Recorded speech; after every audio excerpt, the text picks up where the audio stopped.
Oh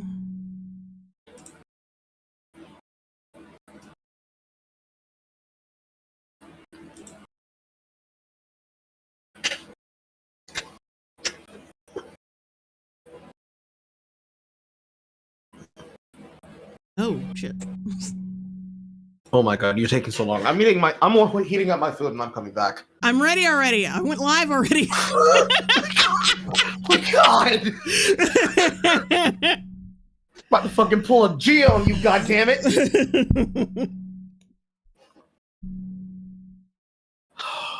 Yeah, I didn't have the actual. I usually have the live stream thing ready, but I didn't have it ready. I had to get it set up. But yeah, it's set up, and hello everyone who is tuning in.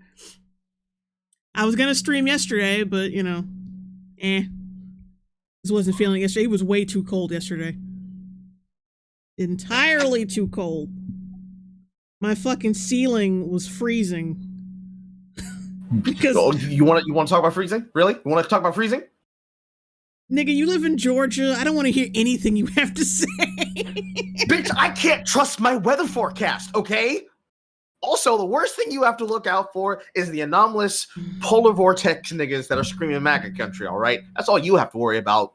Because some motherfucker decided to go racing last night and ran his car or motorcycle off the road and hit a fucking pole down the street. I lost my power for 3 hours, Jay, which meant I didn't get to fucking sleep. Okay.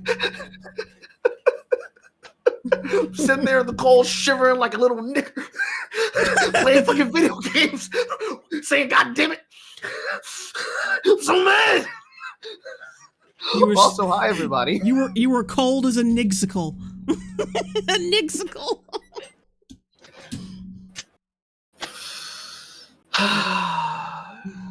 Anyway, yeah. We are. Hi, J-Drum. Oh, J-Drum asked, are you and Carl going to continue watching that horrible vampire show? Yes. Oh, yeah. We filmed all of it. I just have to edit it. I'm editing the 5th episode right now. I'm going to be done with that soonish. Can't wait for season 2 of the Diggly Review. Oh yeah, season 5 has plenty more bad Claudia performance. Plenty. Oh my god, don't say nothing though, Carl. I've only told them up to the part about her having an autistic breakdown about wanting but don't say nothing. Don't say what she says. I'm not saying anything else. I'm just saying. Just don't say nothing. Also, did you tweet this out before you went live? Something like, guess who's stuffing your stocking this Christmas Eve? What? You know, because you're streaming on Christmas Eve. Who tweeted that? No, did you tweet that? No! So you didn't tweet the stream out at all? Not yet. No, well, yeah, no, I was going to, but I wasn't thinking of it. I might do it afterwards. You might do it afterwards. Why am I not hearing this? What the fuck? Or is that just me? Might be me. Dude probably didn't think of putting in audio this part. Ah, wait, never mind. There it is. Okay. Just No, go back. Wait. I gotta introduce the video first. But yeah, this, I'm live reacting to another JD, I keep calling him JD Signifier, FD Signifier video. It's addictive, his idiocy. So we're gonna talk about it again. He's talking about how you're wrong about Black Panther. He's basically criticizing Black Panther criticism. So you know this is gonna be fun. I watched the movie again just to prepare for this shit. So it should be eventful. Even though I don't think I really needed to. Because I sifted through his video and it's what every pretentious fucking video essayist does. It's like they pad the video out with unnecessary facts and shit about unnecessary historical facts. It's just, why? As the resident Black Uncle Iroh hater, we collectively have watched both at least 4 different videos of his together, specifically about Black culture and Black love. Mm-hmm. I have watched at least 10, and have reviewed on camera 5 videos of his work. He never quotes anything, never quotes a single source. Can't ever back up the statistics that he quotes. He would much rather bring it up to say, remember niggas, racism. And then he positions himself either to 1, bring in one of his RedTube friends, 2, bring in either people who are considered experts on the topic because they are a part of the group he's talking about. So bringing in his personal friend when he's talking about sex amongst his peers, bringing in trans and one really, really weird male sex performer when he's talking about sexuality amongst the blacks. Bringing in RedTubers when it's talking about general politics. Bringing in everyone's favorite fucking Carl clone, Clout Shark, to talk about things when it comes to like the takes we haven't gotten to on my stream. His shitty opinions about the male red pill space. Every single video. You watch one, you watch them all. But there's always a little niggling bit of bullshit. A niggling bit of bullshit. And it all connects back to Khadija Mabawi. Because he got his start from her, and she does the same fucking shit, but at least at the minimum, she's willing to like in her video example, about digital blackface, she'll at least go as far back as like, here's where my opinion comes from. It goes all the way back to menstrualcy. And of course, she'll say something like, and this because of people using this image as a reflection of zipcoonery, which is how we got perfect phrases like zipcoon whisperer.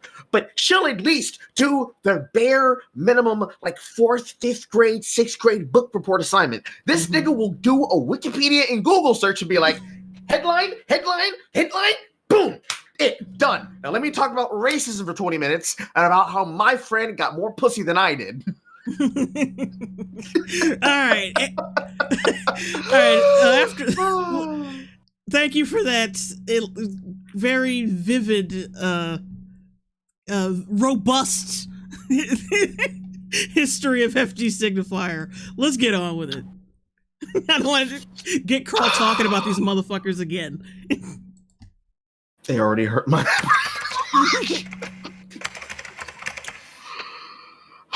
Just pause in that snake face, Jay. Oh my god! Oh my god, I did it twice! I did it twice! Oh my god! Oh god. Oh, he's trying to be quirky. He's trying to be quirky. You're about to witness the strength of street bullshit.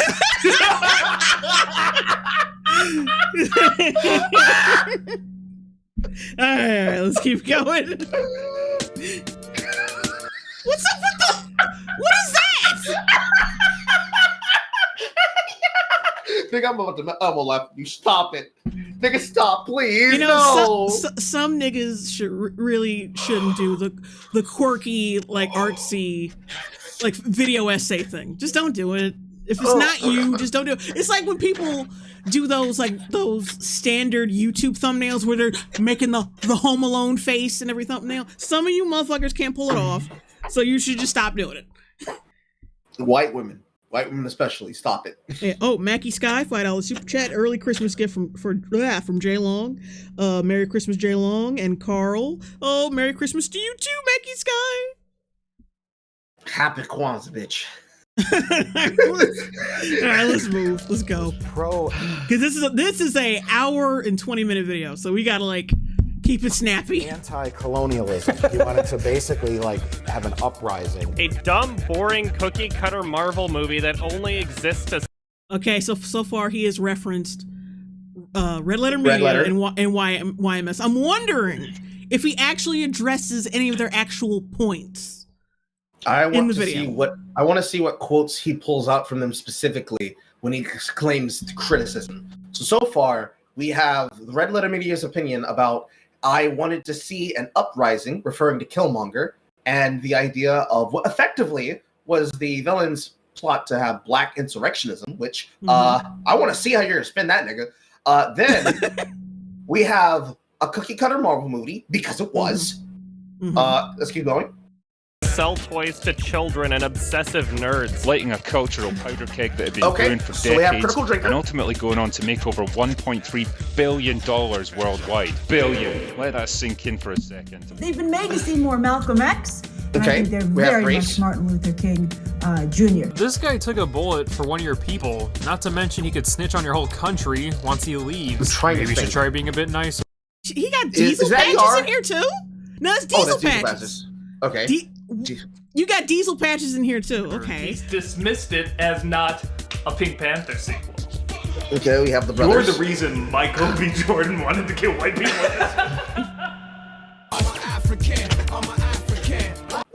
Your Black Panther traits were trash to a strong track that says, I am African. I am African. He might as well just play it. I'm blackity black, blackity black.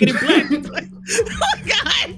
On Lord, June 30th, 1960. I got a response for you, bitch. You're dusty, bitch. You're dusty, bitch. You're probably meaner to him than I am. I'm not gonna be nice. I know how intelligent he is. I'm not sugarcoating shit. All right. Eugen, $9.99 super chat. Merry Christmas, Jay. I'm tired and getting off work, so I probably won't stay to watch, but here's some money for you. Love you. Yeah, you get that paper, and I love you too, man. Thanks for the super chat. Thank you for the bread, baby. Michael B. Jordan wanted to kill white people.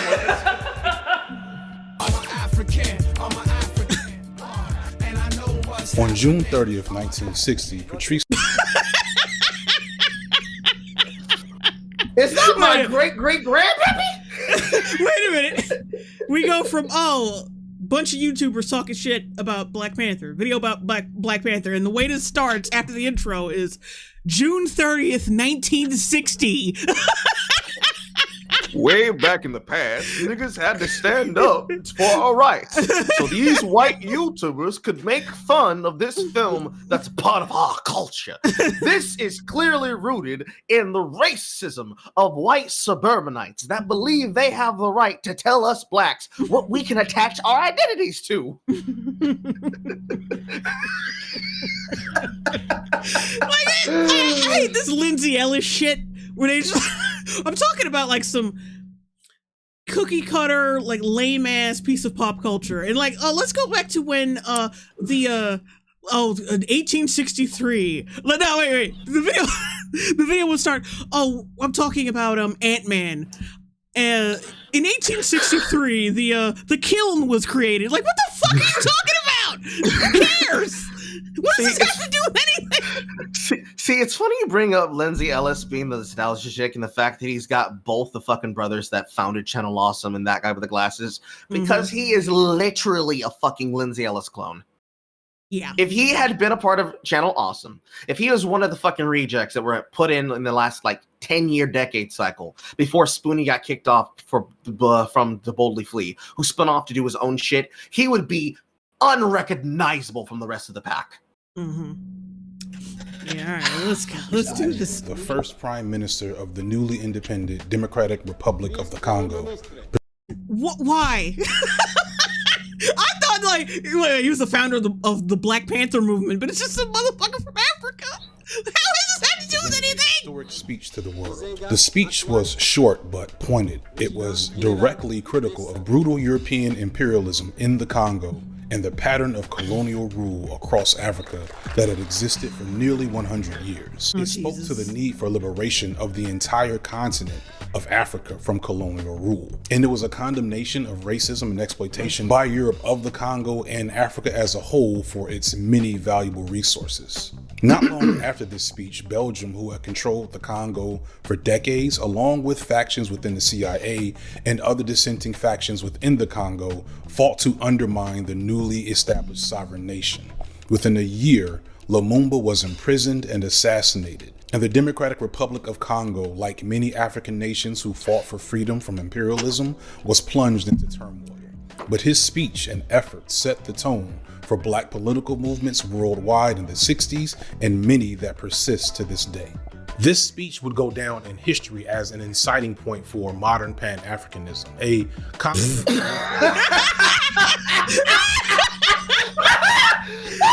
He went there! Did this nigga actually went. I'm sorry.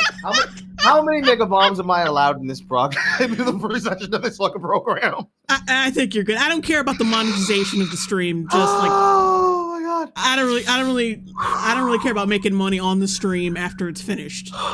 So you can say as many N words as you want. Oh god, Jay, have you ever heard me mock this nigga for his constant use of the Pan-African Opticon movement and constantly inciting them?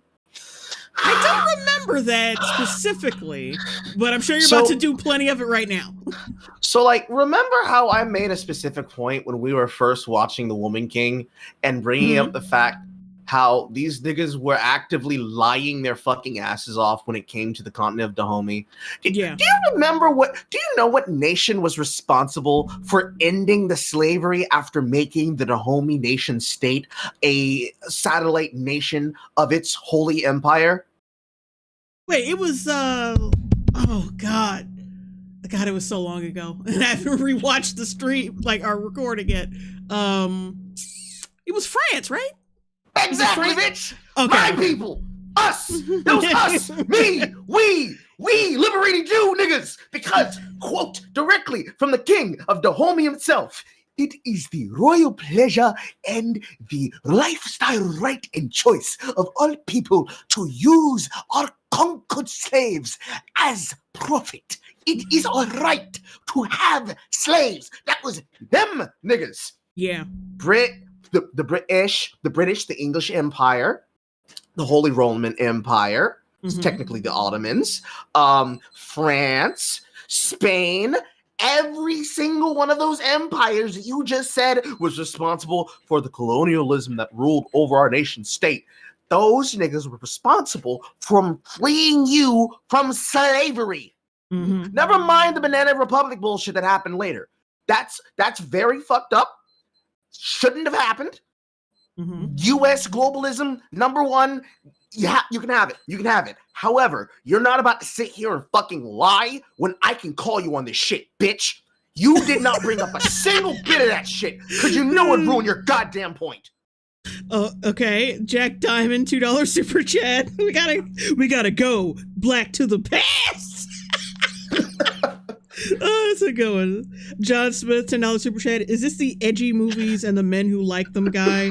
Merry Christmas, Jay. Merry Christmas, Carl. Merry Christmas to you. Yeah, that's the.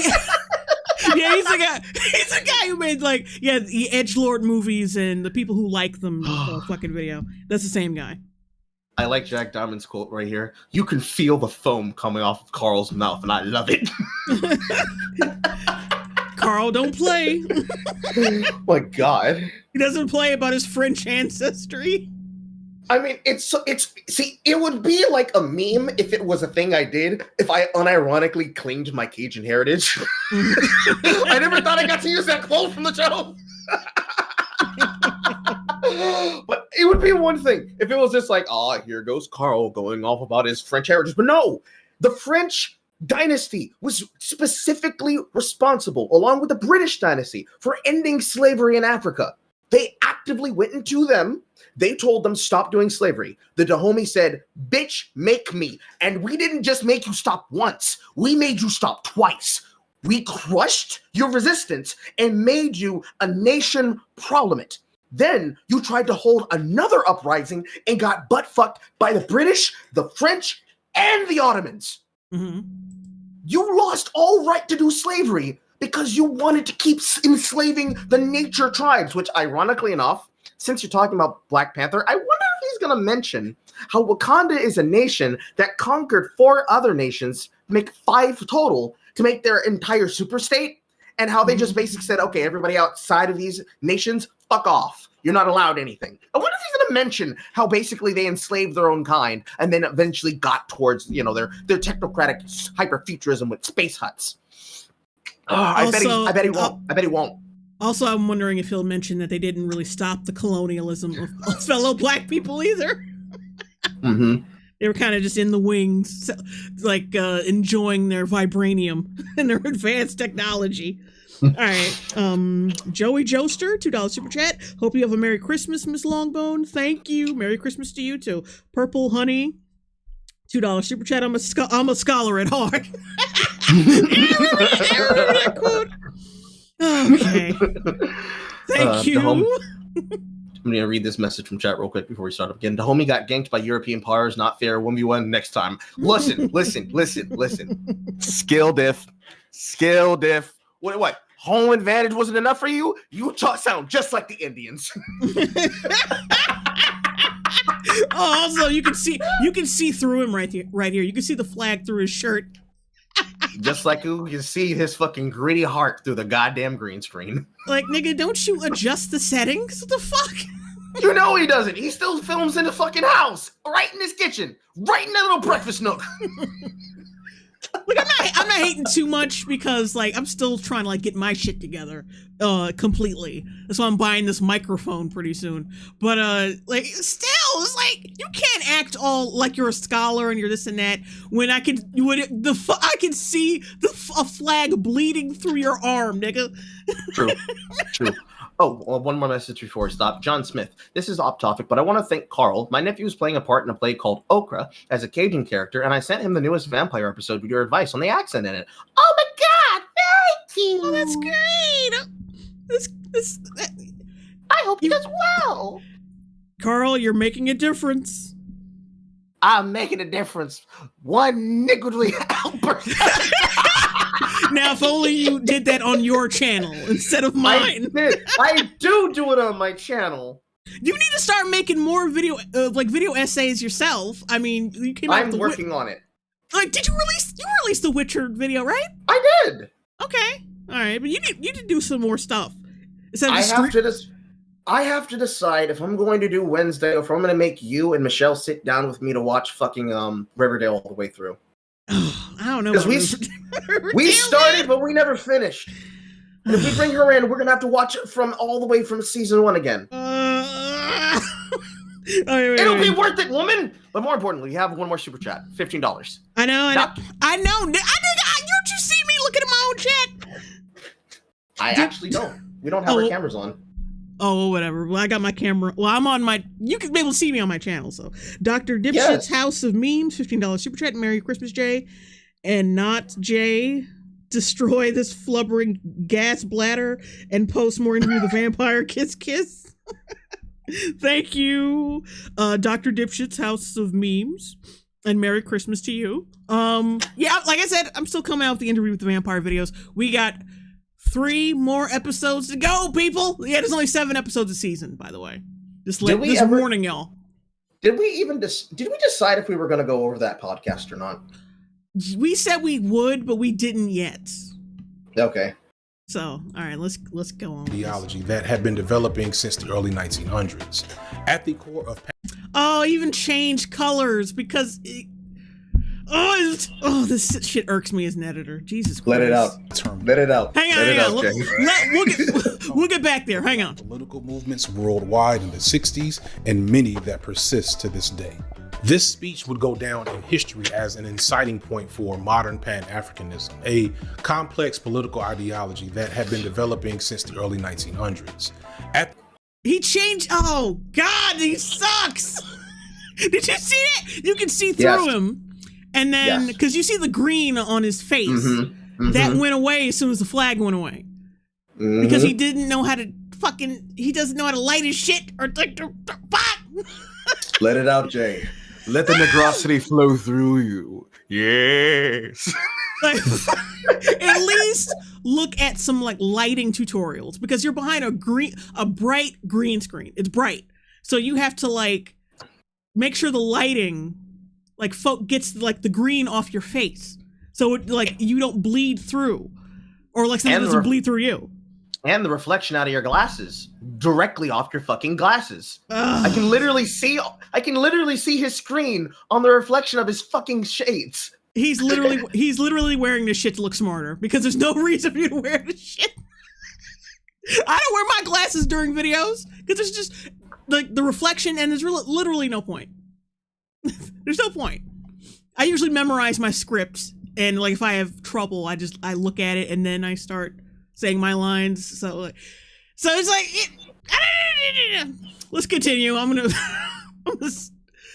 just gonna keep picking out editing problems if I just. And I'm gonna keep mocking the shit out of him. Pan-African thought is the principle that all African people have a shared legacy with the I can see your light ring in your glasses. I told you. As such, for decades, markers of Pan-African thought and imagery have proliferated Black art, sometimes overtly and sometimes more subtly if you know the signs. You might be wondering why I decided to start this video about Black Panther, the Disney movie and Hollywood product, with this piece of. You're only starting the video with that? I thought the video was about that. Please? Nah, he's you see, he's doing the thing that he always does. You must be wondering why I decided to segue into this bullshit that's irrelevant on the topic. Well, let me connect it back to how we're all interconnected to how we choose to see each other in media. Also, score one for Carl. I predicted the bitch ass. of Black history. Hopefully you'll understand by the end, but right more What? Oh, he finally adjusted his green screen more. You can tell by the fucking white edges. I'll wait for Carl to come back, and I will point it out to him. You can tell he fixed it because he's got a white outline around him, so he would look fuller. But why the fuck didn't you go back in and fix the other one? Ah! I'm sure you could probably hear me through Carl's microphone. I swear, nigga, put some headphones on, bitch! He better be back soon, otherwise I'm gonna just play it without him. Ebony Williams, Merry Christmas, Jay. Merry Christmas to you, too.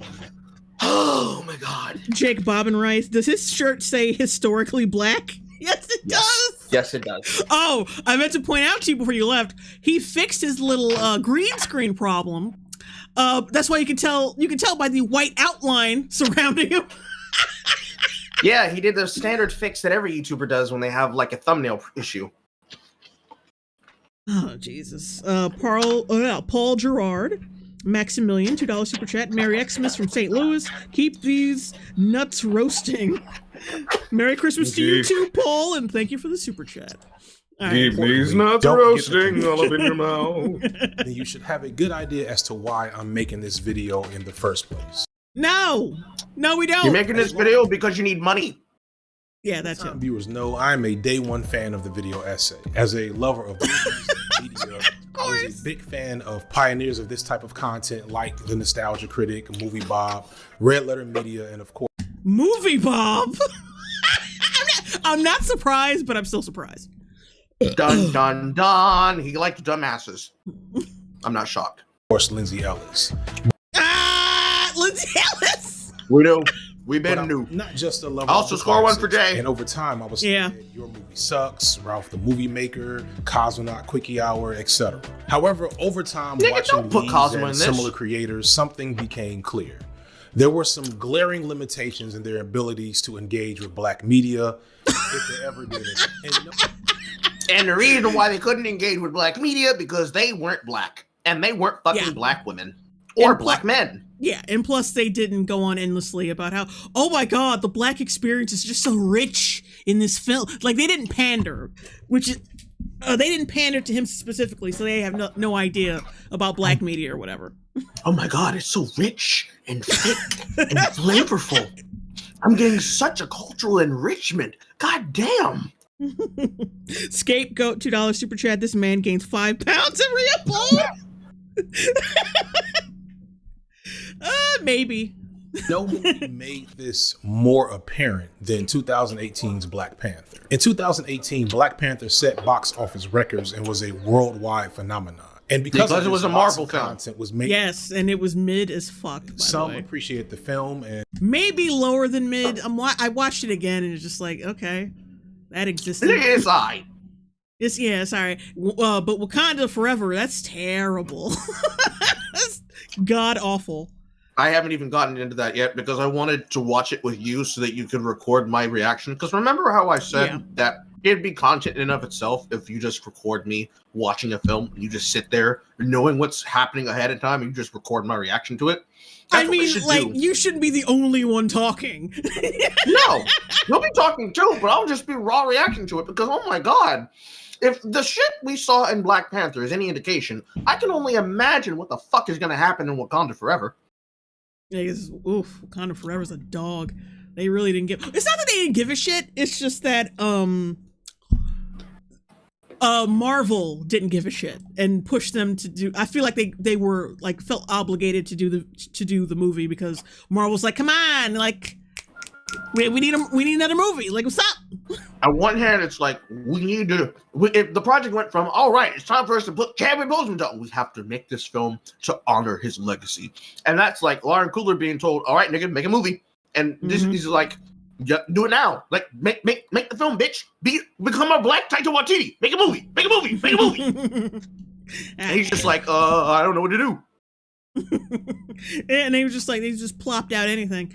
I mean, like, I'm not really gonna blame Ryan Coogler for that shit, for that piece of shit. I blame more Marvel, but still, it's like you couldn't put pressure on him to be like, hey, look, I'd rather grieve this out and switch out actors and shit. Because I just feels disrespectful to just kill off the character just because he's dead. That's stupid. Like, because what the fuck they gonna do? Like, I want to stay true to Chadwick's memory and blah, blah, blah. What the fuck? How are they gonna fight you on that? You go to the press and tell them, hey, look, they have no respect for their black kid. Because all you gotta do is play the race card, and they'll probably give you whatever the fuck you want. Because what they gonna do? Like, well, we just wanted money now. Like, we just wanted to make the movie now. Mm-hmm. It's not like they wouldn't have a good argument against you. You could have held that movie hostage until you could make a good one. Whatever. Tried their best to conceptualize why it was so huge, but fell short of fully unpacking why. Others only saw it as just another Marvel movie with the typical Marvel strengths and weaknesses. Yes. Indeed. Indeed. For Max Smiley, $5 super chat. It actually underperformed worldwide. Did unexpectedly well in the States, though, to make up for that loss worldwide. I wonder why. You talking about Wakanda Forever or the first one? He's talking about the first one. Oh. I'm not sure if you paid attention to the news articles. I'm struggling to find the tweet in question. But do you remember when they made an announcement about the Disney websites making like cultural heritage waypoint sites? They made one for Chinese people called Waypoint, and they made one for Black people was called At Wakanda, and they had another one for like Polish people. And it was specifically trying to center it around the kind of like Disney bounding, constant Walt Disney cocksuckers that would just buy all of their media products and be happy to give their money for nothing. People like Fictional Darling that are coked out of their minds who need the next Disney Plus product just so they can keep consuming until they get the next product. They made a bunch of websites to like culturally put all these people in a box. And Black Panther was definitely like a cultural nexus point where they got the idea to do that. Now they took all the websites down, but they should still be up on like some archive that showed that they existed. But I can guarantee you, part of the reason why it did so well in the States was because of the fact that they pandered to the Black African Opticon experience. Because everybody remembers and everybody saw the pictures of niggas going to the fucking theater and fucking wardrobe and dashikis and doing a goddamn salute. Shit. I remember niggas that would just walk up to me when I was still serving at Waffle House wanting me to do the goddamn salute and cheer. I was so irritated and annoyed. They made me do this shit for fucking 6 months straight. Oh, God. Were they white or black? They were black and white. Oh, God. Our people are losing their shit. Yeah, I remember that infamous picture of people doing the black power fist at the screen. That was so cringe. Niggas screaming out, "Uhuru!" Okay, wait. Chekhov's Antlers. Welcome to Longbro. Please clap. Oh, we got a new member, guys. Thank you and Merry Christmas. John Smith, $5 super chat. Don't give Coogler too much slack. He okayed the helmet with the cornrows built into it. Oh, thank you. Kawibo, I think that's what that says. $4.99 super chat. Shows a clear lack of creative vision from the House of Ideas, to be honest. There are some people in the chat who are asking who I am and if they can get a link to my channel in the chat. Oh shit, I'm gonna have to put that in there. But he's Single Player Carl on YouTube. And then he has a live channel called, well, nigga, you plug plug yourself, damn it. I can plug myself later. They just want to have a link so they don't wonder who's that one nigga that sounds dusty as fuck. Well, I'm gonna link him in the description. I didn't because I'm just like, this is a spur of the moment type stream because I was supposed to do this yesterday, but that cold snap hit us, so I wasn't doing that shit that day. It was way too cold. But anyway, it was the MAGA polar vortex. Oh wait, but Jake Bobbinwraith, JLongbone, is this ghastly Negro the same guy who did that stupid falling down video? Miss Longbone, also hi Carl. Yes, it is. That is the very same ghastly Negro. Oh, Joey Joester, became a member. Thank you. But yeah, like if you just a shortcut for now. His name is Single Player Carl on YouTube. Subscribe, damn it, because I want to encourage him to make more fucking videos. I'm sick of him slacking and being on Twitch. I have been multi-streaming for the last few days, but you were there. You saw how YouTube fucked me in the ass. I know. At the same time, I'm like, well, I've never heard of someone like streaming on 2 different YouTube channels. Like the same stream on 2 different YouTube channels. You have to use Restream to do it. Yeah, that's what I'm saying, though. But I've never heard of anyone else doing that. That's what I'm saying. I gotta fucking do the shit.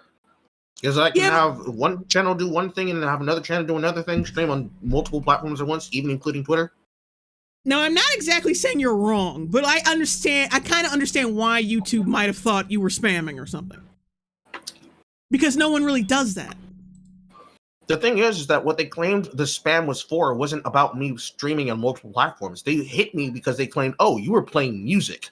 You were playing music while playing a video game. So clearly you're doing scams, spam, and deceptive practices. And they refused, even in the email, to explain what they claimed the scam was, or what the spam was, or what the deceptive practice was. Yeah, it's actually some... Because it's a fucking bot basically controlling everything. No human intervention. I told them the same thing. Because this is not the first time they've done that to people. That they've been doing before in the past, especially with the kind of reports they sent out during COVID, is that whenever the bot automated something, they changed what the bot flagged you for to something else entirely. Because what originally I had gotten my first strike on my first channel for was for impersonation, but then they changed it to misinformation. So that's why I was fighting it so goddamn hard. They literally hit me with something and then changed it to something else and said, no, you're guilty because we decided you are. I did the same thing to my second channel. Yeah, that's it's whatever though. Bullshit. Yeah. It's whatever though. Cephalon Atlas, $5 super chat. Merry Christmas, JLongbone and Carl. Have fun debunking his points and roasting him at the same time. Thank you and Merry Christmas. Let me get back to it before we start on something else. Shit. But me and mine, we saw what this movie was really about. I'm not just talking about cool and enjoying black art on the big enough with the flag. Stage. I'm not just talking about how amazing it was to see little black boys and girls have heroes that they can aspire to.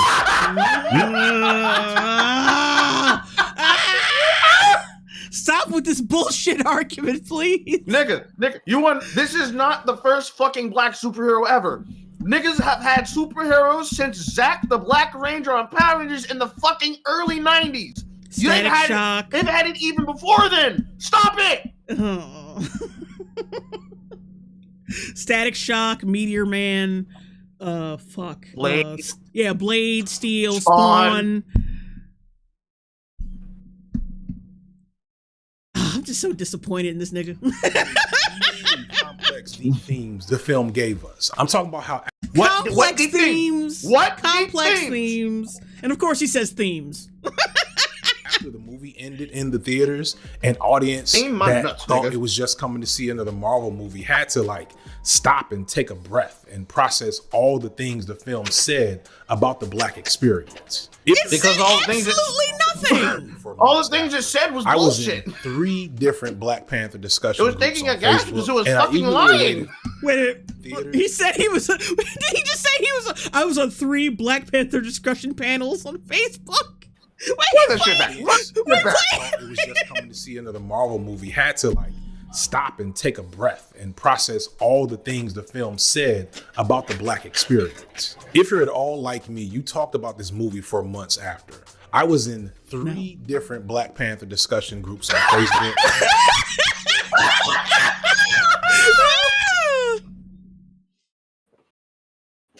Let me read this. Let me read this super chat right quick.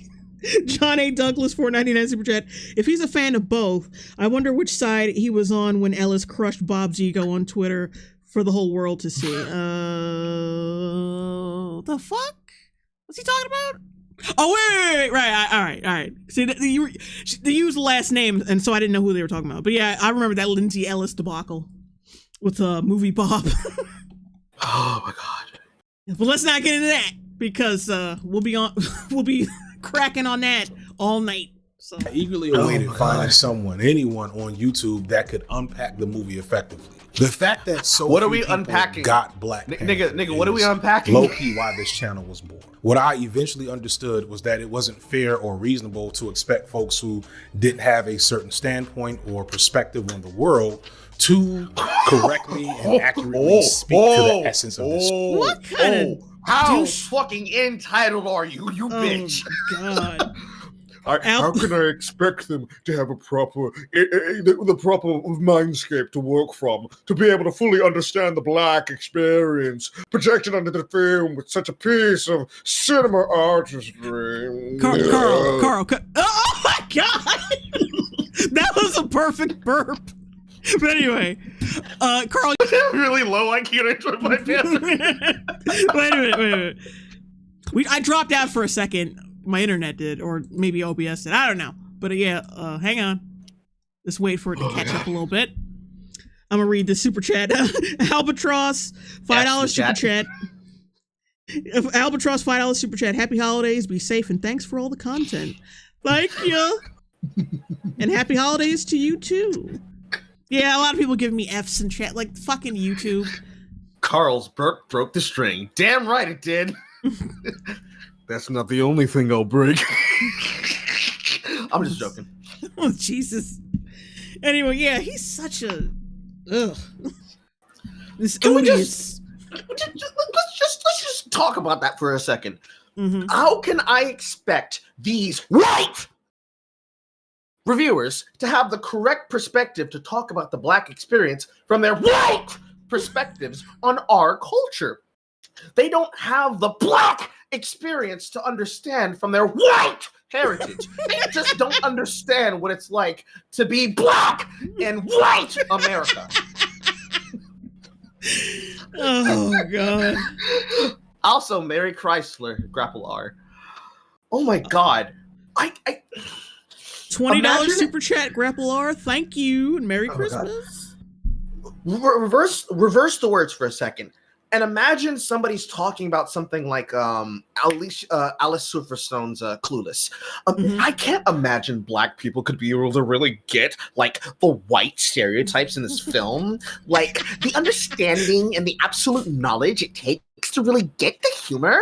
Like, you just don't understand it when all you have ever had is Black and Milds and menthols. Like, you just stop smoking so much weed and just get a little bit of the fucking M-Dog 40s in your body, you know? Just drink some Simply Lemonades. Then you'll really be able to understand. Maybe have some Mai Tais, and you'll truly be able to grasp the understanding of our interracial suburban white culture. If somebody were even to say that as a satire and a parody and a joke, and I'm more than likely a person who could do that is probably like ER, semicolon R, or Sitch and Adams, since Sitch was finally made to make videos again because of fucking She-Hulk. If any of us had even said that as a joke or as a literal criticism to what he just fucking said, we would never hear the end of, and that's exactly the reason why we need more of it. It's literally the feminist argument. The fact that you're mocking us about what we said is the proof that we need more people talking about this cultural shit. No, the fuck we don't. Loosen your God. Loosen your do-rag, Tyrone. You don't get clueless.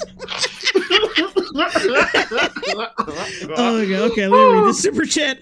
Museru Vision Goggles, I think that says $5 super chat. Merry Christmas. Wakanda Booze. Our goofball. Sideburns. $14.99 super chat. Happy Jesus birthday, JLong and Uno player Carl. Merry Christmas to you too, Sideburns. Merry Crumble. fair or reasonable to expect folks who didn't have a certain standpoint or perspective on the world to correctly and accurately speak to the essence of this film. Being able to talk about Black media, Black culture, Black issues, and Black movies is really one of the main reasons I started this channel. Knowing that it's going to reach a pretty big audience, it's low-key a dream come true. So thank you for being here. Also, pause really quick. Pause really fast. The way you said that was not enthusiastic. So, yeah, thank you. Whatever. More importantly, much like with the first video I ever watched of his, thank you again for saying the same shit that every single one of you say. You made this channel specifically to talk about this bullshit and for no other reason than to be a mouthpiece for everybody to use. And remember the favorite word of everyone's favorite clout shark, a cudgel, to pound people into the dirt for because they didn't agree with your opinions. Thanks for admitting that. I really appreciate that, Black Uncle. I can't wait till this motherfucker and a couple people like him start to get invited to Disney shit and then get disinvited when they're no longer useful. Can't wait for that Rings of Power style opening credit scene with them talking about their experience as fans. I appreciate you trusting me with your time. Today, I'm going to try my best to explain all the things that you probably missed, whether you are Black or white, about the movie Black Panther. So, for the first time in a while, especially for my day ones, this is the Black Media Breakdown. If you have been following me for a while, or if you just found me through this video, it's quite possible that you might be interested in should we watch his sponsor deal video. I mean, at least level your fucking audio. Breaking large concepts down, maybe providing a little research, a little perspective, a little history, sociology, science, etc. It's also whatever.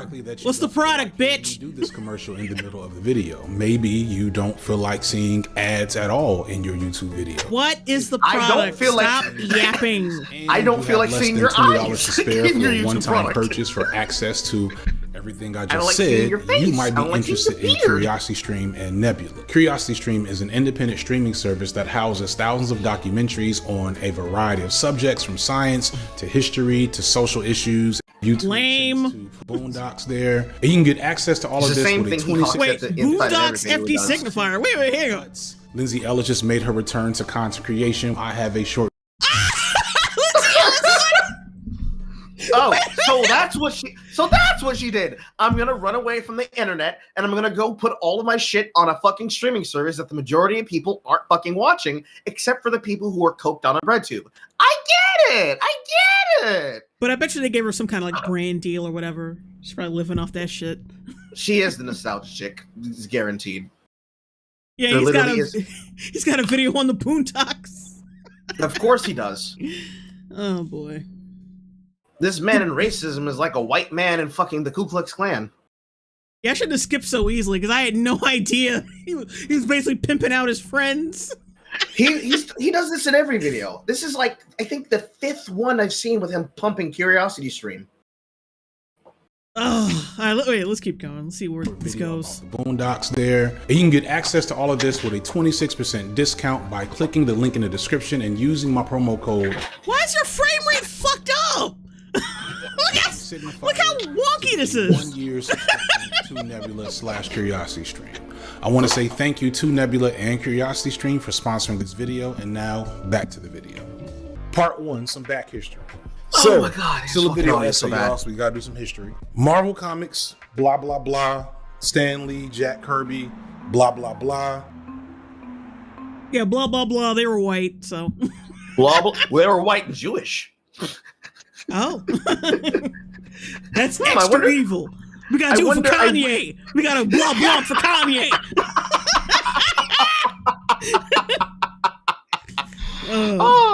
Oh my God. See, it's funny that he's blah blah. He's yada yadaing his way through the backstory of Marvel Comics, because you don't even have to start here. You just specifically have to start with when Black Panther was first introduced. And are you gonna mention the fact that he was created by a Jewish white man? Kind of fucks that narrative of never having black media if the black media was made by somebody with skin of alabaster and stars of David. True.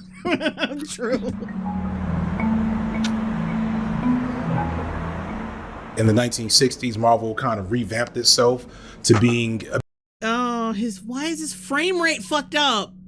Look at this. Thinking and creative. And it's not smooth. It keeps doing that. He's doing an artistic thing with the fucking sepia filter and the polka dots. He's trying to make it look like a comic book panel. But that doesn't mean it has to be stiff. Like it's doing the robot. He doesn't know that. What the fuck is it doing? Going to you gotta go easy on him. You've never actually seen a fucking graphic novel before. So their characters would have flaws, they would be more complex, and it would be the opposite of, infallible, perfect figures like Batman and Superman were at the time in DC Comics, who were dominating the industry. Our superheroes are the kind of people that you or I would be if we had a superpower, which sets them apart from all other superheroes published today, and seems to be the reason that they're actually far more popular than any others. This leads to Spider-Man, the Hulk, Fantastic Four, and later the X-Men, but it's in Fantastic Four that we first get Black Panther. Nigga it, nigga it. I had to. It was all whimsical and shit until it got to the nigga. Oh, Jay, how Carl of you. Oh, God. John Smith is a member now. Merry Christmas, John Smith, and thank you. Oh, Jesus.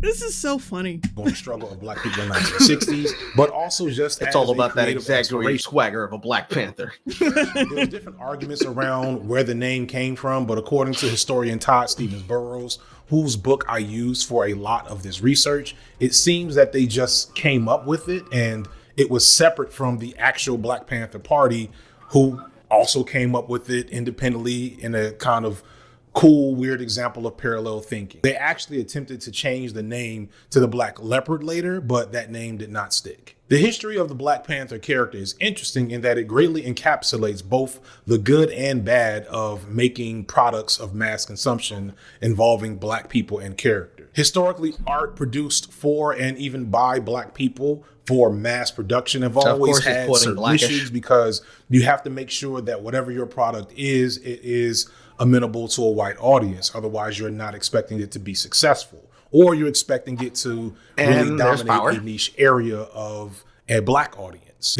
And that's not Power. That's the sequel show. It's the Raising Kanan. Yeah, that's not Power. Okay, so here's your first problem, Signifier. Blackish premiered on cable. Power was on Stars. That's premium cable. Mm-hmm. They appeal to the audience of niggas who are willing to pay money, and even most of these niggas were still pirating that shit, because I know I did. Money. They appeal to the audiences of money. Blackish was all about the way of putting the Black modern family in front of the camera in a sitcom style, like all the shows that are on the fucking cable networks, just like you had niggas decide to blackify the Wonder Years. It's no different than what has already been happening for like the last 5 to 7 years of cable.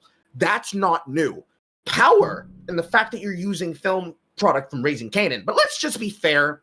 Let's give you the benefit of the doubt. You don't deserve it, but let's give you the benefit of the doubt and go from everything, including Ghost's story, all the way to the story of the fucking Slim Shady white guy that's in that one spinoff. I'm forgetting his name. Is his name fucking Ghost, that nigga? Mm-hmm. If we were to include the entirety of Power as a whole, one show is cable, the other one is specifically premium cable. That means they get to do more hardcore things that you wouldn't be able to see on air, the same way that Showtime did with The Wire, and the same way that Home Box Office did with Oz. The only thing that changes between these two narratives is how much of the depiction of real life they're willing to put into the show, and how much are they going to cut away from the sitcom variation to give an actual real parallel that you probably would only have seen in cable with shows like The Fresh Prince of Bel-Air. And even then, still a sitcom, but very rarely did you ever see Will Smith and James Avery and Alfonso Roberto and all the other cast members be able to portray some real fucking moments of what we could claim is black excellence, like 2 black kids having to deal with racism from officers because they assume that they're carjacking them, or a black kid brought into a family with his rich, white, affluent members having to take responsibility for gun violence that potentially nearly killed and crippled, temporarily, his black cousin, or an inner city black child from fucking Philadelphia having to fly off to fucking Beverly Hills because he got into a street fight and having to deal with the fact that his father abandoned him and that his hood friend, even though he really likes his hood friend, is not somebody he should be hanging around with long term because he and him don't come from and don't have the same mindset and opportunities and external factors that potentially help enrich their lives and put them on the 2 paths that make them into 2 different kind of men. This is the difference. The only difference is how hard is the lesson gonna be and how watered down are you allowed to make it, because one of these is on during watershed hours and the other one is not. That's it. They are the same fucking product at the end of the day because they're ultimately still owned by the same fucking companies. Was not the case for comics at the time, so they wanted to make sure it hit, and to do that they did some stuff that was really dope, but also some shit that, you know, is not so great. When the Black Panther first appears, he is a pretty interesting and radical concept. He's the first black superhero character, and he is subversive in a lot of ways, making him an African king, making his home in Africa technologically superior. Oh, it's those suits from Wakanda Forever. they still look like shit. Making his enemy a colonizer. It's kind of shocking that this was made by a bunch of white dudes. So this was subversive.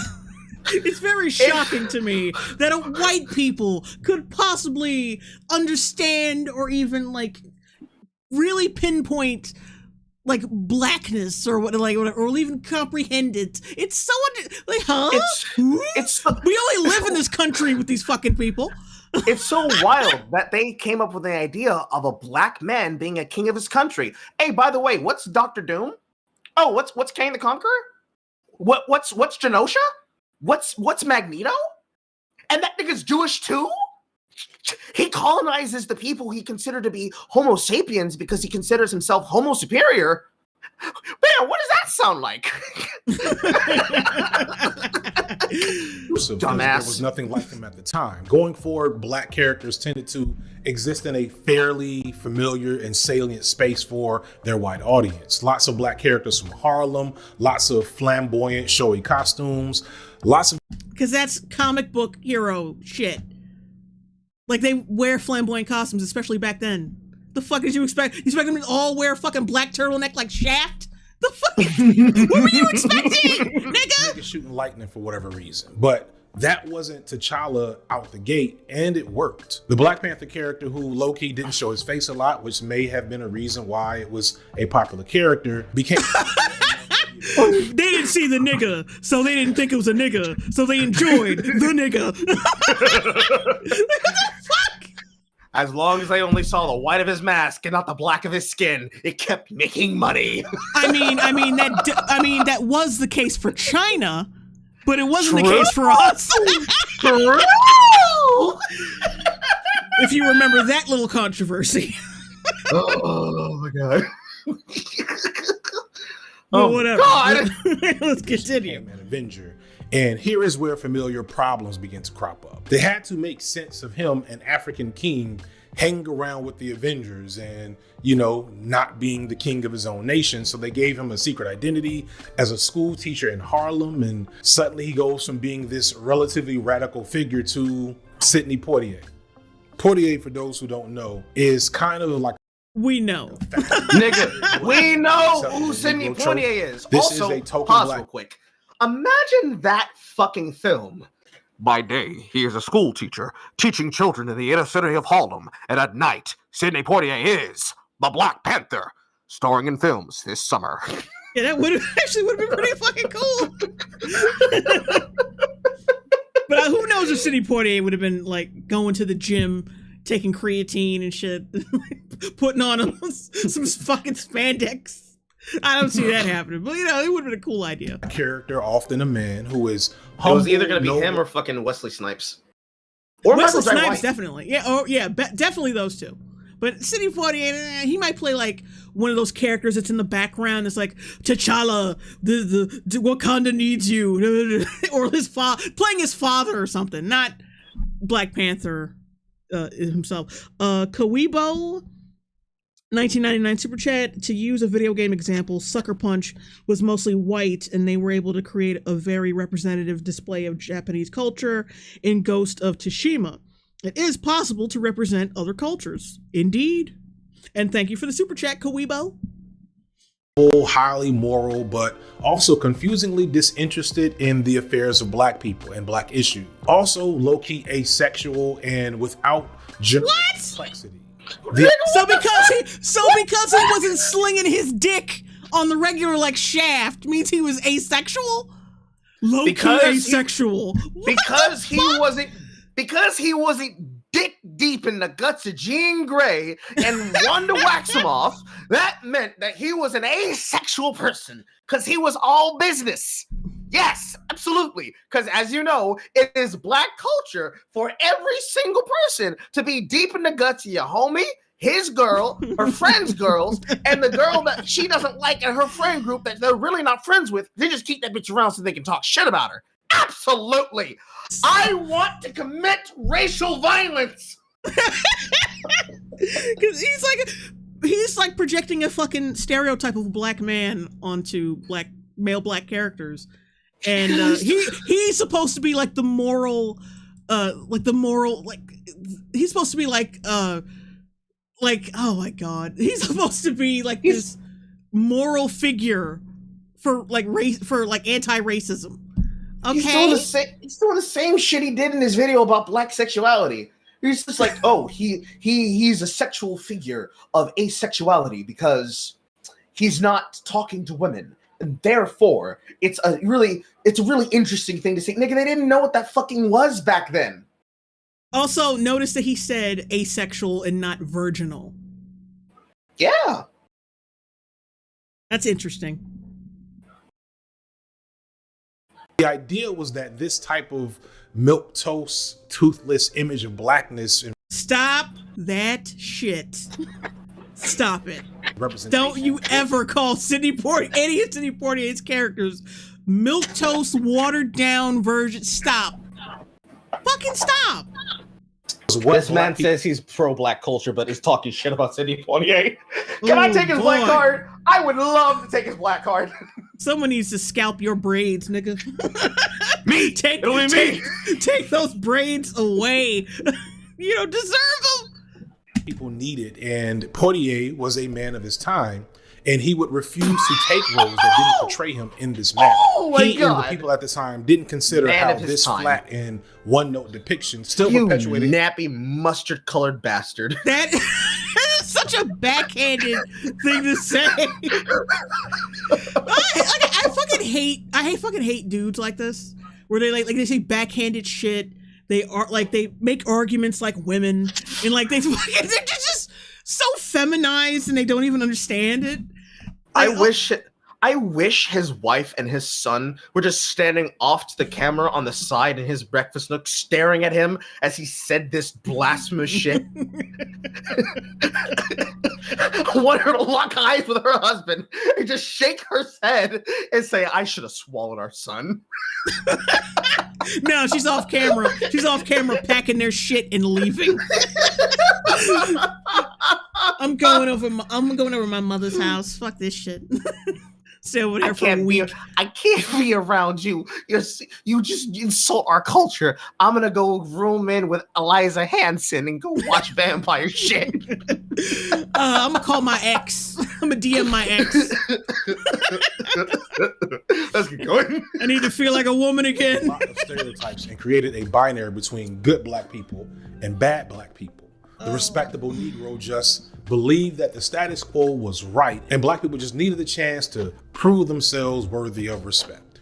This is who the Black Panther was as a character for most of his existence, until Black writers took over the character in the late 90s. At that point, the character began to resemble what we see in the movies, a combination of Frank Miller's Batman and South African President Nelson Mandela. Under the care of writers Christopher Priest Nigga, why does your hair keep changing from tape to tape?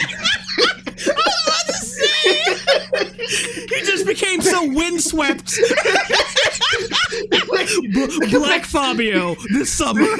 Just pick a hairstyle. Either keep it fucking knotted up in a fucking ball or let it hang free. It's so distracting.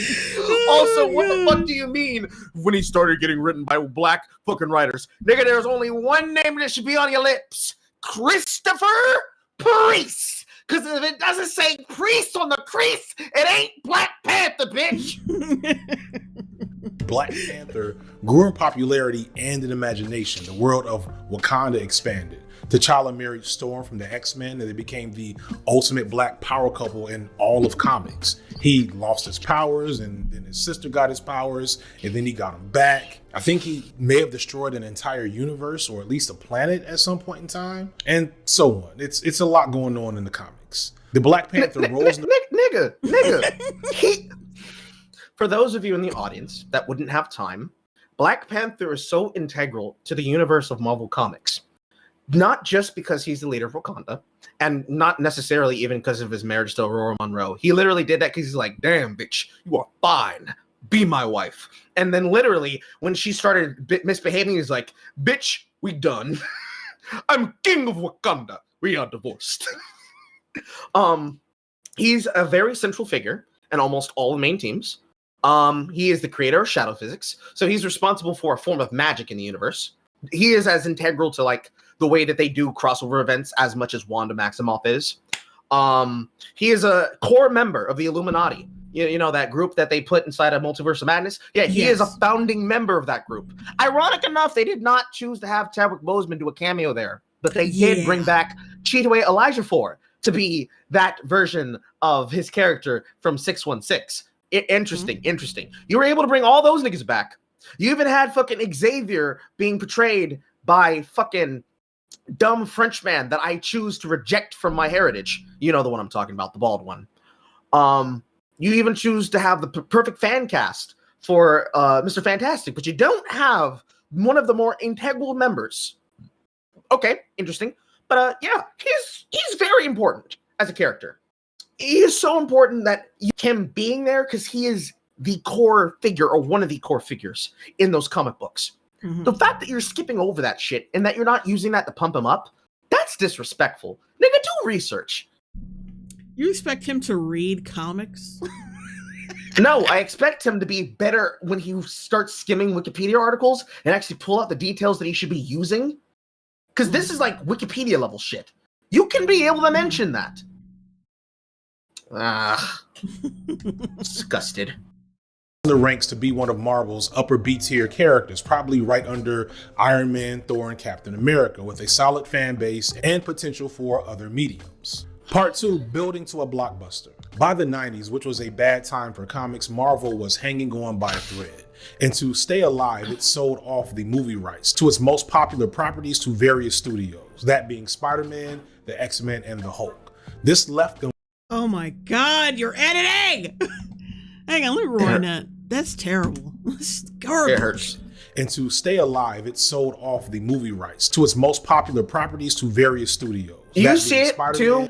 Look at this quality. What the fuck? What the fuck is that quality of Spider-Man? But that's another thing I noticed. There's like a moment where there's like a 0.5 second frame where between the first shot and the last shot, like he didn't cut the fucking footage with a JRL cut before he started the next fucking paragraph of dialogue, where he just looks like he's having a spasm. Let's see if we can go back and find it. A bad time for comics. Marvel was... This left them with their B-tier characters, like the Avengers, a vast array of intergalactic figures, and street-level characters like Daredevil and Blade. Fun fact, Wesley Snipes, who eventually played Blade, had wanted to star in a black superhero movie for years and tried for years to get Black Panther made to no avail. Blade came along and that was a hit. And the Blade movies are really the reason why the MCU is a thing today. Once the MCU started rolling with Iron Man and Captain America and eventually the Avengers, buzz began as to whether or not the Black Panther would get his own movie. I remember personally... He said Blade's the reason the MCU is... I don't you think it would be Spider-Man that kicked that off? It would be Spider-Man. It would be the Fantastic Four, even though those films weren't all that great. It would be those two... Spider-Man, Spider-Man 2, I guess Spider-Man 3. Because Blade was rated R. They weren't going to follow the formula of that. They were going to follow like the family-friendly PG-13 shit. So you'd think Spider-Man would kick that off, not fucking Blade. Yeah. Yeah, that's cap. What bullshit did you pull that from the ass from? That is cap right there. I guess he figured because that was the first popular Marvel film that it must have kicked off the MCU. But I'm like, no, that would have been Spider-Man.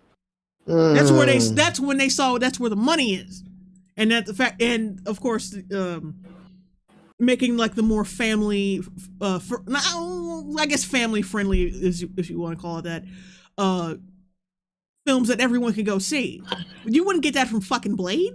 Like, come on. I would argue, if I were to give him some benefit of the doubt, I would argue Blade was a well-made Marvel film, especially the first one, and I guess the second one. I'm not so much sold on the third one, although the fucking soundtrack for Daywalker is Kino.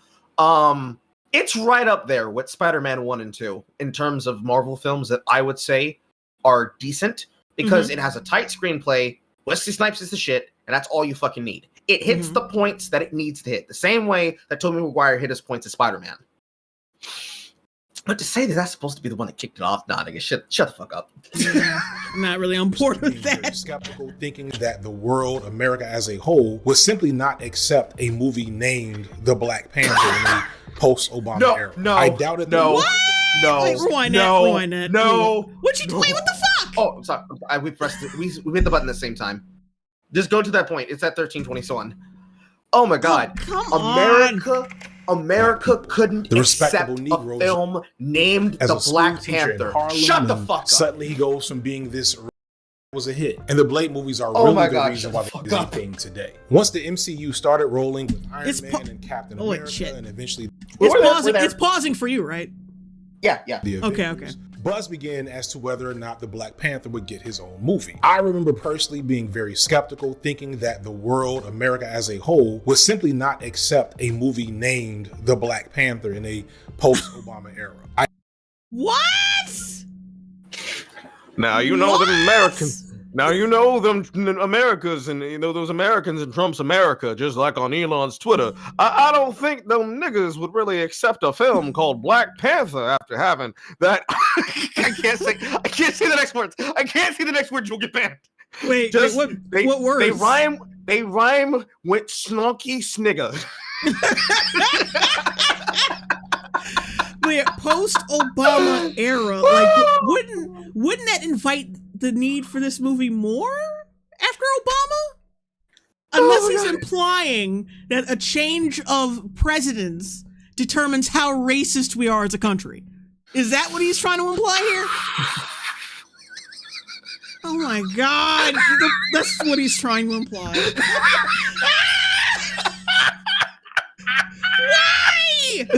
Why? No, let's keep going. Maybe I'm wrong. Let's keep going. I doubted that we would get the T'Challa that had whipped up Steve Rogers on several occasions, that would openly threaten white colonial powers when they came to Wakanda, the one that fought the KKK. We wouldn't get one that fought the KKK because they have no relevance now. So of course we wouldn't. Unless they said it in the 60s, then yeah.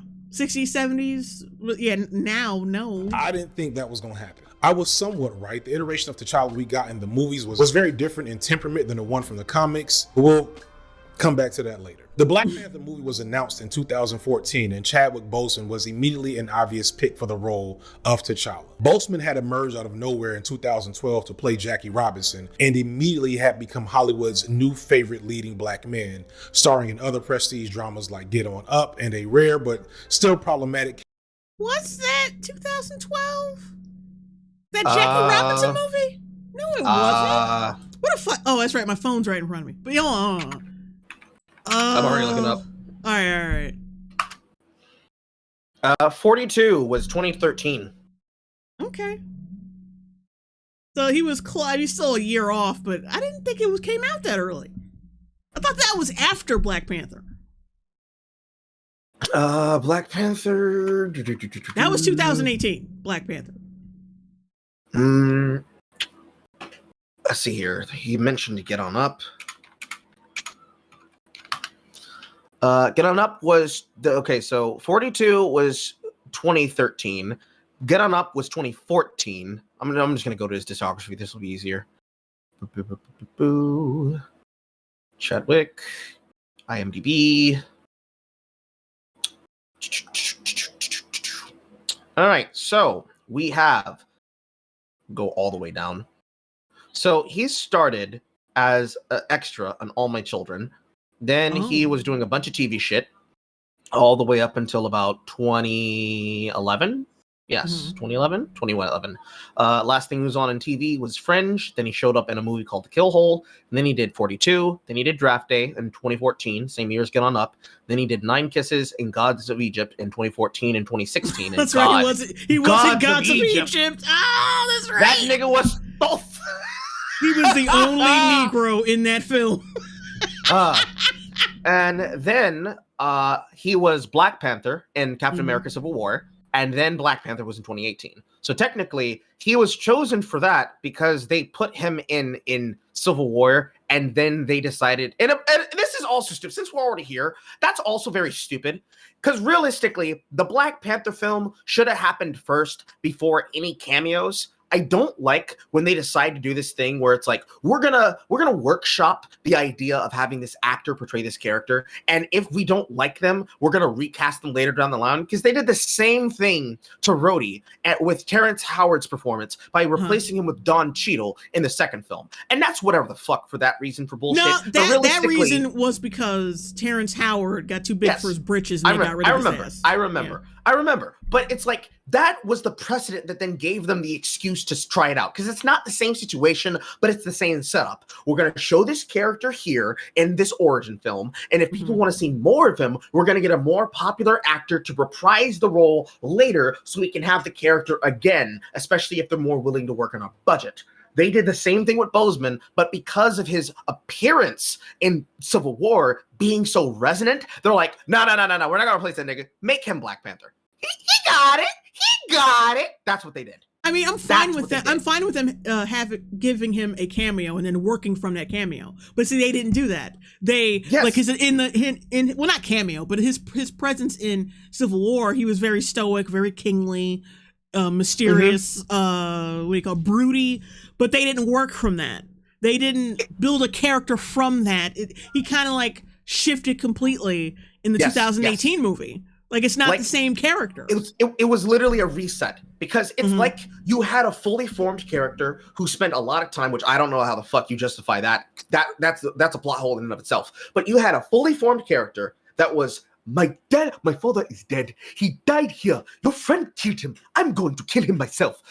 I don't know if I should be allowed to go out into the world and use our people's technology. But you, daddy, you fucked up. You should not have killed your friend. You killed him with your panther claws in his chest. That was wrong. Your way of doing things was wrong. Even though I literally was doing that the last time I fucked up Captain America, which, by the way, I find that hilarious that you just said, I don't know if they were willing to have a version of the Black Panther where they'd be willing to put hands on Captain America. Nigga, what the fuck do you think happened in Civil War? Yeah.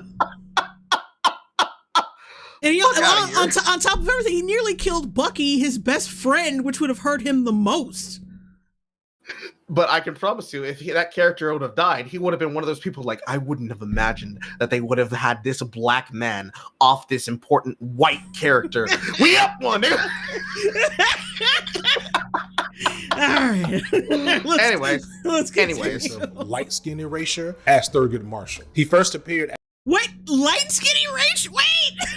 It's a light skin erasure? Black man, starring in other prestige dramas like Get On Up and a rare but still problematic case of light skin erasure as Thurgood Marshall. He first appeared as T'Challa in Civil War and was a highlight in that movie. They did their best to kind of like do the character justice in small little bits, but they also telegraphed that some changes were being made that would indicate future problems.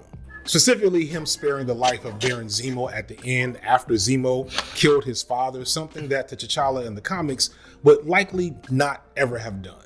Still, the band played on, and the Marvel fans and Black Panther fans look forward to this film with some excitement. Getting excited about the standalone Marvel films is it's a mixed bag. because they Black Girl Wild 7, thanks for becoming a member of the Long Bros. Soldier is a What? I paused it so you could read the thing. All right, pause. Like I have ducking on OBS, so they could have heard me just fine. Okay. 2000s era level political thriller, and Ant-Man is damn near a boner comedy. Thor 1 and 2 a boner comedy. Pretty bad. Thor 3. What does that mean? I don't know what does that mean. Is he saying it was a sex comedy? Because no, it wasn't. It's a boner comedy.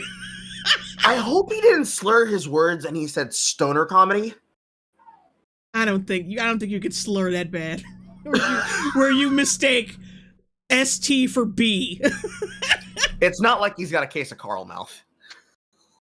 That was a boner comedy.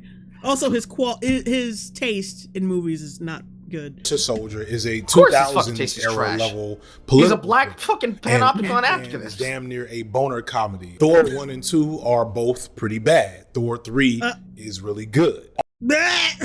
See? Now two was it wasn't good. Two really wasn't good. It wasn't terrible, but it wasn't good. The first one was pretty good. The third one, I don't even remember getting through that one.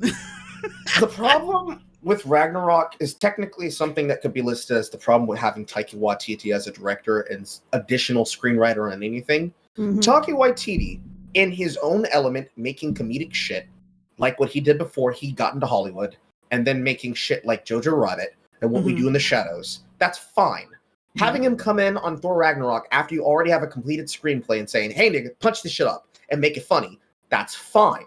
But as we clearly saw with Love and Thunder, you cannot have Taika Waititi be the writing head behind an entire property and expect it to have anything close to a thematic through line that does not have constant, dark, edgy, if not completely out there humor, distracting you from the plot. Because it cannot be done.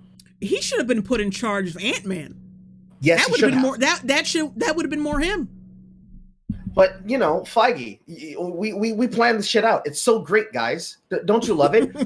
we plan these things out. You know what I would do after a planet and a people had been destroyed in the wake of Ragnarok, and then eventually a culling by the Mad Titan. Let's have a giant fucking snow cone store called Infinity Cones.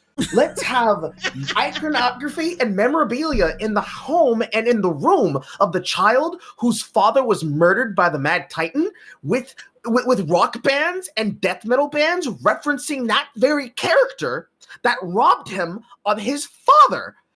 That would be really interesting. And I'm not saying this as a bad thing. It would have been really interesting if he had done some level of bringing it back around where it's like, oh yeah, new Asgardians are so fucking miserable that the way that they give themselves humor is having extremely dark levels of black humor that only they get. And that's just how they are. And from there, he makes the humor where it's like one writer handles the serious shit, and then you have the very clear Taika Waititi jokes, like the floating hammer getting jealous of him and Stormbreaker.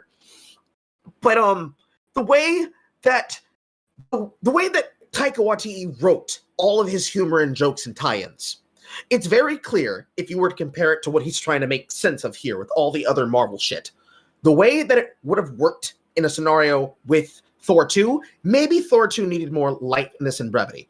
Because I'm not sure Christopher Eccleston could have carried the product, and even then, he was a forgettable villain and a forgettable mid-sequel story because they didn't know what the fuck to do with Thor 2. They really honestly didn't. They had a lot of shit they had to pack through. They needed to get an Infinity Gem worked into the timeline. It is what it is. Compared to Thor 2 and Thor 3 to Thor 1, along with all the other fucking origin films, a masterclass in what your character story needs to be about. And if you're going to go that far, that's not what Black Panther was at fucking all. But we're going to get there, folks. We're going to get there. Let's keep going. All of these solo movies, you kind of don't know what you're going to get. It seems like, especially no, early wait, on, no, nigga. Wait, what did he say? Is really good. All of these solo movies, you kind of don't know what you're going to get. That it seems like, especially early on, pause on that. They were nigga, we have a literal instruction manual in the comic books. Spider-Man #1, Iron Man #1 through like 10. Black Panther 1. Literally, first edition comic book. First 5 panels. All you need to begin writing the script and go from there. What do you mean you don't know what to expect in the solo films? Yes, the fuck I do. We literally have the books, nigga. Read the books, nigga. Read the books. Read the books. Read the motherfucking books. All right, let's go. Spirit. So it was going to be interesting to see what would come of the Black Panther movie. Not only was it Marvel's first black movie, but it was also uncharted as a black-centered, big-budget action adventure film. Black people. There have been black-centered, big-budget action films. Multiple black-centered ensemble films. Yes, there has. I don't know what. Never got stories about them told to the scale of what a Marvel movie is. So there was significant. That's a lie. But bullshit. A lot of because Marvel is its own scale, but like that's the scale they set. But there have like before Marvel, there were big blockbuster action films, nigga. Several. like off the top of my head, probably one of I don't know if it's for you, but it was for me because this was probably one of the first black ensemble films I watched with fucking female leading ladies. The fucking bank heist film starring Jada Pinkett Smith. Set it off, yeah. Yes. Her, Queen Latifah, Jada Pinkett Smith, Vivica Fox, and I'm missing one. The black male lead. I forgot his name. Blair Underwood. Yes, Blair Underwood. Like that film, in and of itself. What you just said was, okay, here's the Marvel scale. Just imagine, audience, if you can, Carl's hand reaching towards the ceiling, like anatomically incorrectly reaching towards the ceiling. All the way up here, the top of the ceiling, this is the Marvel scale. And then all the way down here, set it off. Here's like the normal Hollywood Will Smith blockbuster Jada Pinkett Smith scale. And he's like, because you're not all the way up here in Marvel, it's not the same when we're all the way down here with these mid-level films. And it's like, shut the fuck up. Yeah, no, he seems to be like one of those consumers. He values MCU level, like whatever standard that MCU set, he goes by. He doesn't go by action blockbusters in general. It just MCU, like the life started when the MCU started. Yes. I know the reason we all know the reason why he does it. The reason he does it is because it's the most notable and the most highly visible and the one with the most accolades and credits. It's the one where it's like, well, you see, it's not Black Panther level, you know. Imagine if a new Marvel hero came out. Like, actually, I don't even have to imagine it. What's the next DC film that's coming out? Blue Beetle, starring the fucking kid from Cobra Kai as the lead.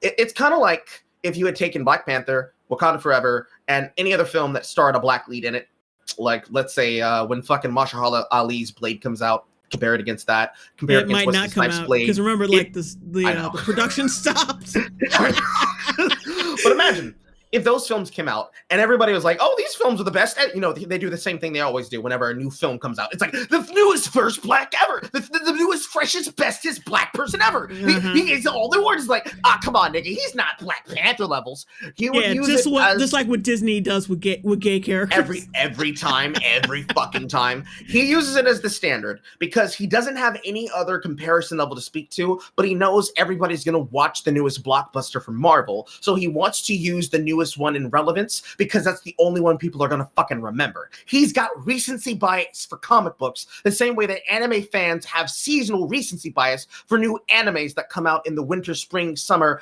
and fall season of the animation block. He doesn't know anything else but that, and if he doesn't have that, he doesn't have an argument to stand on. All right, it's pathetic. Let me read these super chats. Super Nazi Ghost, $10 super chat. Merry Christmas, JL and Carl. Been a fan since your Lemonade video. Damn, you've been here since ever. You both make me laugh and have a good night. Merry Christmas, Super Nazi Ghost, and thank you for that super chat. And Jawan Bates is now a member of the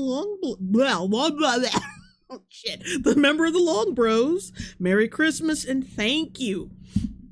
But I hate this consumer mentality when it comes to movies. Like, Marvel is not the be all end all. Hesitance and mistrust. Ava DuVernay, who was fresh off the success of Selma, was initially picked to direct, but eventually, due to creative differences, exited the film and was replaced by fellow up-and-coming black filmmaker Ryan Coogler, fresh off the critical acclaim of Fruitvale Station and the unlikely critical and box office success of Creed. Unlikely critical and box office success. Unlikely. Nick, do you know who Sylvester Stallone is? He was behind, like, he was responsible for this movie getting made. What the fuck you talking about?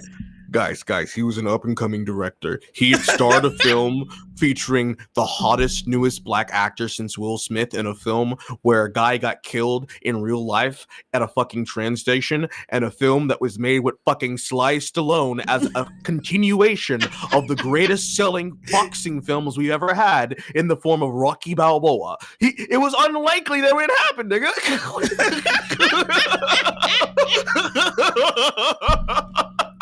No one knew this would do well. I mean, one of the biggest movie stars of the 80s and 90s, even now, still, like, with that reputation, like, yeah, who knew it would have done well? This nigga. The story is the general temperature of black Americans and, to an extent, black people worldwide at the time. Black Panther came at a down point, really, for black America as a whole. We had just gotten through 8 years of Obama, in which we partied and really showed out as much as we could, waiting for the change to fully set in. And as Obama's administration came to the end in the middle of a significant rise in visibility of police brutality, it was starting to settle into a lot of black people that we were maybe partying for no damn reason. For one thing, there wasn't myth of Obama. We paused at the same time. Racist. Yeah, because we both sensed the same bullshit simultaneously. But what I was about to say, there was a rise in police brutality just because of Obama's presence. For one thing, the media, because of his presence, just chose to pay more attention to police brutality. That's all it was. And racially specific police brutality. That's what it was.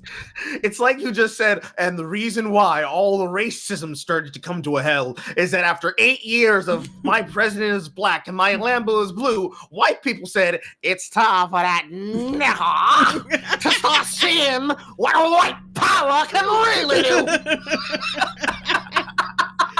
And suddenly, we realized we were partying for no reason. Oh, you mean you were tap dancing for 8 years to the fucking Democrat plantation, nigga?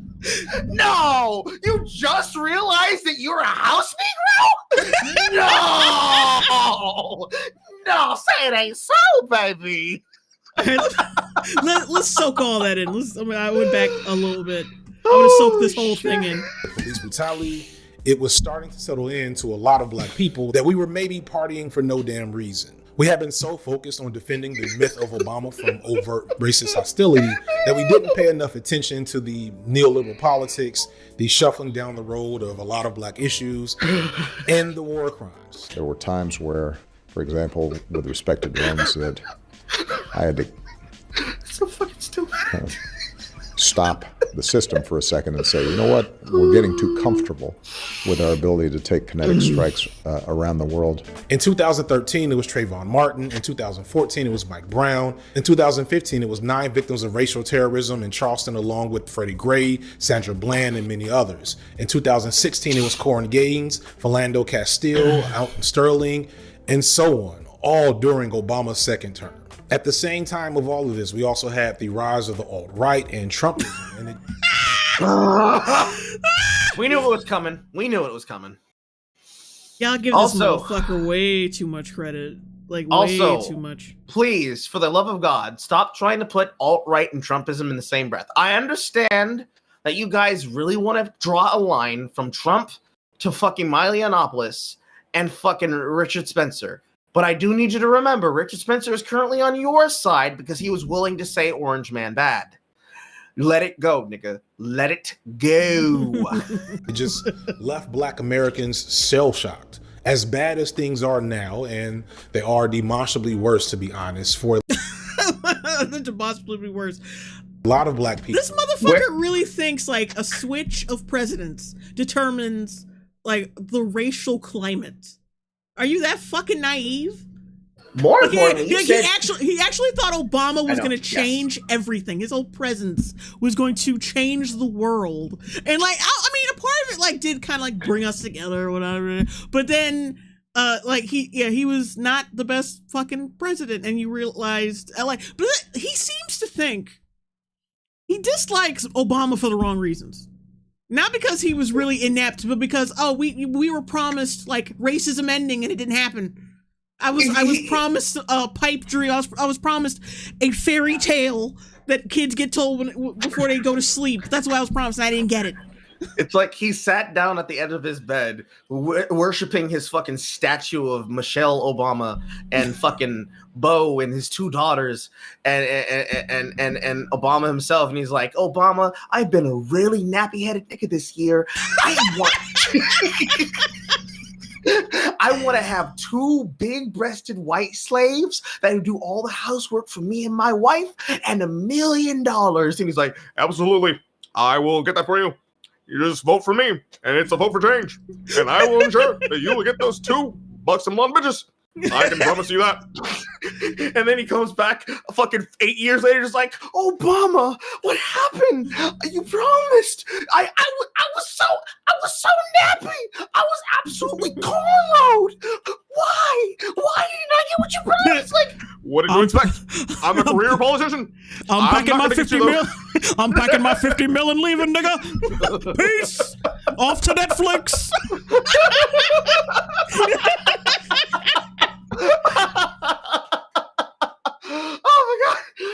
Oh my god, I can't believe the career politician didn't do everything he promised, just like all the other career politicians that absolutely lied their asses off. But you know who's responsible for it? The one guy who was never a politician and was a fucking business Democrat for years. At the moment he went to the other side because he saw a chink in the armor, I promise I'm not trying to be racist there.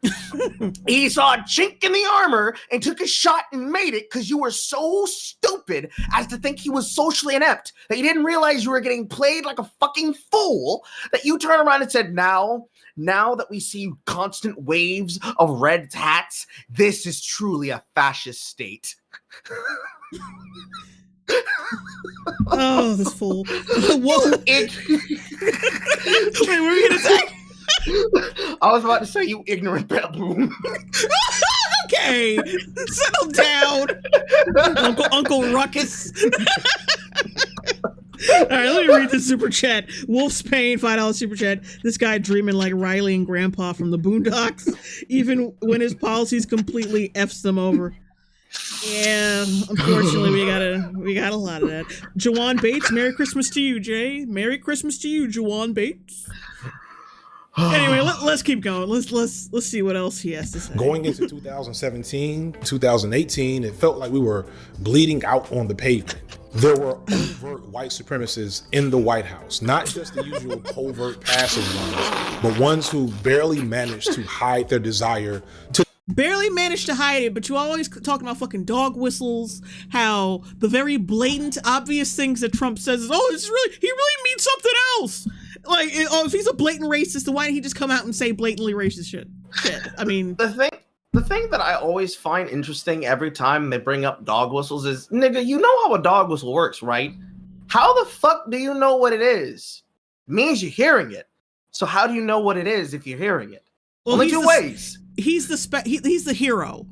He's the hero. Like a lot of these liberal motherfuckers have oh my god, protect, like oh my god, lead. They have protagonists. They have main character protagonists. Main character syndrome, right?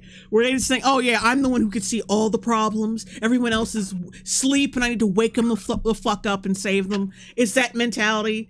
And he has that. He has plenty of that shit. So he thinks.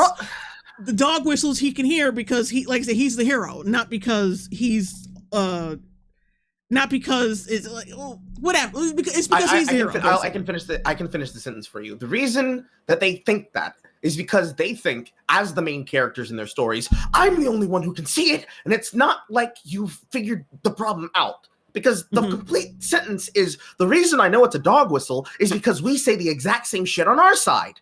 Yeah. The reason I know that he's telling a fucking lie is because I'm always fucking lying. So when I recognize my enemy doing the same thing, I'm like, guys, he's fucking lying. He doesn't mean what he's saying. But I never mentioned the fact that I didn't mean what I was fucking saying.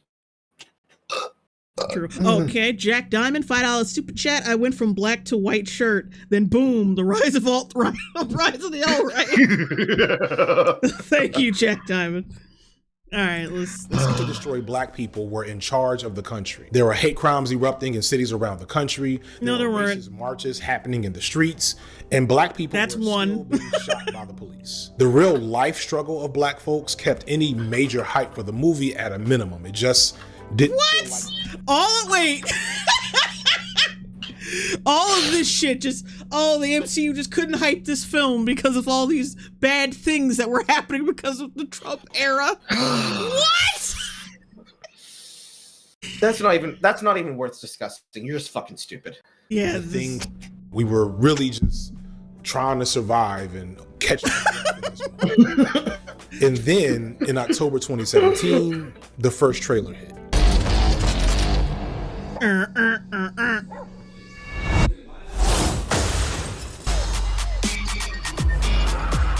Oh wait! I thought of what is that background noise? What is that background noise though? I don't fucking know. I think that wait, be quiet right quick. Because I think that might be him. I think he might have captured it and then accidentally captured his mic audio. Hang on. This teaser blew the doors off any expectation.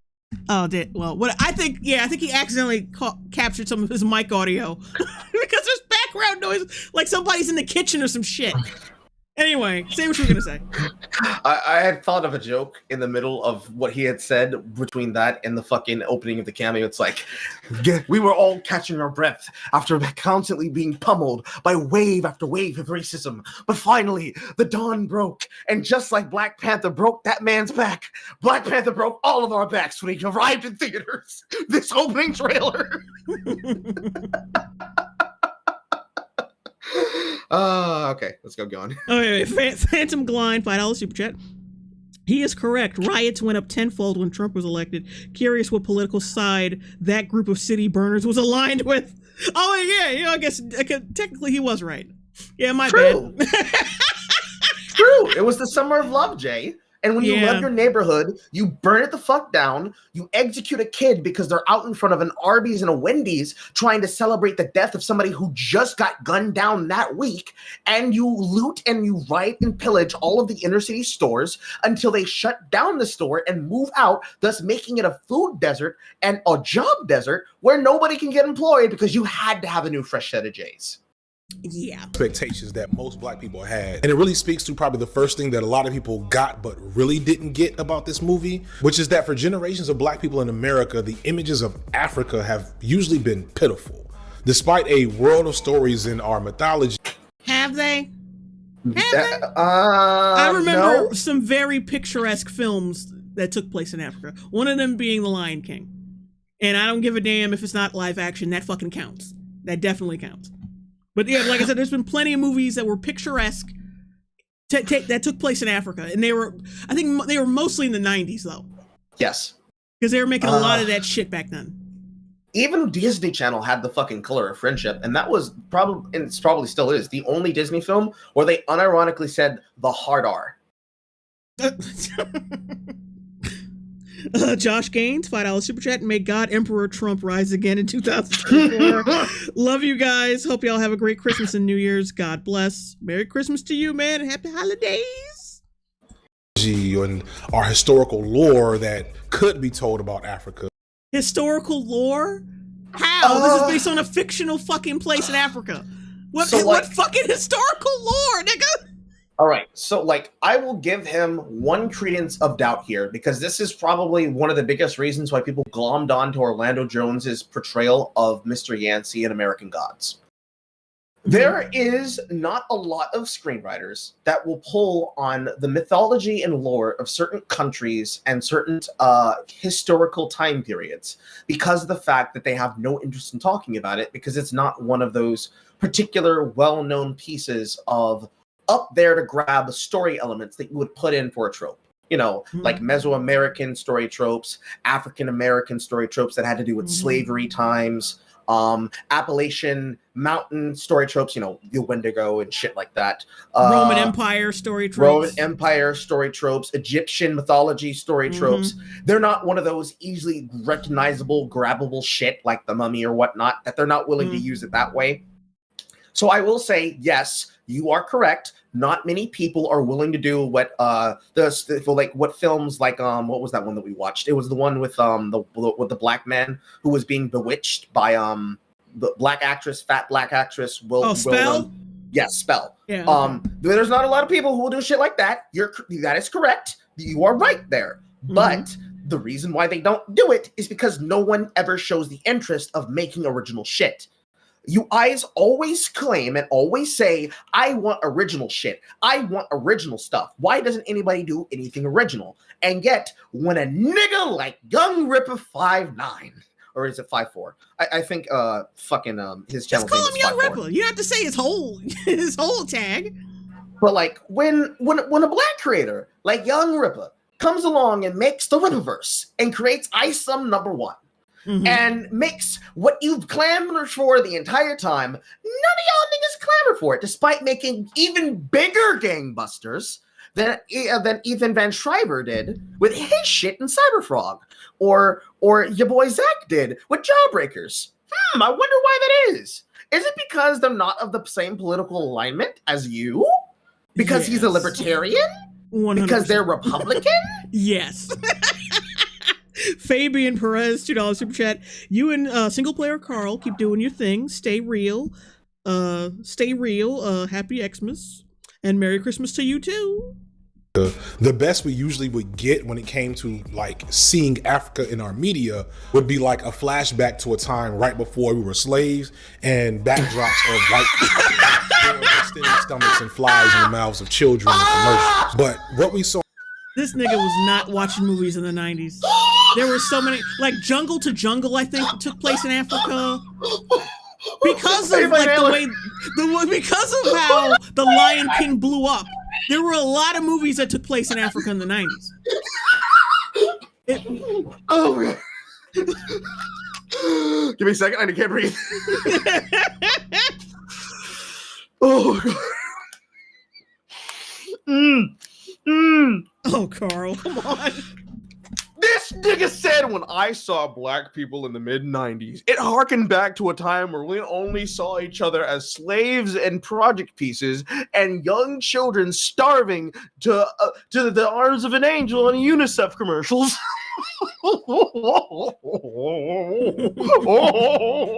I think you're projecting, bruh. I think that's your own prejudices boiling up to the surface. Are we sure I'm the Uncle Ruckus here? I mean, for you, I'm just joking. For this nigga, I'm dead serious. Oh, God. Wait, Ryan Leonard, $5 super chat. Hollywood out here thinking Black Panther is Roots. Ironically. And not even the good one, the fucking shitty one that they made with Anna Paquin. Wait, what? They did a redo of Roots. You don't remember? Oh no. They had Neo in it, they had T.I. in it. Neo and T.I.? Yes. We need to watch that. Because I had no idea. And Neo and T.I.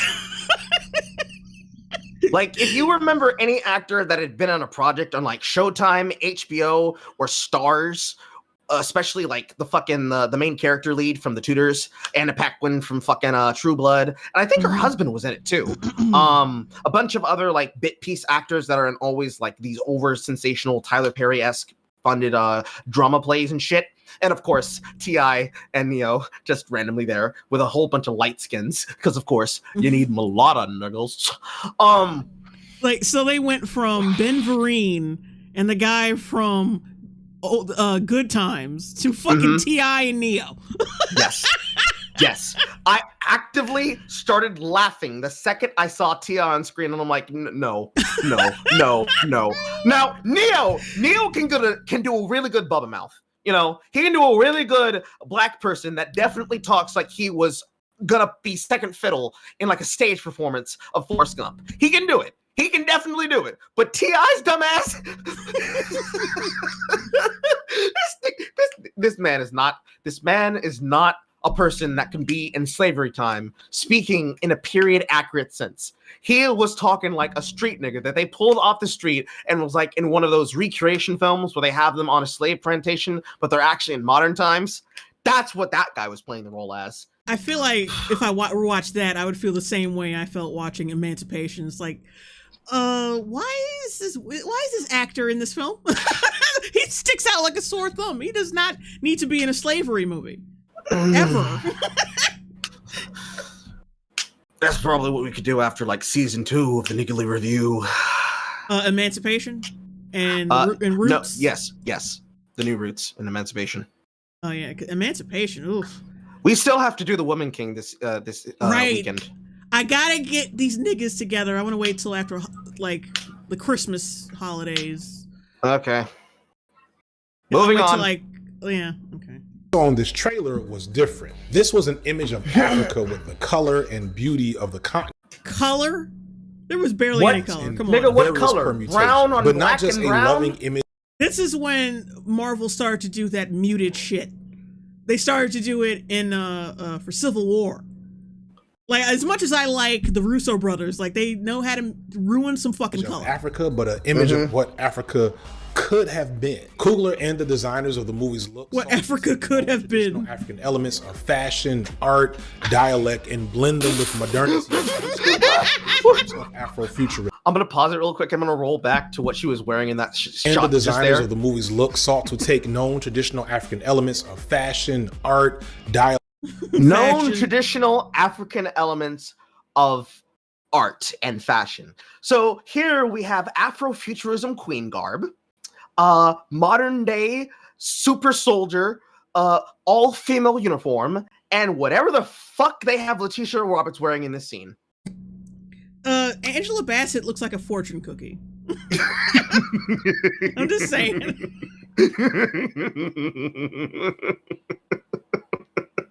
Okay, nigga. All right. I guess this is your fashion, guys. Graphic tee sides, puka shells, and a bunch of red bodysuits. Oh my god. And blend them with modernity, which evoked the tropes of Afrofuturism. Afrofuturism is a... Nigga, we know what Afrofuturism is. We don't need you to fucking words for us. Why are you explaining shit for... Oh, actually, no, I know why you're explaining it for your audience. But why are you explaining this for other people like they can't put together what the fuck it means? If they can understand what futurism means, it means they can understand what you mean when you put Afro in front of it. Another complex concept that I won't dive too much into. I'll leave some videos in the description for, but simply it's a facet of science. Also, another point for Carl, I'm not going to talk about this thing that I brought up that's supposed to be integral to the reason why we're talking about Black Panther and why you're wrong about it, but I'm just going to leave the notes here so that you can suck my nuts later. All right, hang on. Let me read the super chat. Nate Hooper, $10 super chat. You could show a short clip of Oswald Bates without getting struck, right? Classic and live in color. Oswald Bates. I don't remember that. It's just Jean-Luc Picard with a wig. And yes, he did. He did just single-handedly alienate North Africa. You're completely correct. Damn. Fucking up all over the place. Also exist in the future, something that a lot of sci-fi media up until Star Trek kind of didn't seem to be so sure about. What sets Afrofuturism apart from normal sci-fi is the way Afrofuturist art blends traditional imagery of the diaspora with sci-fi touches. At the time, Afrofuturist literature... Yeah, because there's no better sci-fi touch than a fucking wooden hut sticking off and outside of a towering skyscraper made of vibranium. Or, cloth magically turning into fucking force field armor. Or a bunch of niggas with fucking telegraph and holographic spears and shields riding on fucking rhino back. And don't forget the fucking space age aircrafts flying throughout places instead of just having a bunch of people wearing normal futuristic shit. And I love that excuse from when the movie came out, right? Well, like for why everything looks fucking primal and like this out of date. People were like, well, it's gotta look like that because they're secret society. Okay, but they already have a force field over their kingdom. No one sees them. So what the fuck is even the point? It's a dumb fucking point because I want you, and this is a thought exercise, people don't actually think this. Imagine that instead of being a secret nation ruled by a royal family that unified them way back when they got the heart-shaped herb and the meteorite and they started praising Bast, imagine instead that Wakanda is just a super secret society of techno elitists that are also nudists. Why would they need to wear clothes and have culture outside of their debaucherous nature of being swingers if the only reason that they wear clothes is because they have to go in front of people and represent their nation state? Why have this? You would literally just not care. As soon as you're behind the force field, everybody's taking the clothes off anyways, right? Mm-hmm. Right. So why have it there? What is the purpose of you having this art, having this fashion, having this design, having this wartime capability, having this agricultural GDP production, having anything you do, if the reason you're going to have it is because, well, see, Afrofuturism, heritage and culture, it doesn't make fucking sense. It's dumb. But in the movies, it was unheard of. And seeing it was a revelation. And then you combine that imagery with the banging horns of Run the Jewels, and suddenly this started feeling less like another black movie and more like a black event. The teaser exploded on YouTube with millions of views in just days. It was the topic of every because it's a fucking Marvel movie. I'm taking a screenshot of this face. I'm taking a screenshot of this face. Oh, Burst Angel, what's up, bro? $5 super chat. This super advanced nation got bodied by Thanos and his army of alien Unga Bungas, by the way. True. Also, I can sit in the screen cap of this. This was a black event. It was absolutely bustling. Everybody was talking about the black niggas. It was bussin'. Not bustling, bussin'. Black social media circle, school lunch table, water cooler, classroom, etc. In typical black whatever popular, yeah, we get it. Spontaneously decided that we needed to do the most when we went to see this movie. We would dress in our best Afro. That's so cringe. Why are you celebrating that? That is no different from like some Star Wars nerd going to the fucking theater wearing a Jar Jar Binks mask. It's no different. I like how his voiceover said we had to do the most. And you put this nigga whose name is Jerome on the screen wearing his fucking silver hoop earrings with a fucking linchpin bobby pin holding a fucking corn turquoise robe over his fucking blue pullover and his black pants with his popcorn in his hand, like, oh my god, yes, I'm gonna go see Black Panther with the He's boys. Wearing a beach towel. He's wearing a beach towel. I mean, if you're gonna do that, if you're gonna say that, you should have had you should have had this woman there. That should have been the woman, and all the other people wearing all the dashikis and shit. That should have been the visual you should have ended that on. Why did you put this nigga there? Why did you do Jerome like that? Why, Signifier? Why? Oh, God. Okay, wait, pause. I want to read this super chat for Max Smiley, $5 super chat. This country of the future that did nothing to save the colonized countries around it, yet complains about it and picks a leader with a fist fight. True. That we needed to do the most when we went to see this movie. We would dress in our More best. More importantly, pause. Because it had black in the title, we decided we have to become extremely obnoxious and make this our personality for at least 2 years running. Yep, that sounds like black people in America. Absolutely. That is the first dub you ever said. That's the truest shit you ever said, Signifier. Snap in half, bitch. Snap in half. Also, black women with head wraps, like that hasn't always been around. Black women in head wraps, black women in sundresses, black women in moo-boos. Yeah, that never existed before this exact moment in time. Absolutely not, nigga. No. We didn't have black African pride before this. The 90s did not exist.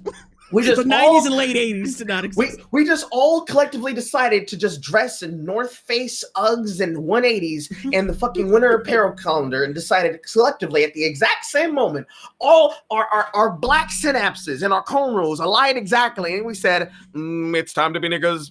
It's time to decide to go out to the movie theater, dress to the nines, become ignorant. It's time to be niggas. Oh my god, John Smith, $5 super chat. Is it me? Or does this guy mix up I and we an awful lot? Yes, he does. From futurist or traditional garb to attend. It was now a part.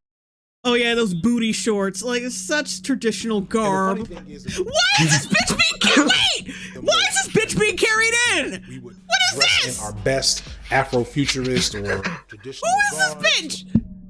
Yeah, the traditional garb, the hooker garb. It's so traditional. The traditional garb, the inner city slut. The go-go boots. But look at this. Wait, look at this. What the fuck is this?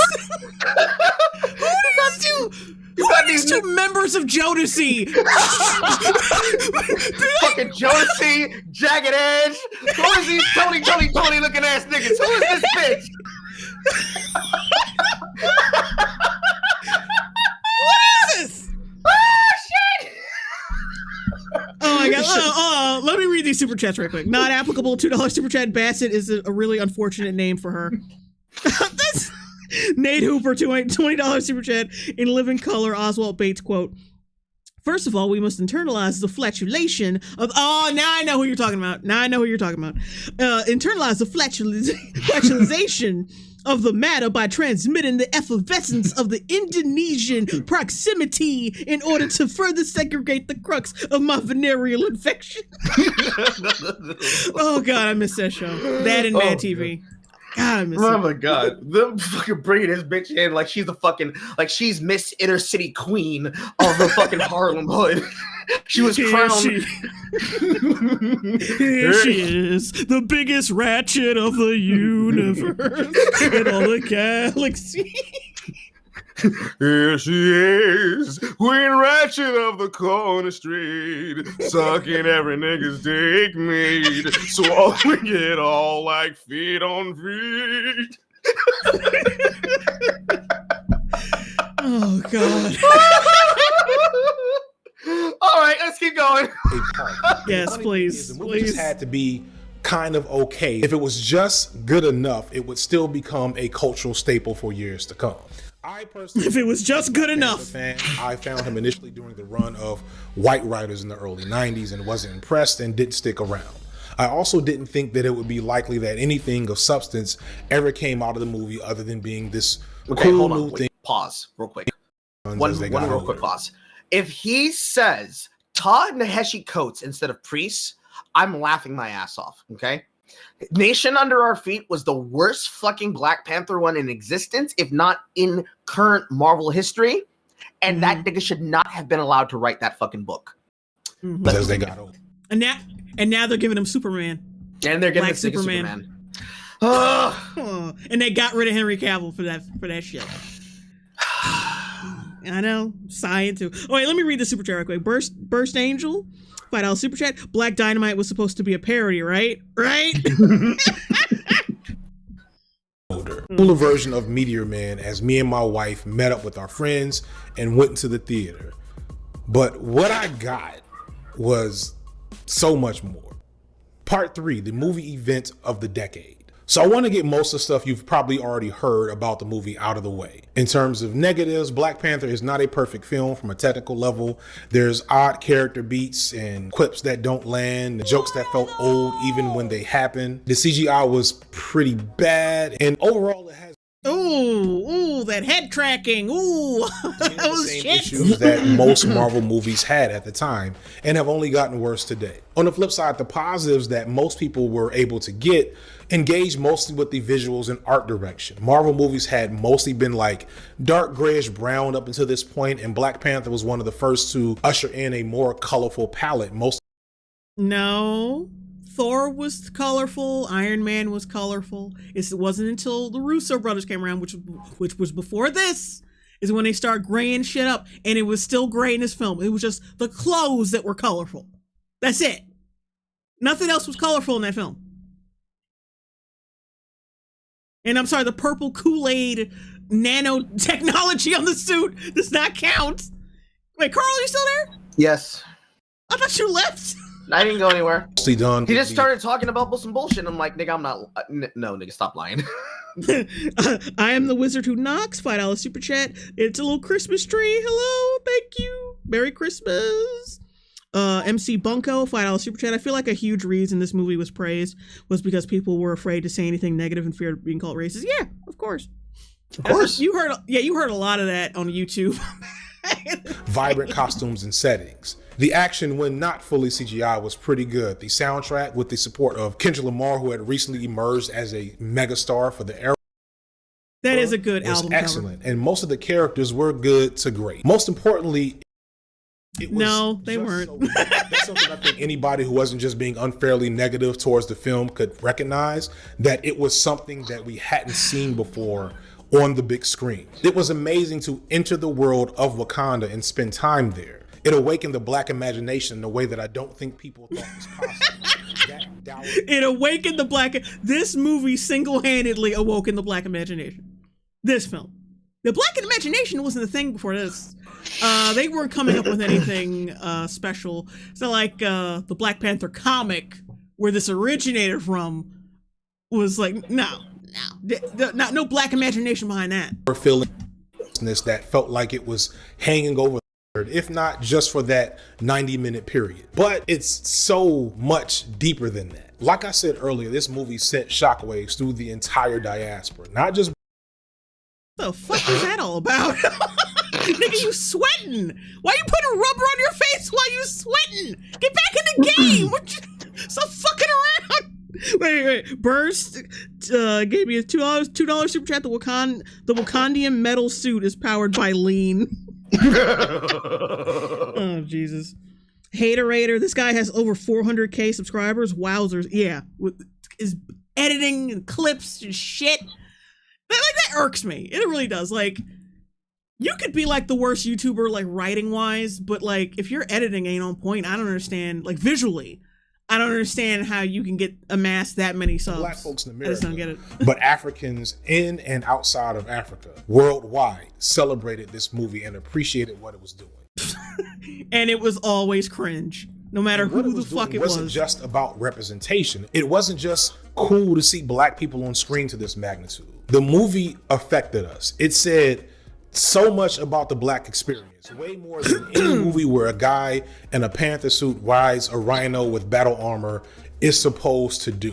The Black Panther told this very powerful and affecting Black story, or really, I think, a story about the Black experience, about the Black psyche. How is it about the Black experience? Explain that shit. Yeah, we all have like vibranium. We all have like, we do have insulated communities. We do have that. But we don't have vibranium. We're not rich. We're not super rich. Like, what the fuck are you talking about? We're not members this really of royalty. Tapped into, this really tapped into the Black experience. Nigga, people went in expecting a superhero movie, and what they got was an examination of Black colonial trauma, Black generational trauma. What? Just because they called that one white guy in the cast a colonizer a couple times does not mean they acknowledge the negative effects of colonialism. Get the fuck out of here. And just because the villain was like, oh, a lot of people like us are like, blah, blah, blah, blah, blah. That is surface level bullshit. It doesn't mean anything. They figured because, oh, it's the Black film, it's the Black superhero film, we have to call the one white character a colonizer a couple times. We got to be like catty to the one white guy who was very heroic in that film, by the way. Did shit he didn't have to do. Yeah, like that's it's like I said, it's surface level shit. It's just internal Black class struggle, Pan-Africanism, and a somewhat cloudy vision for the future. Most people were not ready for this when they went in. And if this description of the movie doesn't make sense to you, Black or otherwise, you probably missed a lot of it. So before we really dig into the analysis, for those please in explain the audience without the Black lens to see all the nuances and details, whether you're Black or non-Black, Technically, all sunglasses have black lenses. Let me summarize the movie thoroughly through my lens. Follow as best you can, and of course, I'll break it down a little bit more. Follow it as best. He's so fucking patronizing. Like, follow it as best as you can. Keep up, bitch. Keep up. I might leave you behind. Because this movie was just so deep and so black. Insult to the human race. $5 super chat. Yes, needing magic, miracle metal, and organic super serum to keep up with what pale people did without that. Showing the black experience indeed. Or at the end. We start out in the hood in Oakland, where Coogler is from. Everyone's favorite black man is planning some direct action. Then he is interrupted by the Boule. The Boule. And the Deltas. Conflict arises because everyone's favorite black man has betrayed the Boule and thus must come stand trial. The next scene, that one alpha on the yard that everyone knows is talking through a plan with the chapter president of the Deltas about how they're going to... What the fuck are you doing? What is that? I don't know what the fuck. What? Are people supposed to know what your sorority symbols are? The fuck you doing? Nigga, not everybody went fucking Rush. What the fuck are you on? Keep up with me, people. It's gonna be a bumpy ride. Random ass fucking references that you have no idea about. Base nerd, welcome to the Long Bros. Save his ex-girlfriend who's an SG Rogue. He does it, and then later they plan the homegoing ceremony for his father. Next, we get Killmonger. He's a GDI with seemingly no interest in Black Greek politics. He's getting his money with some ops. His hair looks stupid in And this scene, his by the main way. chick. More on that later. We come back to the yard and it's popping. And the Divine Nine are having a ceremony to officially welcome that one alpha on the yard into the Boule. The Boule. The Deltas. What are you doing? Fly, the Sigma are mobbing it up. That fucking bankhead bounce shit they do. Oh my god. That shit made me laugh when I saw it for the first time again. Oh yeah, that's fucking hysterical.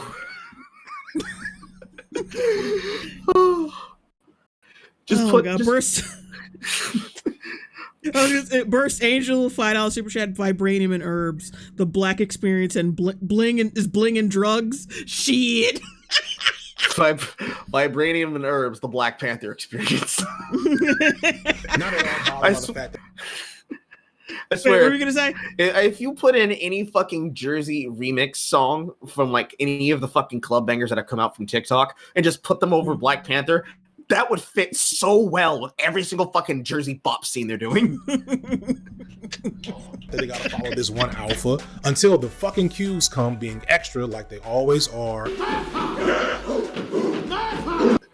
Nigga, did you sorority? Why? Okay, so this much I can actually tell you. So the thing about Omega Sci-Fi, the Qs, Q dogs are supposed to be stereotypically, especially in Black historical colleges, the horniest niggas on campus.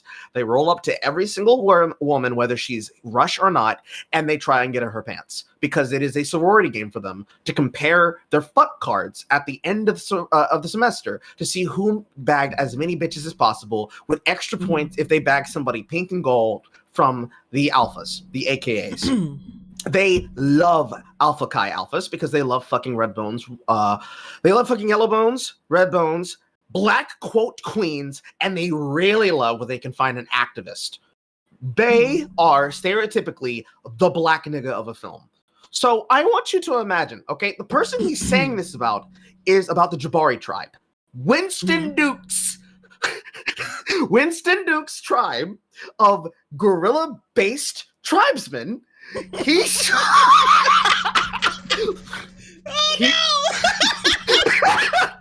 I can't even get it out. You know where I'm going. I can't even get it out. You need your ass whooped.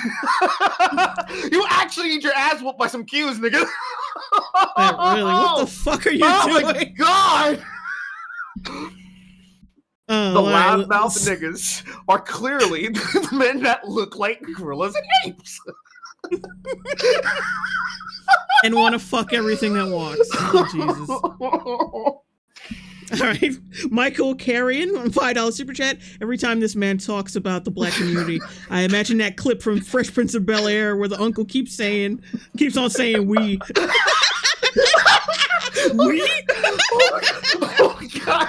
Oh, Claire Jagles, $4.99 super chat. I'm so chilling after stressing all day. Thanks for saving Christmas Eve. You're welcome. Merry Christmas to you.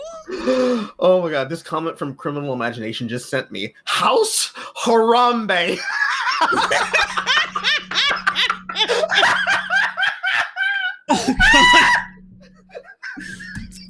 All right, let's go.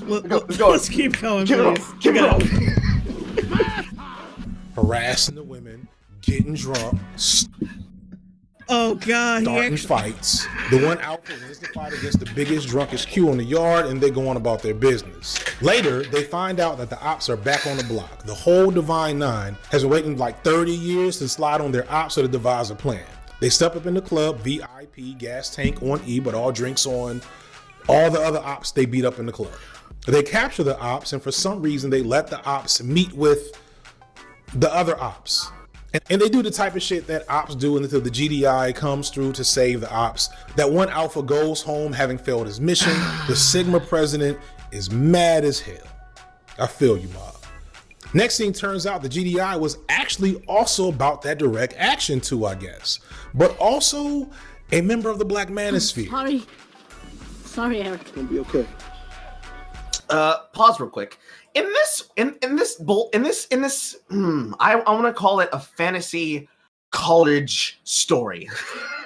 In this fantasy college story that you are allegoring the plot of the film Black Panther 2, you just called the helpful white American, granted the actor is not American, but American CIA agent a op.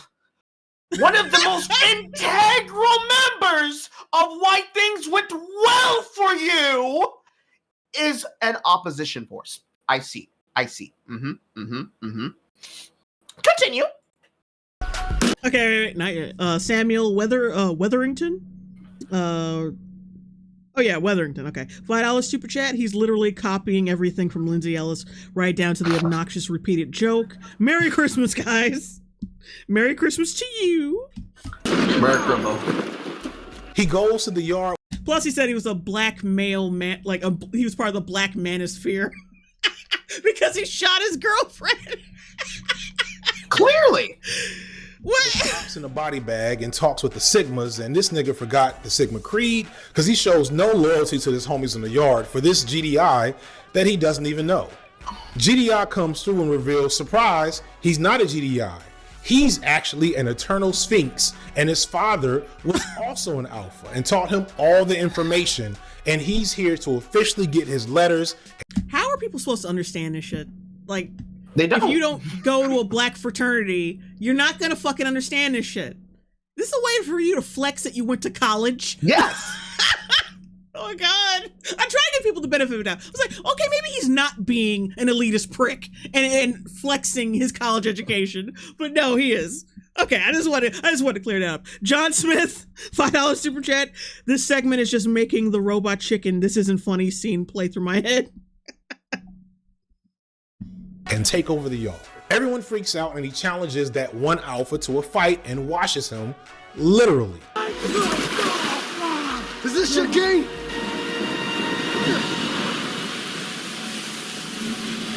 You didn't even do that meme right. You fucked it up. You didn't do it right. He doesn't even die here. He takes over the yard and immediately you understand why you can't let certain niggas into your fraternity because they don't know how to act. Or do they? Because low-key he's talking about direct action and I don't know, it seems like he's spitting facts, but then you remember this nigga's... He's spitting facts, but he's in the black manosphere. Like, oh, he had good ideas about like white genocide and all this shit until he strangled a black queen, and then I wasn't on board with that shit. I like the fact that this is the one time in his career where he's gonna feel really safe saying nigga. See, this nigga was spitting real facts. I was all about roasting Whitey in his home with his own chimney. I was all about getting up in his daughter and leaving a mashed potato bowl in her drawers and then leaving some mashed potatoes and coleslaw in his wife's mouth too. But when he walked up to Letitia and backhanded her in the mouth and said, "Shut your ass up, you nappy-headed crow-ass bitch," that's when I said, wait, maybe this nigga's not all about that shit. Wait a minute. Someone in chat said, well, I'm gonna say this while you're gone. Traj, what's the fuck? Traj says killing children is spitting facts. Blogged in the lurker, just being a racist twit. John Smith, $5 super chat. Also, what kind of loser flexes his educational credentials with frat and sorority drama? FD Signifier does. That's who. That's who. Oh god.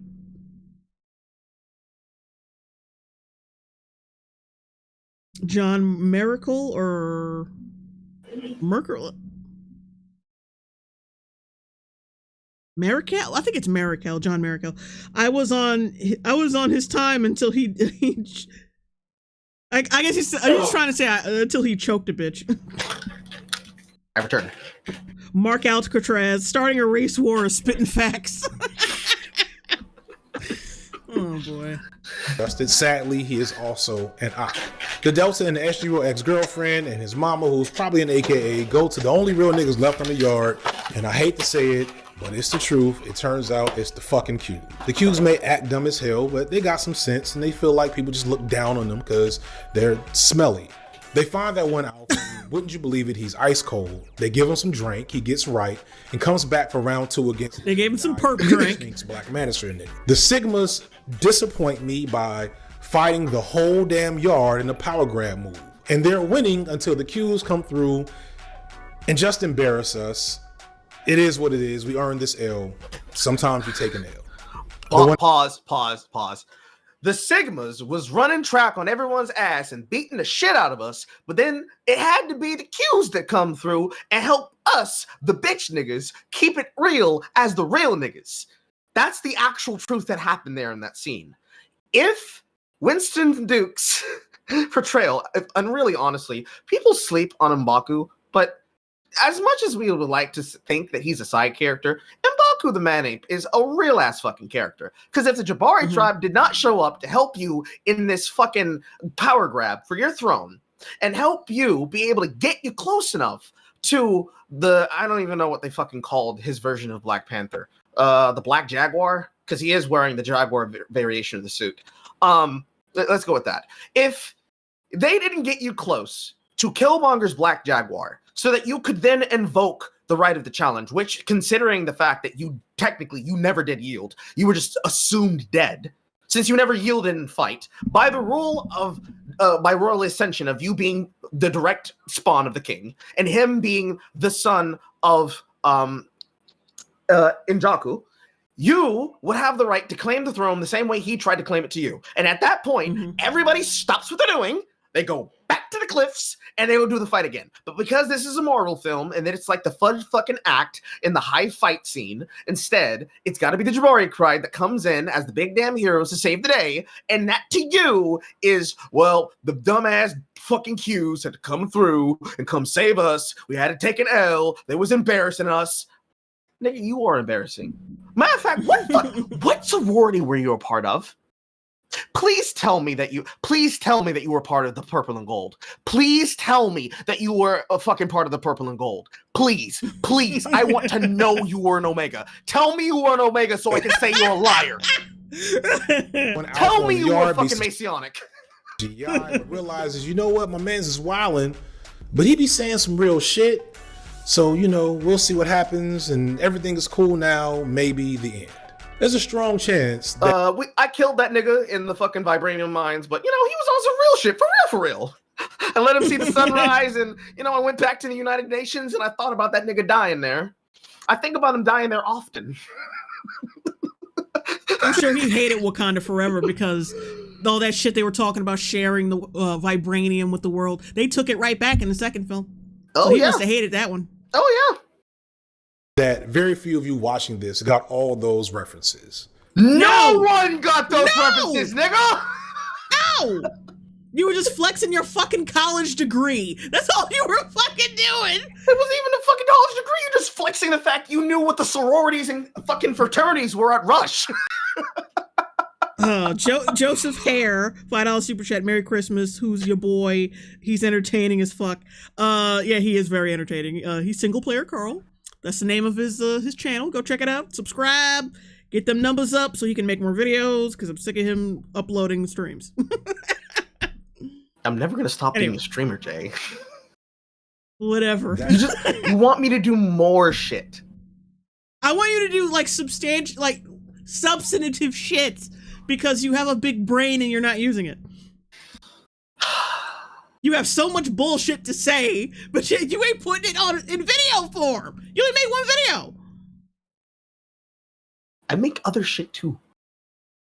Anyways, moving on. That's kind of the point. Coogler put in so much subtext and thematic resonance under the surface and in spaces where few would see that it makes complete sense that most people didn't get it. That's one of the beauties of black art.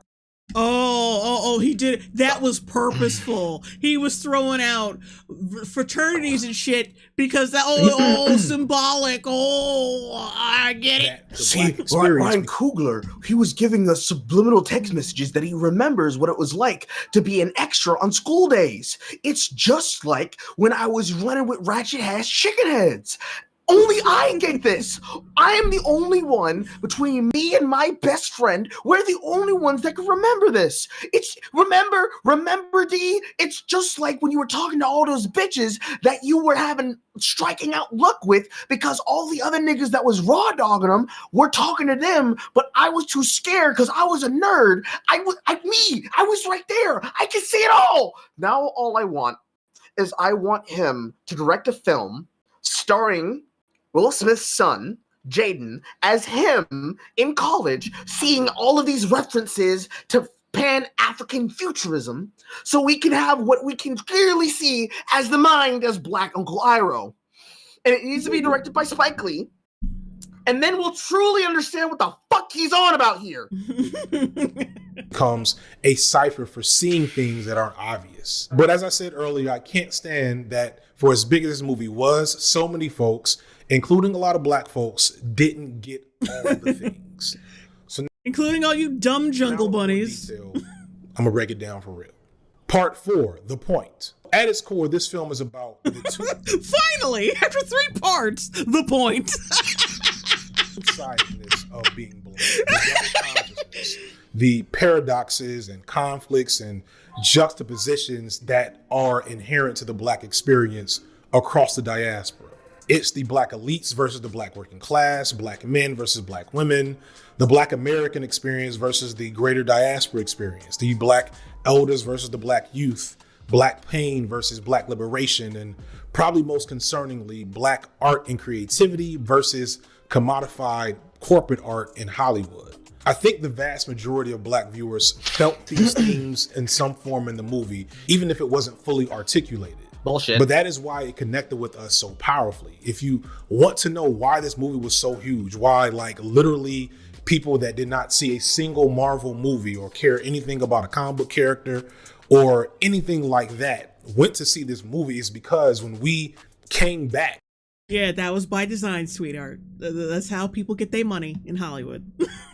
They try to bring everybody in so they can get that money. We said, yo, you gotta watch this. It took private conversations and thoughts that we would have only in community and then put them on display in the open for the world and each other to see.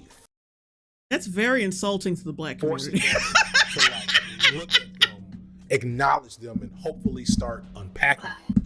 One of the main comments I remembered hearing from my peers was, I was not ready. And I wasn't. I cried at this movie. But let's get into the core conflict that I cried, man. I cried bitch tears. T'Challa and Killmonger, who represent so many things in their juxtaposition of each other. Killmonger is inarguably Marvel's best villain thus far. No. Hell no. Fuck no. No. Black Terrorist is not the best they have. No. Fuck out of here. Is black pain and trauma personified. That I can believe. He definitely represents black pain and trauma, weaponizing it against white liberals by taking them by surprise while acting like an uppity nigga in public, but then being absolutely snarky amongst people when he's with his own. Acting like a victim with white people, then acting like a bully with blacks. Well done. Well done. Also, being like he pointed like because I remember because keep in mind I watched this before I started the stream. He makes a comment about, oh, you had security guards on me before before I even walked in, like implying that he is being racially discriminated. But motherfucker, you did exactly what she thought you would do. You were trying to rob them, and on some extra shit, you poisoned her tea and killed her. She was exactly right to suspect you, especially with that dumbass pineapple bullshit on your head. Pineapple stalk. Like, get the fuck out of here. We have to at least say Michael B. Jordan's portrayal of a black terrorist savant. Mwah! Mwah! He was all right. He was alright, but the fact that some of his performance was a little over the top. Sometimes I just cringe. I'm stealing the way he recited lines. I'm stealing from Signifier. He was alright, but the fact that he was alright means it was. All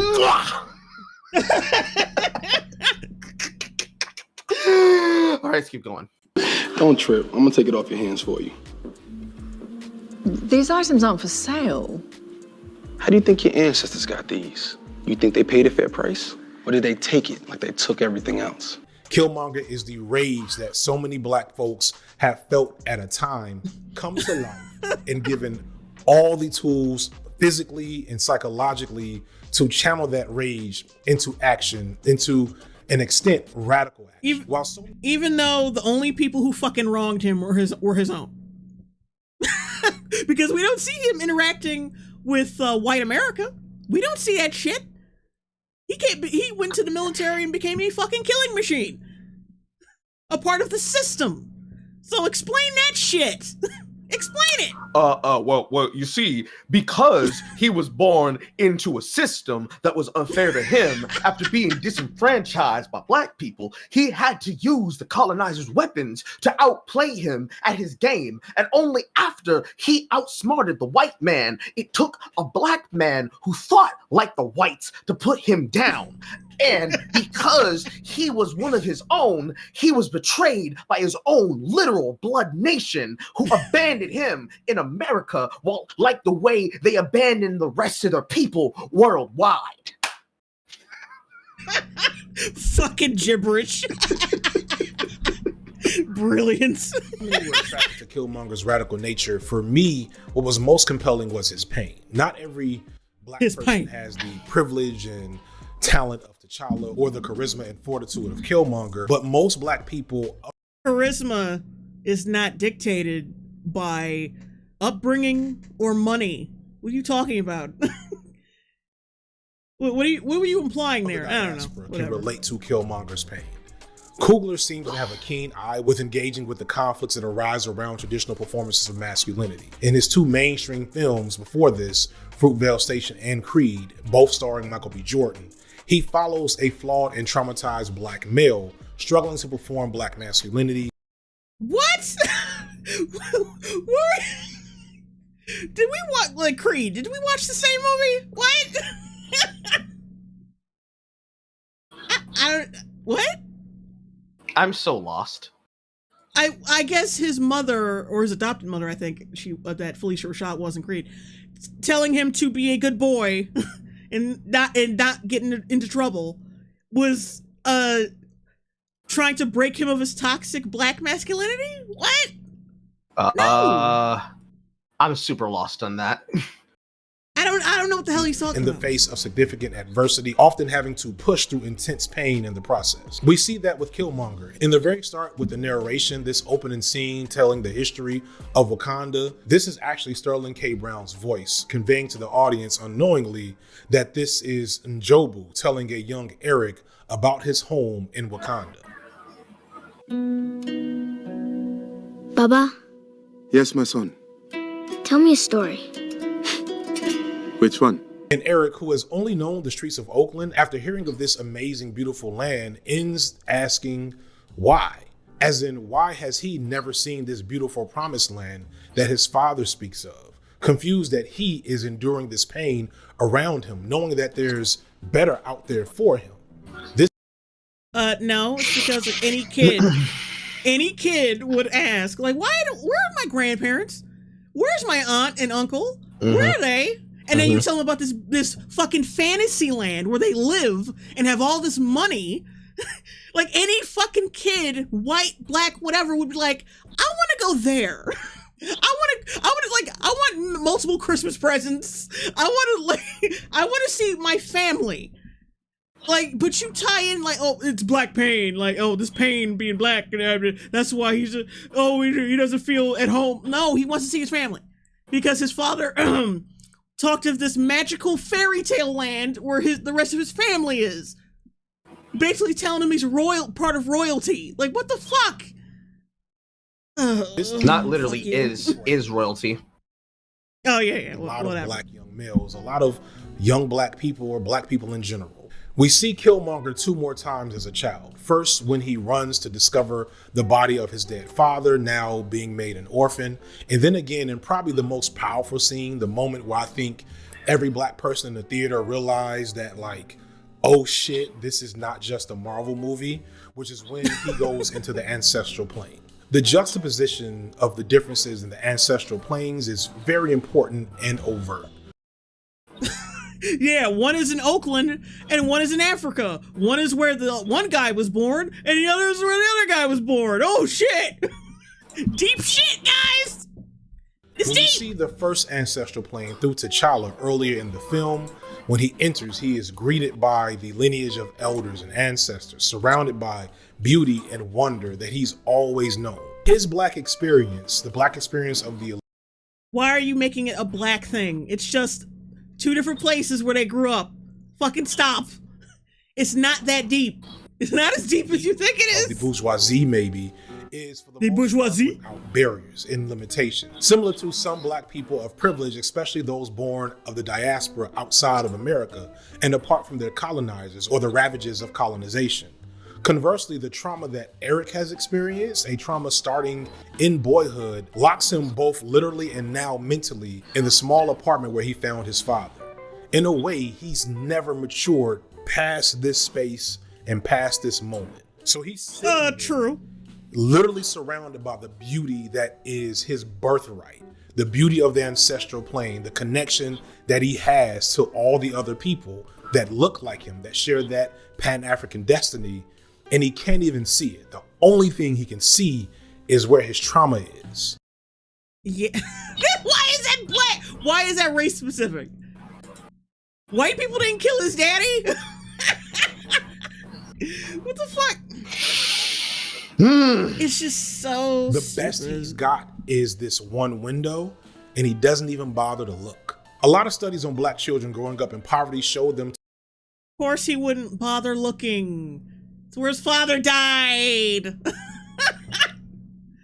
Plus, he was already in Wakanda by this point. I mean, I guess he didn't really need to, look out at Wakanda. Whatever. Post-traumatic stress disorder or PTSD on par or greater than adults who have served in literal war zone. It's why there's like any situation where you take a black child out of a dire. Wait a minute, rewind that. What the fuck did he doesn't say? even bother to look. No, it's as a dumb lot as of you thought studies it on was. black children growing up in poverty showed them to experience symptoms of post-traumatic stress disorder or PTSD on par or greater than adults who have served in literal war zone. Bullshit. I'm gonna call some serious bullshit on that. What? See, when you pull a black child out of the home, it's just like if you had sent him into the Korean Gulf War. Get the fuck out my face with that bullshit. Burst, send a $5 super chat. The trauma of black on black violence is pretty exclusive, to be fair. It's why there's like any situation where you take a black child out of a dire like environment, out of the hood per se, they don't just snap magically into being well adjusted when they leave those environments. Are you saying that somehow when the kids leave the hood, they like have behavioral or mental problems? Yes, he is. Yes, he is. Jesus Christ, you have no, like, you have absolutely no respect for your own people. Like, Jesus Christ. I went to college. I didn't live in the hood.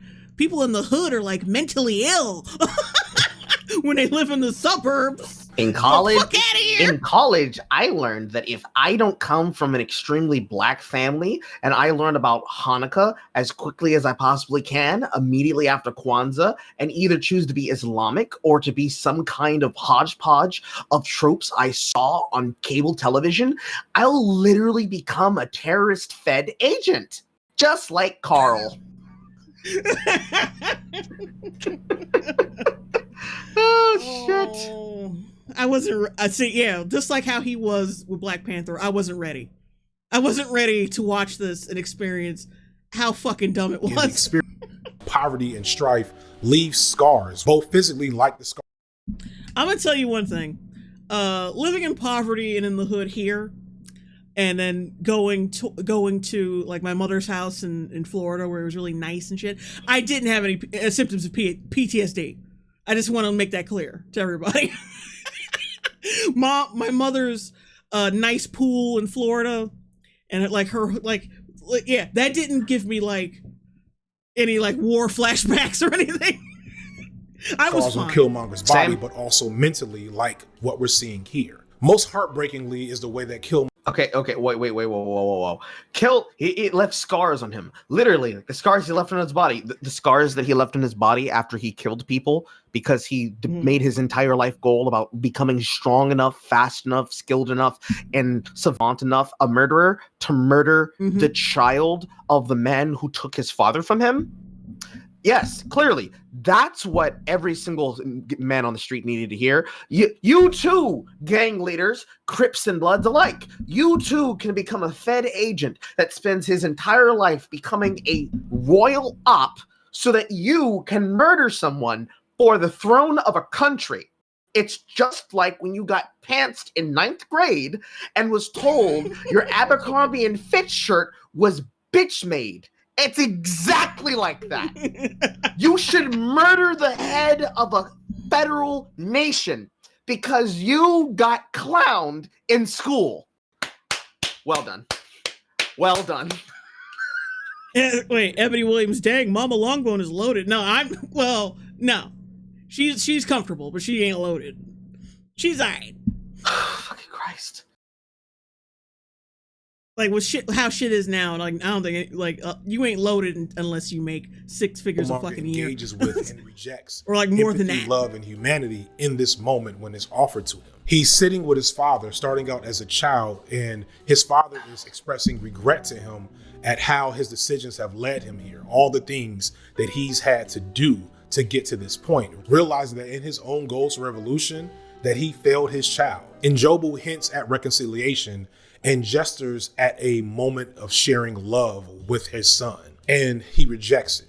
The whole time up until this point, when they're talking to Killmonger, they cut back and forth, and it's Killmonger as a child talking to his father. He's still vulnerable, still confused, still looking for closure, still looking for answers. But the moment where Njobu offers affection, Killmonger rejects it. He responds like many traumatized children of all races have. He shields his emotions and he goes on the attack. At this point, we don't see Killmonger as a child anymore, and we don't see that child for the rest of the movie. In a weird way, this was kind of closure. It was him closing off whatever parts of humanity he had left so he could do his plan. So about that plan, The Okay, wait. Let me pause it real quick because I want to hear his justification for this. Pause, £5 super chat. Let's see if this super chat will finally work. Damn, YouTube, I just awoken from a nap. Cat Well, nap. Thank you. I know it says nap. What's his nap? He meant cat nap. All right. Well, thank you, Pause, for that super chat. The biggest conflict that most people have with Killmonger is found in the issues of his revolutionary politics in the face of T'Challa, or to a greater extent, probably Disney Corporation or the movie industry in general. Killmonger, like I said, in many ways is a black radical fantasy. To many, he is the real hero of this movie, and T'Challa is the villain. He is the proletariat, and T'Challa is the black bourgeoisie. Killmonger's plan is a people's revolution, seemingly not using the master's tools, but tools of his place of origin. Killmonger is the only person. He is using his master's tools. He was trained to kill by his master. Person that kills a colonizer in the movie. Killmonger was maybe one of the first times in these Marvel movies where they have the villain like doing things that make perfect sense. And as an audience member, you start wondering, why exactly should I root against? No, not this bitch. Not this bitch. She is not the bitch. I mean, Killmonger isn't either. But especially not her. I don't need the freckled-faced lesbian to be the standard that you think they were trying to honor with her character following the depiction of N'Jaka. Okay? N'Jaka is not a person you want to model any future villain from. I don't care if they tried to make this bitch super soldier or not. She is a domestic terrorist. He was an international terrorist.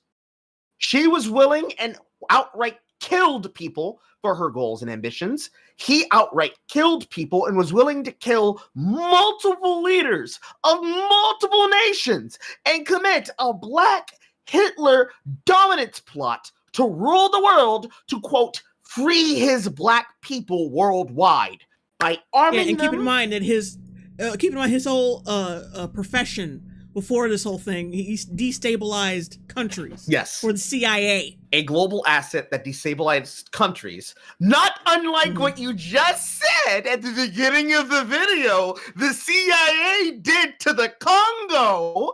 That was his plan to do that to the world. But you're saying, bro, he's the best villain. The best villain in Marvel. Okay. So your favorite villain helped the CIA destabilize countries, but you also criticize the CIA for destabilizing a country. Listen, it's cool in its base. It's cool in its base when it's set to the track of On the Jewels, okay?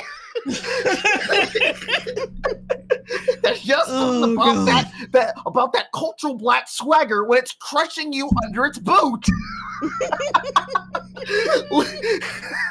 You gotta lick the boot while listening to Afro Shine, okay?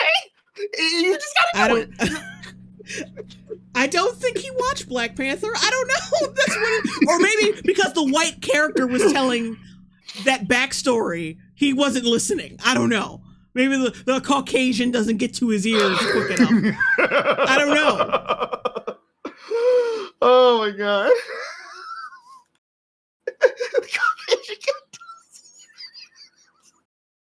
I'm dying.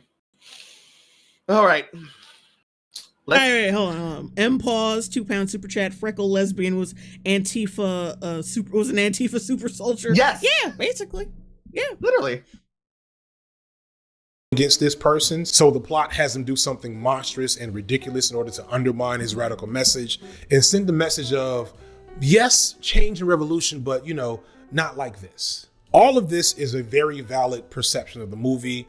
The whole make the villain do something stupid thing so we won't like him is a completely valid. No, whoa, not stupid. Whoa, bad. Whoa. Demonstrable. Make the villain do something stupid.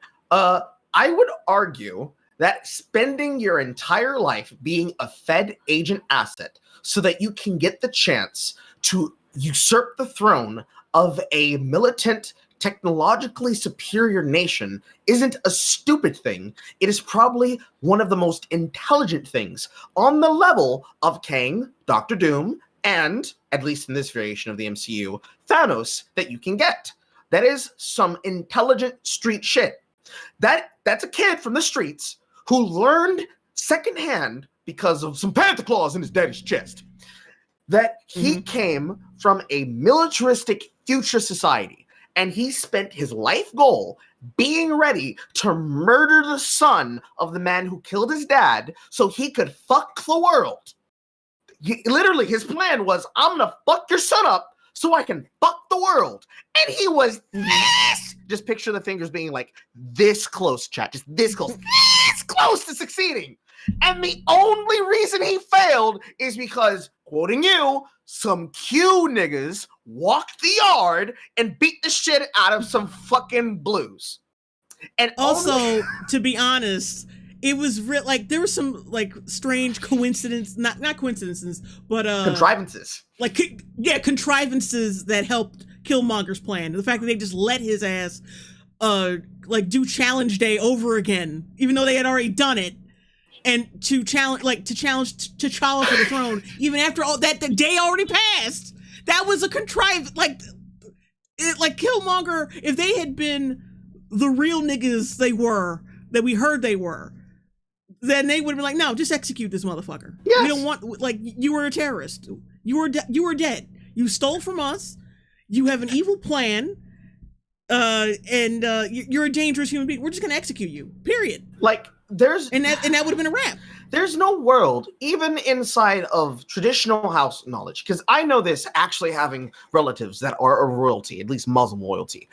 Do you think that because your father was an honorable man, that means that a dishonorable man or a man who's honorable but extremely pathologically evil is going to let you have your chance in court? It's going to be like, oh yes, absolutely, we'll let you challenge the throne. And then he throws you in a jail cell, you come out in front of the people, and it's like, all right, I'm here for a challenge, and boom, you get shot in the back of the head. And you fall over, and everybody looks at you, and he's like, oh, it looks like he didn't survive his challenge. Oh well. Because the other kingdoms didn't show up. They could have easily just been like, boop, I'm just gonna knock you off the waterfall. Fuck it. Oh shit, my guy! But they didn't do that. They just let him take the throne for no reason, over just some dumb shit. It didn't make any sense. Only world where it makes sense is in his head. Criticism. However, I find this particular perspective on Killmonger in this movie to be a little one-sided and incomplete. It's purposefully leaving out certain elements that I'm sure Coogler was thinking about when he made this character, because two things can be true at once. For a moment, let's get away from Killmonger, like thematically and symbolically, and just look at him within the context of the story. Looking at his words, his actions, and his training. And we realize that Killmonger is advocating a revolution, but it isn't just black liberation, it's neo-colonialism. The world's gonna start over, and this time we're on top. Oh, his acting, like, just to be honest, his acting is not great in this. The sun will never set on the Wakandan Empire. It's Wakanda as the empire reproducing the same oppressive hierarchy that already exists, just hopefully with black people on top. And would it be black people, or would it only be Wakandans? It's tempting to paint this as Disney. He clearly meant all black people against white people and people who sympathize with white people. It's clearly what the fuck they meant. Just because they try to water it down for Marvel audiences doesn't mean shit. Like, oh, well, did they mean like just Wakanda? Or no, they meant all black people taking control from the white power system. That's what he meant. All right, wait. John Smith, $5 super chat. When you put it that way, Carl, M'Baku is the real hero of the movie. Yeah, exactly. Definitely. Like 4Max. Oh wait, let me just read these right quick. 4Max Smiley, $5 super chat. Why do people praise this villain in a movie, just completely ignore his stated plan to genocide multiple races? Yeah, and kill children too, but yeah, no one wants to really want to hear that. Echoes in the film, $4.99 super chat. Merry Christmas to you both. This stream is the best gift to start Christmas Day. I personally thought She-Hulk was the best villain. Thank you guys for your super chats. I can answer both. And Merry Christmas. Merry Christmas. I can answer both those questions. Okay, so the first thing, I'll answer the M'Baku one second because that one's actually important. Because realistically, I haven't seen the film yet, but I can say for a certainty from what I've been told and what niggas wouldn't shut up about, Winston Duke's M'Baku is the hero of both of those films. He is the most he is the most funniest part of both of them, especially the comment that they put in all the trailers about him making fun of the bald-headed member of the Dora Milaje. But you bald-headed demon. The reason why there were people who were fawning over Killmonger is because one, he was portrayed by Michael B. Jordan, and two, for the Pan-Africans like Signifier, they really love his idea. They really love every single part of it, even the Black Hitler shit, but they stop immediately at the fact that, but that kind of makes me look evil. So actually, I'm going to say he had some good ideas, but they were flawed. But if they were given the same opportunity, it would go the entire way and they would walk even further. However, at least in terms of Black Panther, the first film, Winston Duke's M'Baku is indeed the hero of the film because M'Baku was the only, well, he's technically the only person because he's technically like, he's like the shadow to T'Challa's Sonic, if you get the comparison here. He is the anti-hero, but he's also this respectful anti-hero. He's not so much of an antagonistic like Black Panther Rogues Gallery villain, like, yes, I'm gonna fuck you over. I'm gonna fuck you over for the pride of the white gorilla. Ooh, that's not what he's doing. Instead, he has his tribal culture as the leader of the Jabari, but he is part of the 5 tribes that make up the pillars that hold up the culture of Wakanda. You could say he's antagonistic, and you could say he's a rival to the king. But he recognizes and respects the authority and the rituals of the society and the authority of the king. When the chancellor to the aid of the throne sees M'Baku come through with the Jabari wearing his tribal challenger mask, and they ask him, "What are you doing? Why are you here?" And he just simply says, "It's Challenge Day." It's like, what am I doing here? Bitch, it's time to pick a new king. The fuck you mean? I'm here repping the 9, 9, and 2000s. Run those hands. I'm running the 1s with the 2s on the 3 with the 4. Get the fuck up. I'm gonna put you out of the door. What do you mean? Why am I here? And then when he got his ass just looking like, good game. Next year, nigga. I'm gonna come back. We're gonna regroup.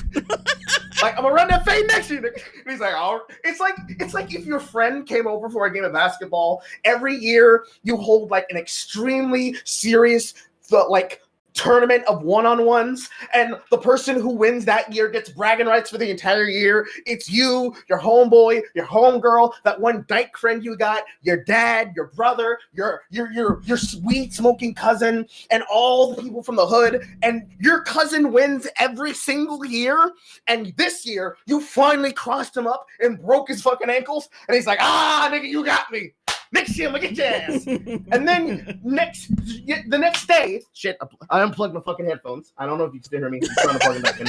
But then you're so fucking wired. You unplug your headphones. Yes, my computer does not work with Bluetooth headsets for some reason. But the next day, you see him at the fucking cookout, and it's like, oh yeah, I was saying I was gonna run your ass into the fucking ground. I'm gonna put you underneath the fucking brimstone, but pass the peas, nigga. Pass the peas.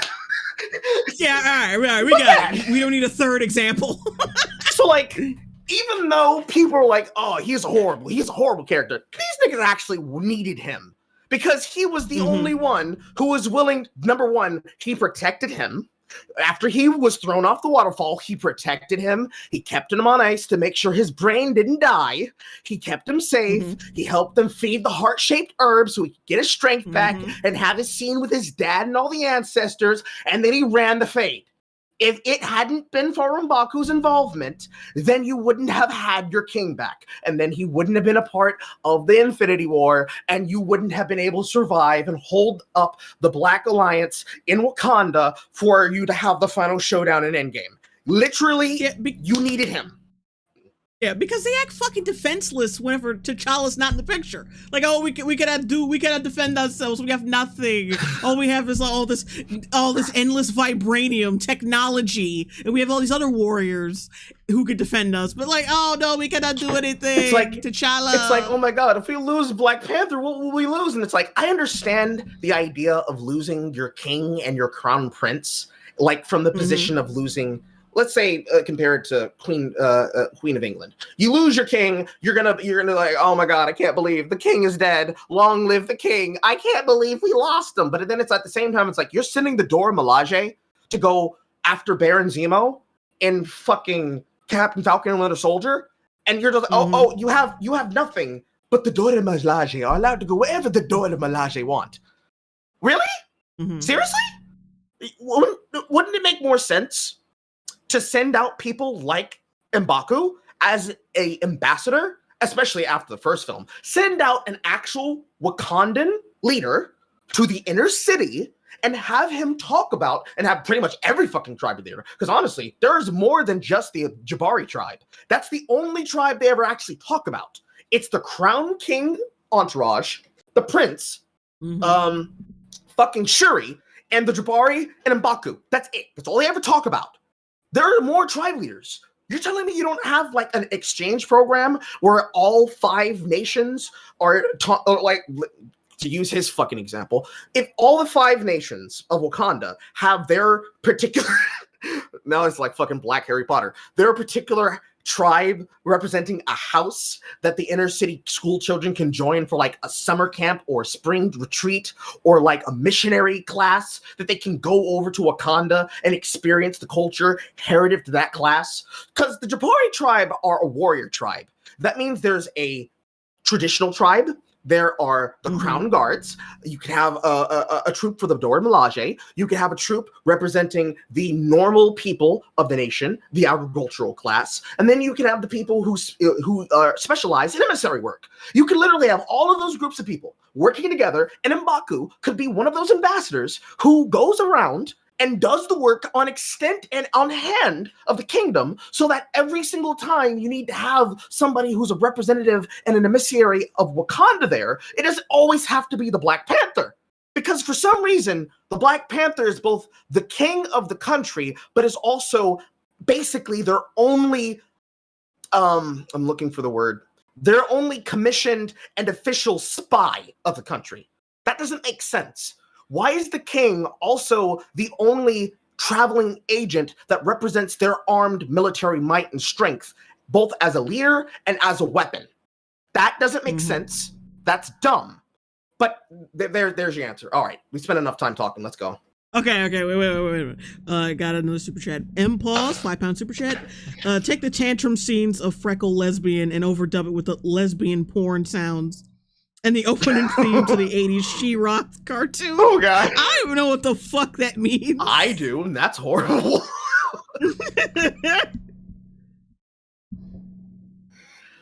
Oh, fucking Christ. Okay. Doing the again, I get it. I understand why. But to take this stance ignores that historically, revolutionary Pan-African ideologies have been melded with conservative and fascist ideologies to create despots and dictators in Africa, such as Muammar Gaddafi, Robert Mugabe, Papa Doc in Haiti. We've also seen clearly right-wing and authoritarian ideologies gain popularity, such as with Marcus Garvey and his ideological successors, Louis Farrakhan and good old Umar Johnson. Dr. Umar Johnson. Also, like, that was a really bad edit because you didn't let the clip linger long enough to cut away. Oh, God.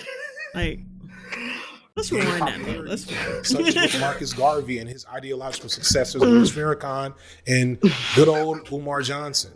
Dr. Heterosexual couples only. This is not a government. Is he jerking off? What the fuck is he doing? Is he jacking off right there? Let me rewind that.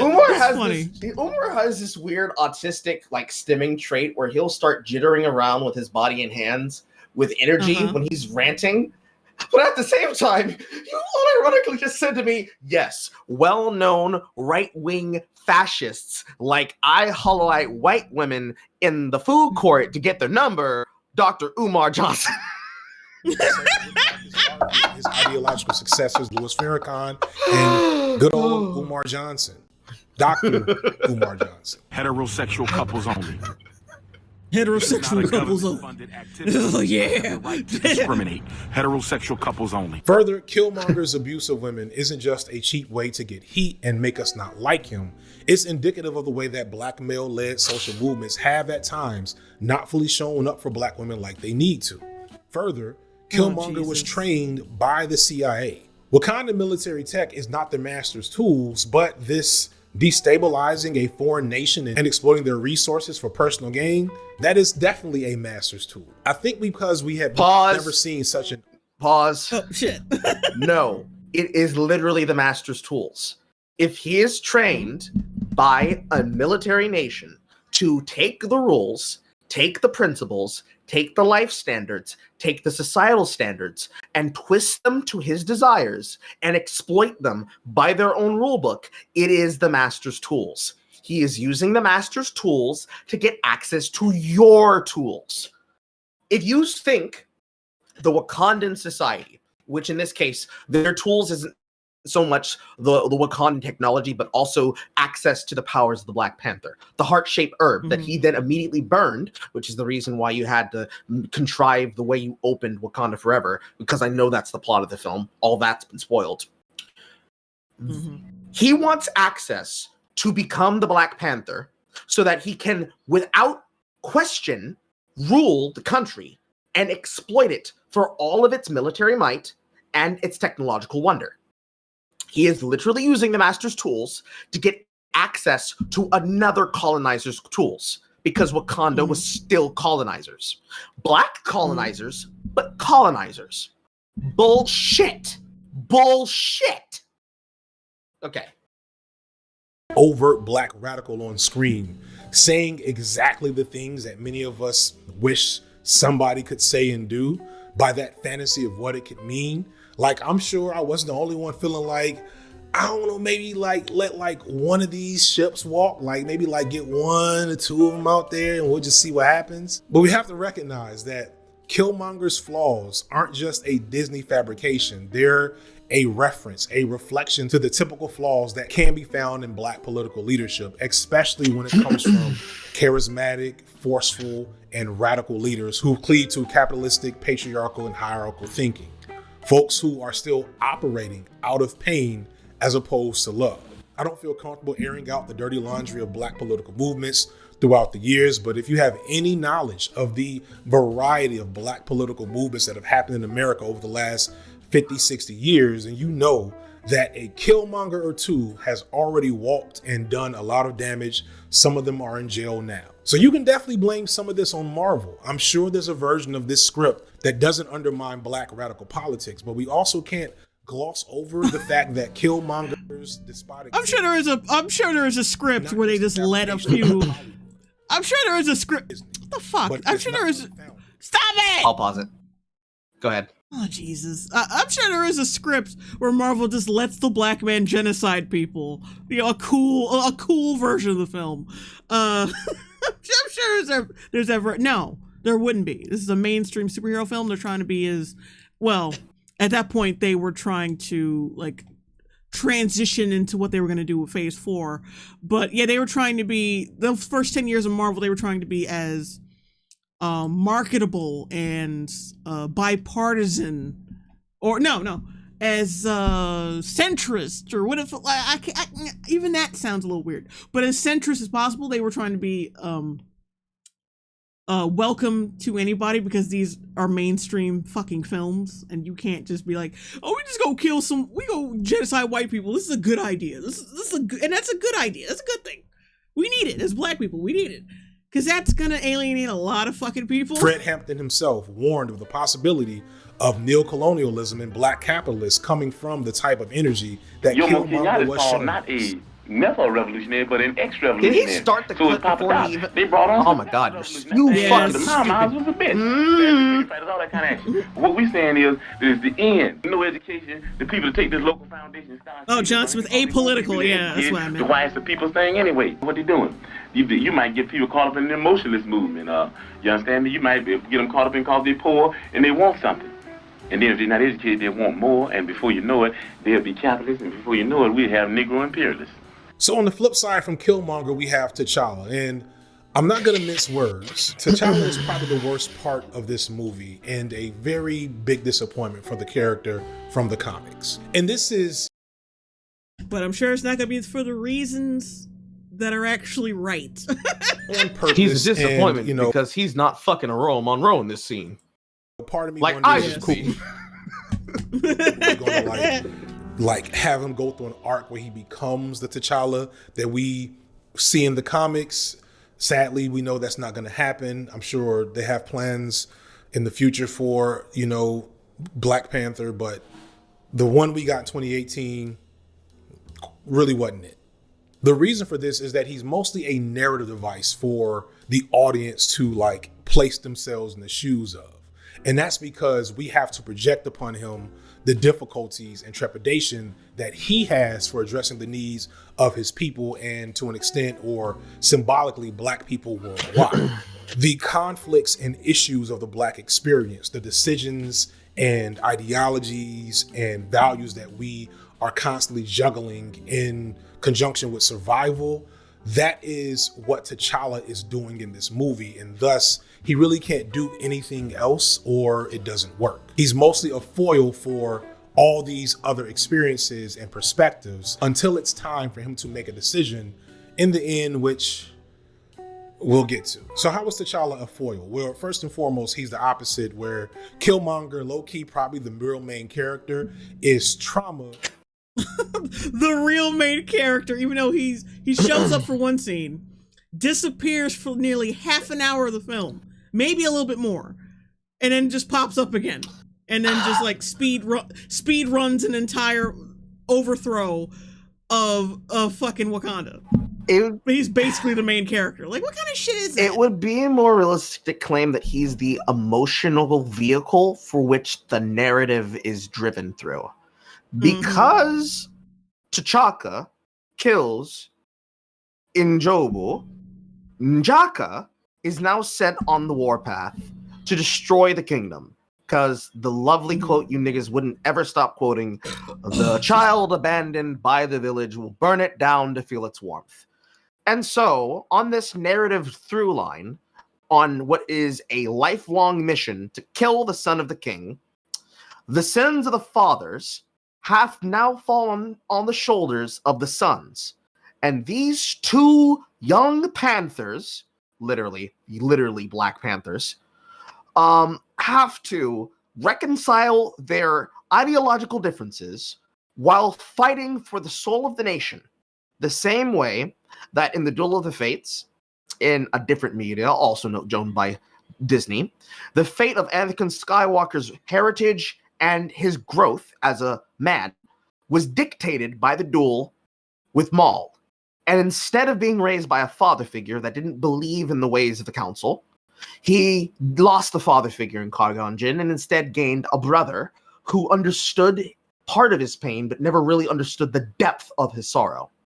That's realistically the story that you claim that you want, that you didn't actually want in this film. What you wanted was a Black Panther daydream, or wet dream in this case, because you niggas jack off to the shit. You wanted to see a man who would burn a kingdom down and go completely fucking Dr. Doom on the populace of white America. Instead of the emotional passion play between the two sons of two fathers that did some wrong that need to come together to make it right. But nah, that's not enough for you. Okay, whatever. Sure, he's the real main character. All right, whatever, bitch. T'Challa is privileged. While Killmonger is alienated from his heritage, T'Challa is deeply rooted in it. Where Killmonger is seeking liberation, T'Challa is fine with isolationism and then the status Nationalism? This is nationalism through the 4 women in T'Challa's life. They represent different forces that pull on the black psyche. Nakia, his ex, wants progress and to move forward. She, who has also spent time on the outside, sees why Wakanda should do more for the world. His mother, on the other hand, just wants to protect her family and see them well. She has already kind of exited from political or revolutionary action. She's old. She just buried her husband. She's like a lot of I don't know where you're getting all that shit from. She got out of the whole revolutionary action thing. She's barely a character in the first Black Panther movie, to be honest. She is barely a mother character, the same way that the mother character of the Deluxe is barely a fucking character in the nuclear review. I don't know why I can't say that with a straight face. I always laugh. But no, they're the exact same kind of fucking foil character outline that they make for all these mother figures. It's like, she is an old matriarch that just wants to see her family get along, but also... Yeah, she was more of a character in the second film. Too bad that movie was way worse. But she was not a character in this. Where you get all this shit who have from? already been there and sacrificed for black causes through their lives. And she just wants to chill and wear dope hats. Shuri, the little sister, is the hope and joy and talent of blackness. Black ingenuity unbridled by hatred and not giving it the time of day. She is what we aspire black youth and black excellence to be if white supremacy and all these other issues aren't in the way. Black people can't have brain cells if white people exist. Inspire black youth and black excellence to be if white supremacy. Listen, guys, we can't have black futuristic vibranium Tesla X cars because of white men fucking your black daughters, okay? Every single time Ezekiel puts his dick inside of LaShonda, every single time he gets a back shot in, pop, there it goes. There goes your HBCUs. Pop, there it goes. There goes your black scholarships. But oh, they had 2 black loving kids in a white engrossed intermixed family. You can't have the inner city no more. Can't have the Popeyes. Oh, there it goes. You can't have a Kohl's down here. Oh, you can't have a Carnegie either. Oh, you can't have a Publix. Oh, you can't have a Winn-Dixie. Oh my God, there goes the mom and pop shop sodas. Oh my God, they're just terrorizing everything. You are insult to human race and crazy. Insult to human race in chat said, unbridled by hatred, says the bitch who frequently calls Martin Freeman colonizer.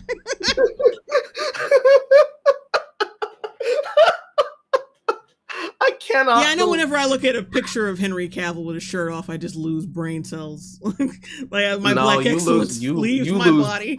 You lose all self-respect leaves your body when you look at Henry Cavill for a completely different reason.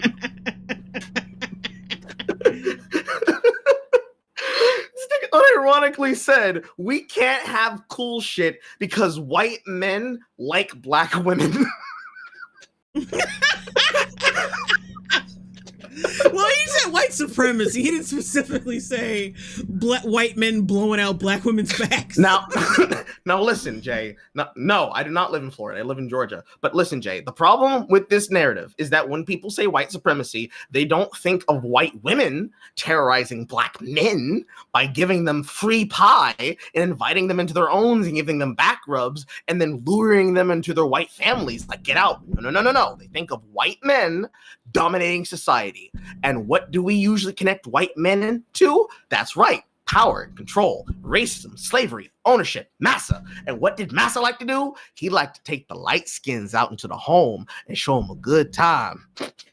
You haven't seen it yet, but there's this scene inside of like the daughter of Kunta Kinte. His daughter gets raped by the white master, who's played by, I think his name is Rhys Fiennes. Rhys Ifans? Yes, Wait, Rhys no. Ifans. It's the guy. It's the guy who was the king character in The Tudors. That guy. He plays a white slave master, and he rapes her, and he impregnates her with her child, who becomes, I think it's Chicken John. this ultimate light skin, this ultimate level 10,000 light skin that he has, the mulatto child. And one of the quotes he says, literally as he's doing it, is, "It is my right." That's what they think when they. That's what they think when they think white supremacy. They think white men terrorize and put their thumb on black society, starting with taking away your opportunities for success and advancement, and then move on to your culture. And then finally, the last thing that you can be able to defend, your women. That's what they think. Super chat. Oh, John Smith, $10 super chat. Off topic, but Jay, since Henry is bringing 40K to live action, check out the fan animation Hell's Reach. It takes audio from the audiobook and is a good intro to that universe if you're interested. Okay. I will check it out. And all these other issues aren't in the way. And Okoye is tradition and duty and loyalty and taking care of your own. The real strength and power of any black political movement. T'Challa's the real because the real strength and power. Oh yeah. Oh, you mean when that fucking terrorist took the throne and she vehemently defended him regardless of the fact that she was loyal to T'Challa and served T'Challa, and that the queen was ran out the fucking kingdom? That bitch. Hold on. I gotta. The thing that they take major issue with in the second fucking movie. hold on. We gotta go back. And the real power of Black Dynasty. Bald women. Bald black bitches. M-Pause, $10 super chat off top, £10 super chat, sorry. Off topic, although Bruce Wayne doesn't have the ego of Tony Stark, it is possible at times he did let it go to his head and shout, "Because I'm Batman," as he gave Selena Kyle a facial.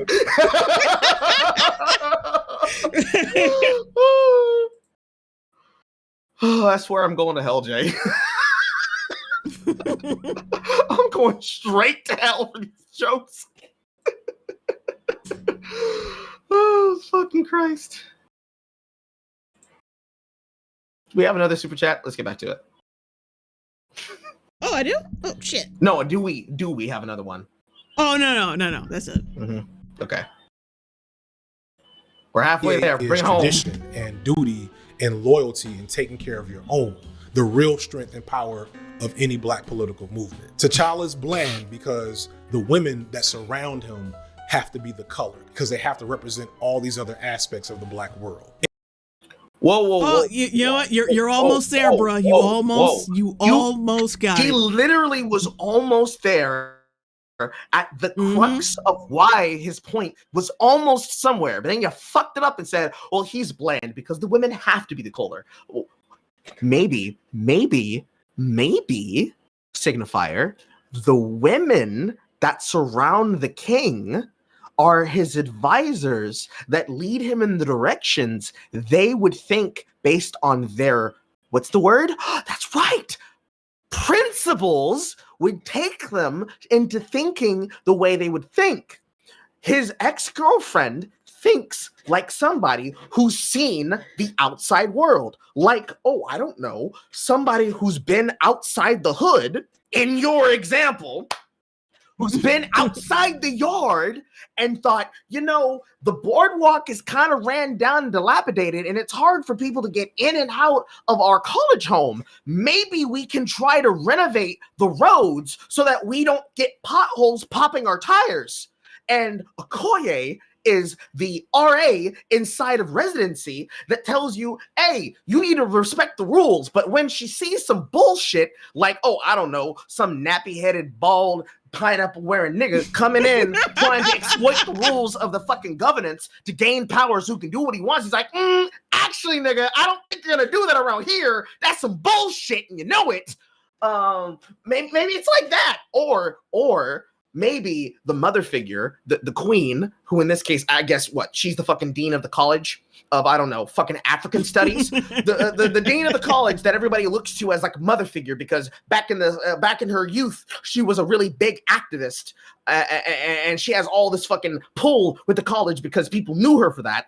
Maybe she is a person who, after years of living and being the head and the successful governing mother of a regime, understands that I don't need to be as vocal as I used to be, but that doesn't mean that I shouldn't be teaching you still. But instead of holding your hand or forcing you to do what I think, I'm going to tell you what my husband did and what I did and let you decide what you should do. And because I'm smart and I actually understand this and I'm not stupid enough to just stop at the women, the Jabari tribe, the head Q, the nigga that's always in the back of the club, mean mugging everybody, the silent nigga that's always pulling bitches.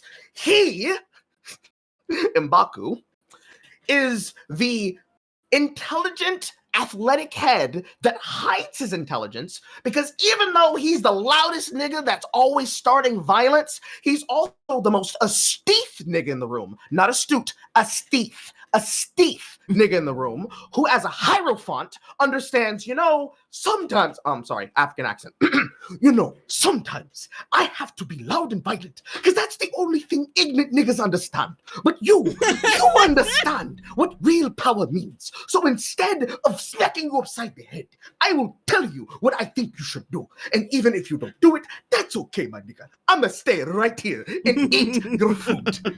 Put my feet in your chair. But still, I understand you are the king, but sometimes the king is a dumbass.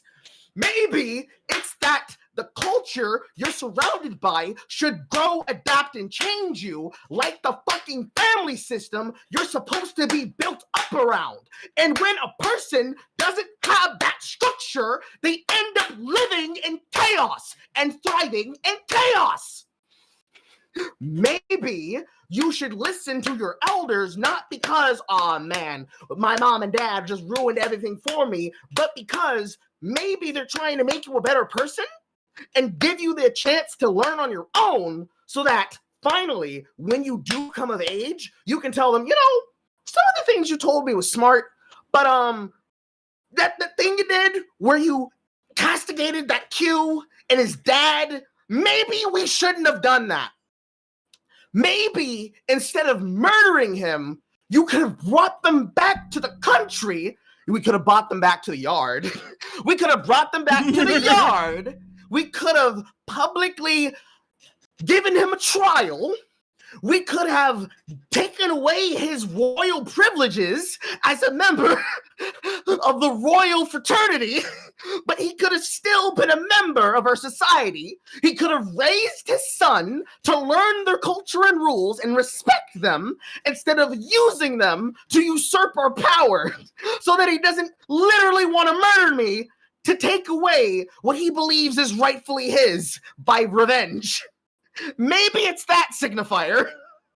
But what do I know? I'm just a loudmouth, nappy-headed nigga.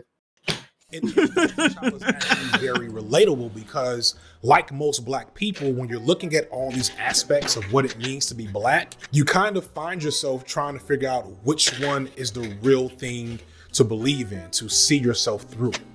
Which one do you give your energy and time of day to? That constant confusion around your racial identity can sometimes be exactly what it feels like to be black. Like one of my homies said that being black is scrolling through Twitter. One of my homies said, sounds so fucking unnatural coming from that motherfucker. Is it D? Is the nigga D? Is it the same friend you pull about every single time you talk about black culture? Who's D? That's his personal friend. Oh. Okay, wait, I got a super chat. Josh Kelsey, $20 super chat. Thank you. And happy holidays. By some Christmas. Badass girl you wish you could talk to, and then a TikTok seeing your cousins do a dance, and then maybe seeing ads to buy crypto, and then seeing a black man shot by the police. And like all of this is happening within a matter of minutes. Which of those things is the appropriate thing to understand myself through? None of them. None of that, you fucking bitch. No, I need something to tell me who I am. That's the fucking problem. That's the problem. You're a cipher. You're a mannequin. You're nothing. Grow the fuck up. Man. Grow a spine, you little bitch. Man, I knew I was black when I was told I should go outside and get coupons for Popeyes. That's how I knew when I was traditionally black. When I walked into that restaurant and smelled that burnt grease oil that hadn't been changed on Tuesday, That's when I just said, I'm home, baby. I'm home. What the fuck is wrong with him? What the fuck is Oh, he's a man child. He's a man baby. Oh my god, Lindsay Ellis, please tell me what shit I'm supposed to say. I don't know how to scam these people out of money. Like, I hate, like, motherfuckers like him can go under the radar because all they gotta do is cloak themselves in, like, this perception of blackness and woke bullshit. Because he's a black dude, he can cloak himself in that shit. Whereas, like, a white woke dude, like, yeah, we know exactly why you're doing this. You're not fooling anybody. You're a fucking soy boy. You're just that. But people can be easily fooled by this fool. But he's just as soy-filled and bitch-made as any of these, like, white progressives or white SJWs. He's no fucking different. It's so embarrassing listening to him bullshit his way through what he thinks makes sense. It doesn't, but he's gonna make it sound like it does because it energizes holy people shit. and it gets them going. Also, what a man. What a guy. One for every clap. CJ, see, look, nappy-headed niggadness comes out at the end. Wait. Bam Blamon, the nearly $100 super chat, the $9.99.99 2000 super chat, one for every clap. Well, thank you, and happy holidays, motherfucker. Repping that. I really needed that money. Repping that $100 for the 99 and the Carl thousands. See, I'm a useful nigga, Jay. Shaking your ass, getting your ass on the stroll for mama. Don't say it like that. You know that's your fantasy, you fuck. You are disgusting me right now. I have never felt more offended than I have at this exact moment. Oh my god, my side hurts. I've seen your late night timeline on Twitter. You ain't fooling no fucking body. Disgusted. Okay, Carl. Listen, I'm allowed to have self-confidence and shame, and I'm ashamed of you and me at this moment. All right, Batgirl Wild 7, $4.99 super chat. I wouldn't be surprised if dude one day has a word, imagine he gets a word form adventure sponsor. It says it's the pinnacle of empowering black folks. Okay, I get what you're saying there. Word Farm Adventure brought us blacks out of the darkness and into the light and taught non-fraternity niggas how to read, because as we all know, niggas not in fraternities don't know how to fucking read, and phone apps are the only way that we could learn any arithmetic apart from Hooked on Phonics from the 90s. Energy to it. Especially in T'Challa's case, as a leader and a benefactor of so much culture and privilege. If anybody needs to take that decision seriously, it's him. T'Challa is a child of the black elite. Maybe you could even call him, like I said, the black bourgeoisie or black excellence. This is a topic No. He's not like them. He is literally the bourgeoisie. Also, how are you taking this opportunity to say the word bourgeoisie and not say bougie? With your bougie ass. He was in a fraternity, Carl. Yes, exactly. Only bougie niggas go rush. There's a reason. How my younger generations are kind of waking up to the fact that the concept of black excellence is a myth, and pursuing this idealized image of black exceptionalism is a trick to get us to continue to buy wholesale into capitalism, because so few of us are able to make it. So those of us who do make it feel like we really need to make it. But that's another video. I'll leave some in the description to kind of break it down more. But what I personally haven't fully engaged with is the experience of growing up under that ideology. How becoming aware of the disparity between you and maybe like your cousins from the other side of town is its own type of unique psychological challenge. There's a survivor's guilt and an internal conflict around just being able to enjoy not being in the struggle, because so many others T'Challa has no conception of like American blackness. American blackness and African blackness are two different fucking things. Stop conflating the two. Why would the fuck would he get understood the way what you're describing? This fucking character does not feel, exhibits, or any of that because no. In fact, the very sentence you just said is the clear difference of exactly why I said the sins of two fathers falling on the shoulders of two sons. If they are anything, he represents African heritage. And if Killmonger represents anything, he represents the hustle, grind, and flow of an African American. I don't know why I said that way. African American black. He represents an American black who believes in get paid however you have to. And he represents honor, family, and tradition above everything. How the fuck do you come away with that under? Never mind. Just insult the brainlet and move on, Carl. Just insult the brainlet and move on. You are in the struggle, and you fear, am I doing enough about it? Am I resting and being too comfortable in my own blessings and privilege and not being empathetic and proactive enough to those who don't have what I have? In this, I think it's clear that T'Challa agrees with what Killmonger wants to do. He also sees what Killmonger is, but there's a guilt even in It's clear T'Challa is holding back in this fight. Because the only reason why Killmonger exists in the state that he's in, the only reason he's a threat is because of something someone did on T'Challa's behalf, because of something someone did to maintain the privilege that T'Challa is used to. T'Challa's father, T'Chunka, killed Killmonger's father in Jogo. His name is not T'Chunka. It's T'Chaka. He called him T'Chunka.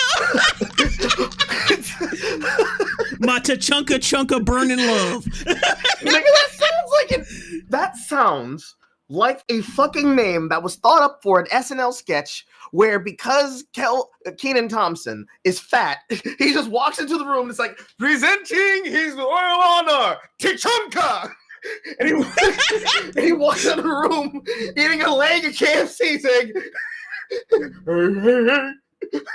I can't even continue the joke. You know where the fuck I'm going. Yeah, but see, that would mean SNL is funny, and it's not. Also, T'Chunka sounds like an African chocolate bar. Oh god, it sounds like a Marvel created version that's supposed to sound like an in-universe joke about Wakanda. The fucking starts a fucking African drum beat. It's like, have you been missing a piece of Wakanda? Ah, shit, I clicked the button accidentally. Have you been missing a piece of Black historical culture? Are you wishing to taste the mystic depths of Wakanda? Bite into a new patented bar of T'Chunka chocolate. There's a piece of the tribe within every bite. T'Chunka. Become a member of Africa. Directed by Taika Waititi.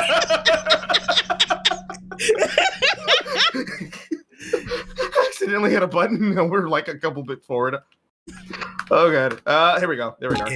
Too comfortable in my own blessings and privilege and not being empathetic and proactive enough to those who don't have what I have. In this, I think it's clear that T'Challa agrees with what Killmonger wants to do. He also sees what Killmonger is. But there's a guilt even in that because the only reason why Killmonger exists in the state that he's in, the only reason he's a threat is because of something someone did on T'Challa's behalf, because of something someone did to maintain the privilege that T'Challa is used to. T'Challa's... Pause. No, you're correct. He is like that because of something someone did to him, but it wasn't done on T'Challa's behalf. T'Chak? It was on T'Chunka's behalf. We're just gonna call it T'Chunka. Fuck you. T'Chunka killed N'Jaka for Wakanda's behalf. To secure that Wakandan technology did not get released in the streets of Harlem, or wherever the fuck he was, fucking West Compton, to ensure Oh my god, that's so funny. To ensure that in the Marvel Cinematic Universe, there wasn't Crips and Bloods shooting each other with vibranium bullets, wearing vibranium grills, he killed him to keep Wakanda a secret. That wasn't done on T'Challa's behalf. He didn't murder him because, oh, no, you're not going to bring that little piece of dark heaven over there to the fucking colonizer country to try and overthrow me, little bitch. No, I'm killing you right here. Right? I don't know why I became Indian. Oh, no, I'm just leaning into it now. Oh, you're not going to bring him over to that country to try and overthrow me, bitch. No, yeah, I'm going to kill him right here, right now. I'm not letting this little bitch uproot the tree of great Wakandan culture. Read the super chat. So, Zulvis DX, or I'm just saying that. Zulvis DX Jr., $33 super chat. Great stream, nutritious and delicious. Thank you. And happy holidays. Also, I find that so funny. It's like he's clearly holding back as he stabs him in the face. Yeah, like, what the fuck are you even talking about?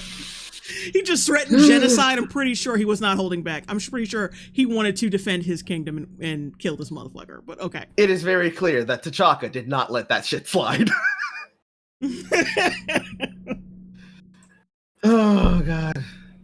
His father, T'Chaka, killed Killmonger. T'Chaka! You did it again! Left him dead in his room and left Killmonger to survive in the hood alone.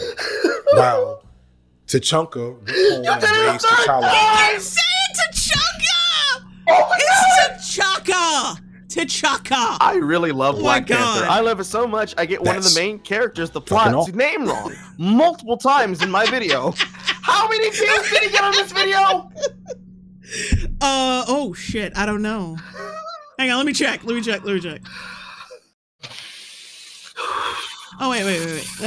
that's not it. Okay, wait. I'm actually upset right now. Oh shit. Come on, load, damn it. He got 562,000 views. 562,000 people heard you say T'Chaka at least 3 fucking times and unironically continue to think, actually, he has some good points, bro.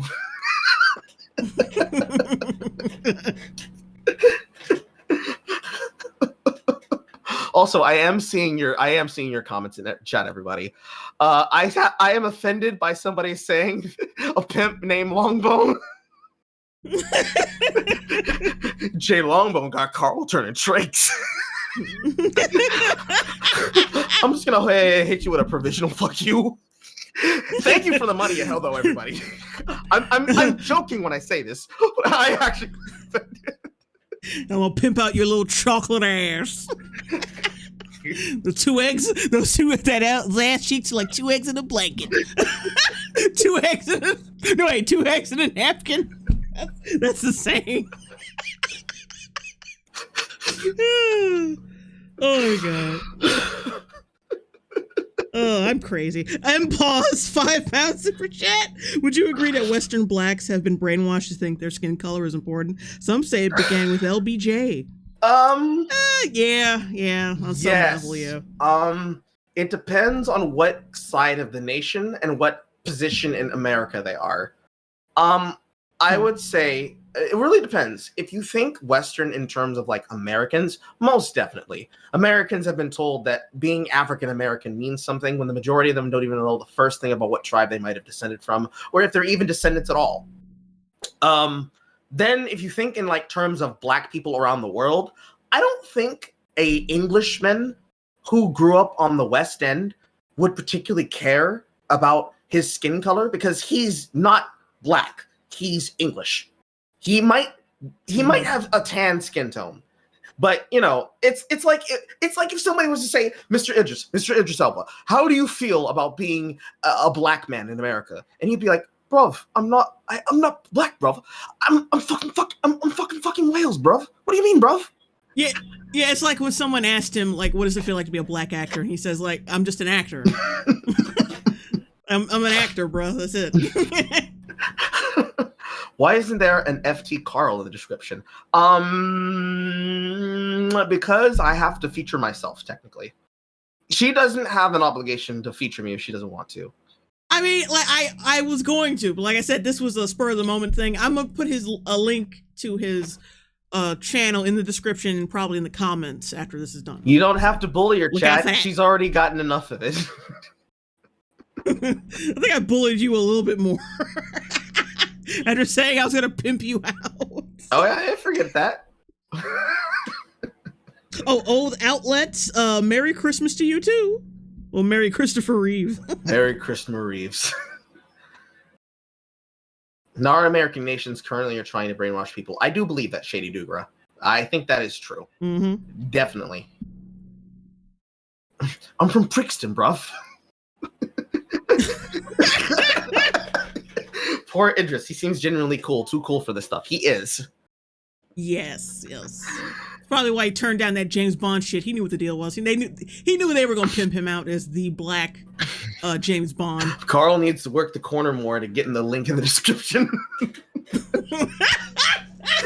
It's like Jay's coaching me before the stream. All right, nigga, I need to get a little bit more niggadress. I need a little bit more Cajun. Drop like 15 N-bombs. I need a little bit like 15 Cajun Joes. And if drop a couple of Whiteman references, and you might get yourself a description here, bitch.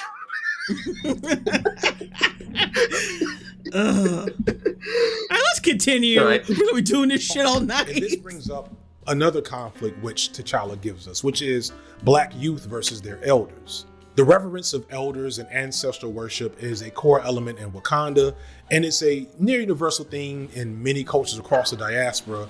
Black youth love their elders, admire and celebrate them in a way that I think is unique to us, in a way that I love seeing. We look at them with reverence, in part because we know what they must have went through just to still be here.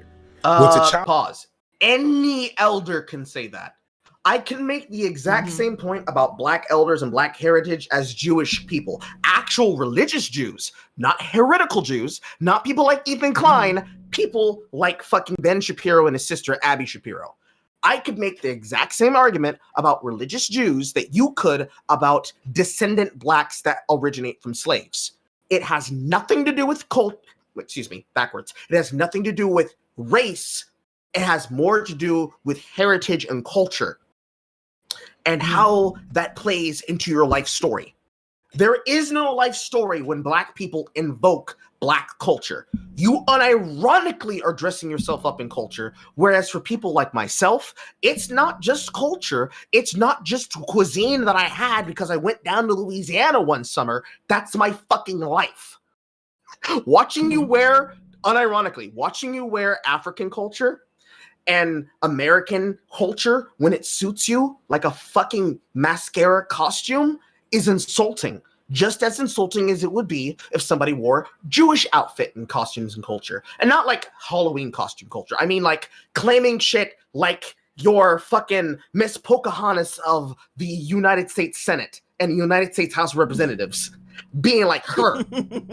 It's like what's that bitch's name? The white woman who pretended to be black for years on end until she was caught. Rachel Dolezal. It's like being Rachel Dolezal. When you wear culture as a costume and you lie about your heritage for years on end and then say, listen, I'm just like you guys. Guys, I'm totally black. That is fucking insulting. Now, I could say, okay, for people who are actual descendants of slaves that can actually find in a historical document, probably even here in Georgia, for example, where your parents and your parents' parents and your parents' parents' parents were sold into slavery, where they were breeding each other on the farm to make more slaves, and how the family web of your tree became this giant picture of all of you guys at a family reunion. For those people, yes, it is doubly important. Because then it's not just, hey, I'm a part of this culture and I live in the inner suburbs, but actually my great-great-grandfather was captured by Carl's great-great-grandfather on the fucking tribes of the Dahomey. Sold into slavery. And that's how I got here. In most cases, it would be extremely fucking important.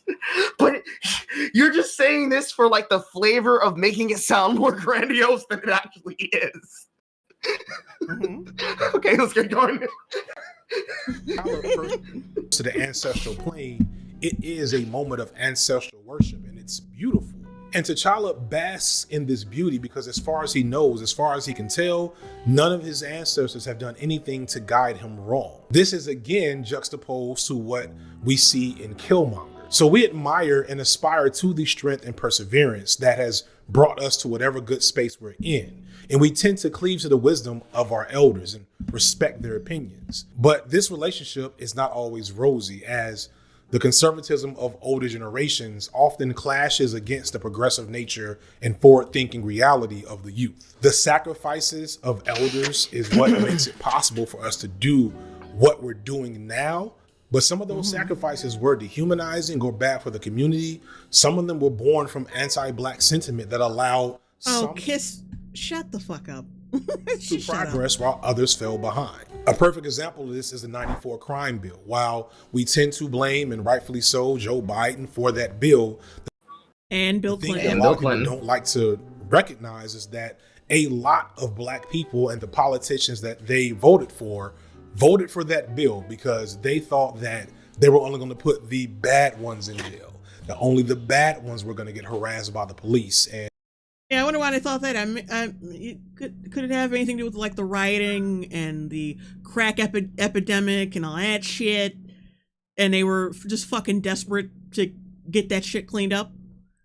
I mean, yeah, like I said, I'm not really I'm not condoning. I'm just explaining. Like, there's like, do you like like I said, not condoning the shit, but like.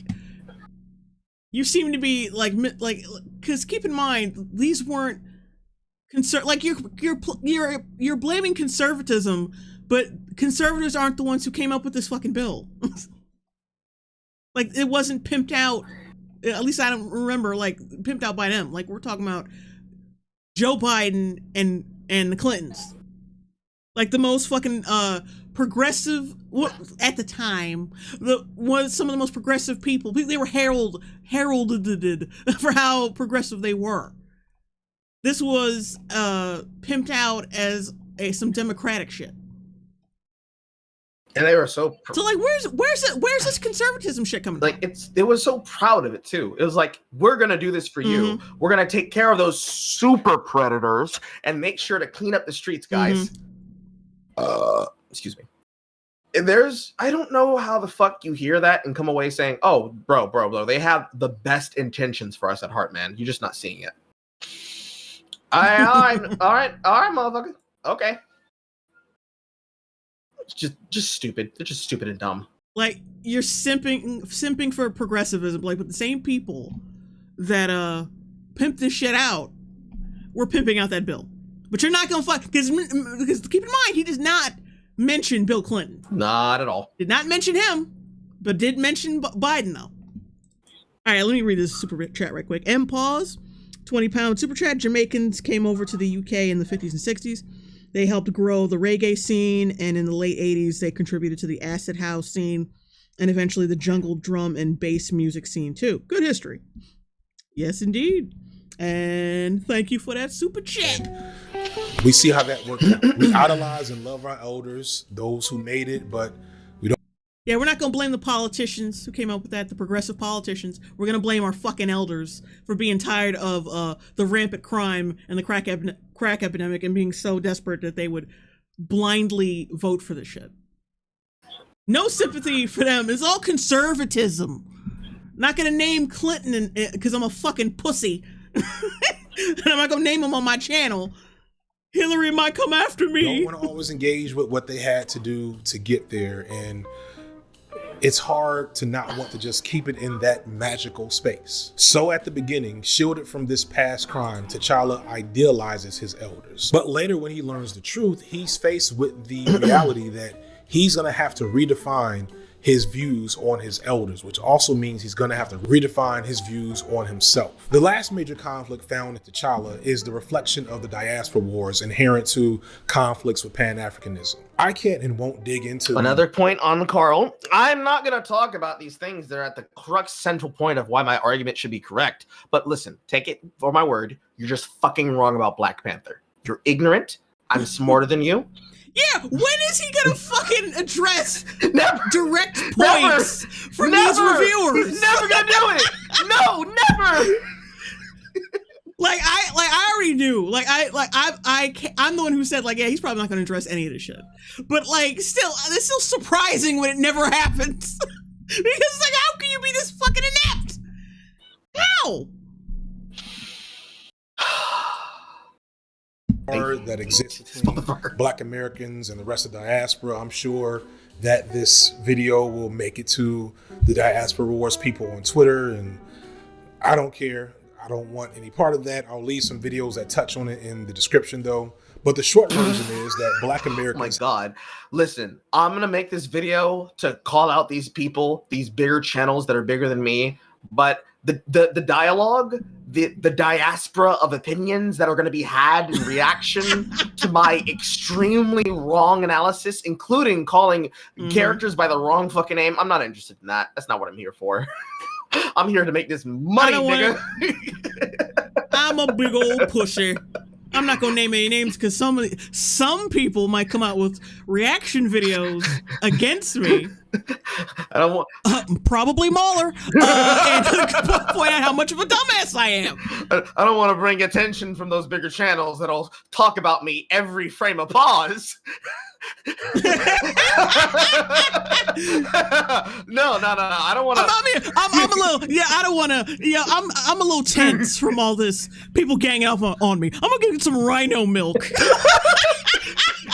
I'm just gonna sit over here and keep my lips like my perm pressed.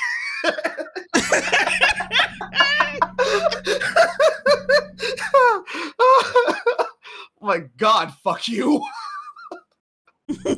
Black Americans have a unique position within the diaspora, as we are of it, but much more disconnected from it at the same time. Within that, though, we also set the tone on what Blackness is and what it looks like worldwide in a way. At the same time, Africans in Africa and abroad have a much better connection directly to the culture and history of the African continent.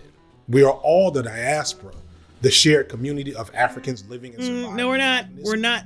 Different cultures. No, you cannot claim that you are part of that. You are not. I'm sorry, but you're never going to understand how it is to be African, and Africans aren't probably going to understand what it's like to be American. It's just not. No, it's not. We are not.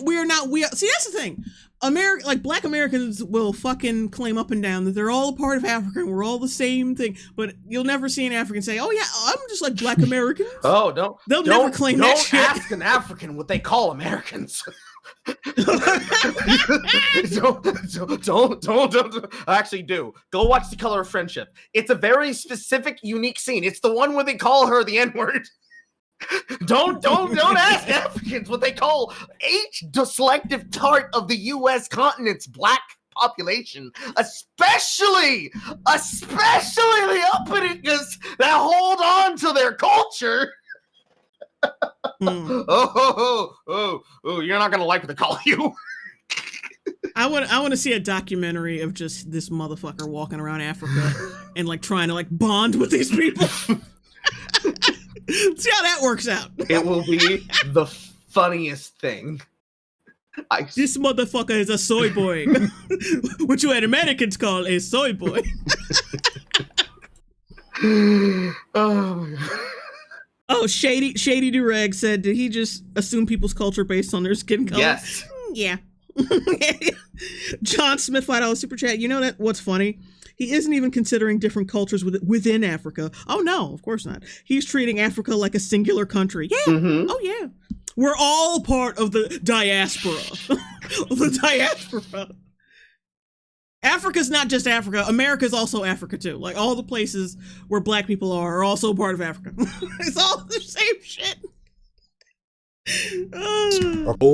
But there's always been some conflict between African Americans and Africans abroad. In many ways, Black Americans don't like to associate with Africans fully. No, it's the other way around, motherfucker. I've never heard Black people. I don't associate with them African booty scratchers. Nah. I never heard that. I mean, I've heard that phrase said in schools when a kid was too black in school. They would make fun of him and call him African booty scratcher.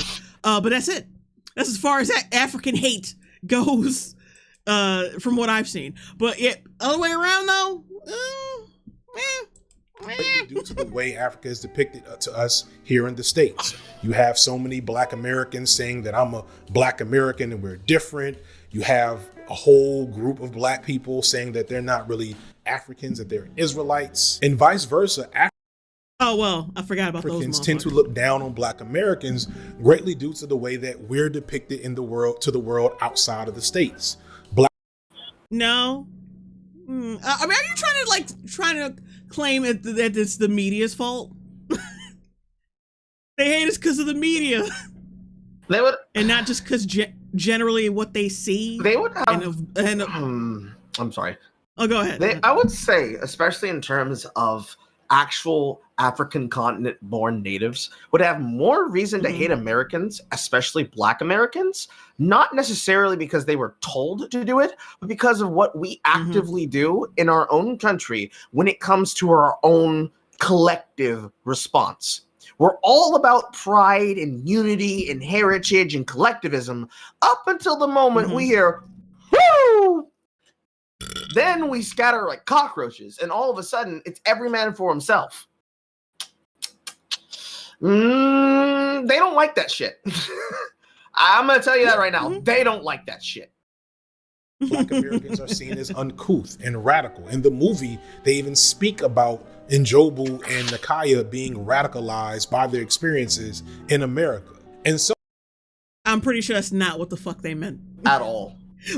There are real experiences that Black people have had within the presence of Africans feeling like they're being othered in their own country by people that don't understand what they've been going through. In my experience, many Black Americans both envy and resent Africans. Resent in that we have been taught to view Africa as poor and backwards and without civilization, inundated with images of warlords and starving children, etc. But we've also seen the beauty and culture that exists there and the ties that many still have to their ancestors and their history that was stolen from us during slavery. I think there's a sense of loss there that some Black Americans cover with derision toward that culture, partially because we know they have something we can never have. Something as simple as food can illustrate this. Like, I love soul food, and there's an interesting history of how Black people developed many dishes of soul food as a byproduct of surviving slavery. Oh, Carl, what's wrong? Talk to me. Don't have a heart attack, please. You know what I think of when I think of African American culture, Jay? I think of soul food. I think of fattening, heart-clogging, cholesterol-causing soul food that is directly responsible for the obesity epidemic that it is so rampant in the inner city to the point that we cannot survive without some form of Dollar Tree food, which is so shittily made that it is also making us fat, dilapidated, and obese. And I would attach myself to that and say that's what Black culture is. Dying before 50. Oh, Mr. You know what FT Signifier reminds me of? He reminds me of that motherfucker who made that problem with that poo. That nigga. That smug self-hatred bullshit. And and just projecting that shit onto other people instead of just like just admitting you have a problem with your own people. Instead of just fucking admitting it, you got to make it everybody else's problem and make a goddamn documentary or a YouTube video. It's like, shut the fuck up and see a shrink. See a shrink. Like Black men will make a video essay instead of going to therapy. Men will literally make a woke bread tube essay instead of just going the fuck outside and growing the fuck up. Whether that be fried chicken or Yeah, I love that blurry ass picture of fried chicken. Love it. Absolutely appetizing. Delectable. Whatever dish. Collard greens. Fuck it. Wait, let's go back. What was? Hang on. Oh damn! Come on. And then, shit. Hang on, it'll get there. Stop pressing I didn't press anything. Black people developed many it froze for some reason. Slavery, whether that be fried chicken or that blurry ass fried chicken. Grilled cheese. That's also very black. I think that's just a homemade hamburger. I think that's just a normal homemade hamburger. That ain't homemade. That's some processed shit. No one makes. Well, yeah, the cheese is processed, but there's a fucking hamburger patty right there. No, so I'm talking about the patty. Oh, yeah. It looks processed. Okay, yeah. No one makes a patty that's circular. But I'm saying, like, the bread, like, it looks like they're just making grilled cheese because it's just cheese on bread. Mm-hmm. I don't know. This is funny. Oh, God. Whatever dish you might get from your... Oh, wait. Bogged in the Lurker. $5 super chat. Dude has mastered the art of using 1,000 words to say absolutely nothing, all the while being as engaging and focused as a drunken college professor. True soul food spot in a black area. There's a love and culture there that I appreciate. I also love jollof rice. I don't know a lot about the history of jollof rice, but I'm pretty confident it doesn't have anything to do with the and I'm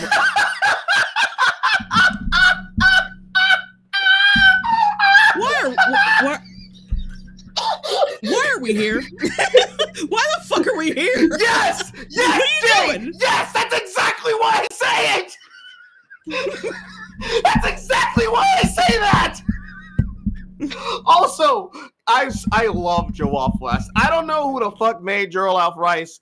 Shout out to that nigga, bitch. But that shit's delicious. He said something about white people with the rice. We gotta listen to that. I also love jollof rice. I don't know a lot about the history of jollof rice, but I'm pretty confident it doesn't have anything to do with being owned by white people. And I'm a big jealous. And I think that's even worse. Jay, that's okay. So imagine somebody said, "I love being American," and then you ask them, "Why do you like being American?" Well, I don't actually know anything about America. I didn't even pass my naturalization exam. But you know what I love? White bitches, titties, and hamburgers. I just love that shit. You know the reason why I love them? Because it ain't got shit to do with where I fucking came from. It's just, I just look at them and I'm just like, damn, I'm proud to be an American. Eagle scream. The fact he says, but the reason I love jollof rice is because I know not a single white person touched the shit. It's like saying, you know the reason why I love your food, historical black female cook? Why is that, baby? It's because I know not a goddamn cracker touched this food. How insulting. Like, don't compliment her skill as a culinary artist to say, hey, no saltine ass nigga touch this plate, and I'm proud of you. I know that I know a Jaleisha, I know a Khadijah, hell, I even know an Ezekiel didn't touch this shit. This was all fucking Makakibabala. Uhuru, my nigga, Uhuru, with a fucking mouthful, like a fucking mouthful of jollof. Uhuru, my nigga, Uhuru. Mama say, mama sa, umumakusa. We're in that jealousy that I'm talking about, plus the real conflicts that are very legitimate between black people and African people in America. There is a need for the concept of Pan-Africanism that permeates throughout this movie to kind of engage with the conflict between the American and African characters. So when we see Killmonger and T'Challa face off, we see many of those conflicts in action. When they first face off, Killmonger is so much more ready because he has so much more to gain and so little to lose. Aside from just the fact that T'Challa is the black elite and a prince, etc., he, like other Africans, or like many Africans, not all obviously, has had the benefit of growing up only around black people apart from the people that colonized him. And as such, the mental scar Wait, is he talking about T'Challa being colonized? He's talking about T'Challa being a person who benefits from not having been colonized, but being a part of the Black Elite colonizers. He was untouched by Whitey, and that's what makes him so specifically, uniquely black. Oh, my fucking side. Even though most Black Americans don't know what it's like to be colonized by white people either. Which would also make them uniquely black. So T'Challa is really no different from any black person here. Right? But you forgot, Jay, you forgot. He has a African-sounding accent, so that makes him different. Oh, boy. All right, M-Pause, £2 super chat. Carl, you're as charged up as a fucking power grid. He is. He really is. It's hard to radiate nappy-headed. Oh, Shady Durag said he misspoke and said T'Challa was colonized, but it wasn't what he meant. It was bad grammar. Thank you, Shady Durag. Okay, we'll give him that, but let's just go with the version where we just say he's a dumbass and move on. For Max Smiley, $5 super chat. Just Googled it. Second explanation of the origin of the way to cook jollof rice is French colonialism and importing East Asian rice. That's right. Okay. You like shit that my people made, bitch. Mental and physical scars that Killmonger feels, they give him the edge here because Killmonger is like, I've already been through things way worse than anything you can imagine, so I want all the smoke. He has his black Air Forces on. T'Challa is dealing with all this bigger stuff. He knows that he stands to lose so much and that the world might stand to lose a lot, and he isn't sure of himself, and that's why he loses. And this is why I think the movie tries to deliver its message. In T'Challa's second trip to the ancestral plane, he is offered peace in the afterlife with his ancestors. Instead, he rejects that, and he actually confronts them with the mistakes that they made, which in many ways resemble divesting and taking themselves out of the issues of black people. He confronts them with the mistakes of the past. No, out of the issues of America or other nations. And even actually out of their own country. Well, out of their own continent. How they allow all these issues to just fester while others struggle. And then he finally takes personal agency and decides to move forward with his own agenda, trying to put together all the different influences that he's gotten from the women in his life. And he decides to move forward. But first, he has to deal with Killmonger. And after that is where things start to get disappointing. But before I get to that, the last major conflict kind of nestled into this film is the ongoing conflict between black men and black women. Though, here we go. Here we go. Here comes his speciality. Here's where men and women differ because niggas and women just don't mix. I really think it's more of a mild commentary on the roles black men and women play in liberation movements. I won't do a full deep dive into the history of internal conflict between black men. How many times has that been he's refused to explain himself and elaborate further?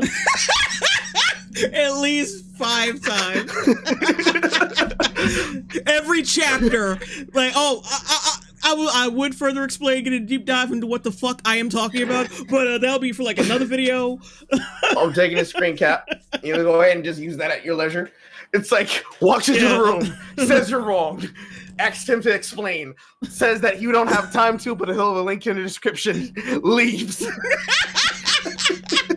Please tweet that. I will definitely retweet that shit. Liberation movements worldwide. There have been times where things have gone well and times where things have not gone so well. The civil rights movement of the 1960s, which is the one that most people idolize and idealize in black history, was very church-based and relatively conservative and thus patriarchal, and the mistreatment of women during it caused actually a significant split between... I bet you he's gonna bring up how feminism liberated black women and men wouldn't get on the fucking ball. They wouldn't play ball with it. And therefore, talking about how black women should have their sexual sexual liberation, how black men wanted to keep them in the kitchen and cared about families and shit, which is what the white man wanted. And blah, blah. How much you want to bet? I bet money. You think he's gonna bring up the part where white feminism subjugated black feminism, and the only reason why white feminism got anywhere is because they threatened to blow everybody up? Or not just threatened, follow through with that. That was the second wave feminists. Yeah, but that was the suffragettes. The modern age second wave feminists, they infiltrated the movements of blacks by having them stand aside them as white allies, but then position them to talk about roles that were specifically beneficial to white feminists, and telling the black women that, yeah, you want the shit too. Mm-hmm. Yeah, dismantle the black home so you can get piped by many men. Many men put penis in me. Many men. Many men. Various factions within the civil rights movement that we just don't talk about. On the flip side, the Black Panther Party was overtly and explicitly egalitarian, at least on paper and mostly on practice. I want to be very clear.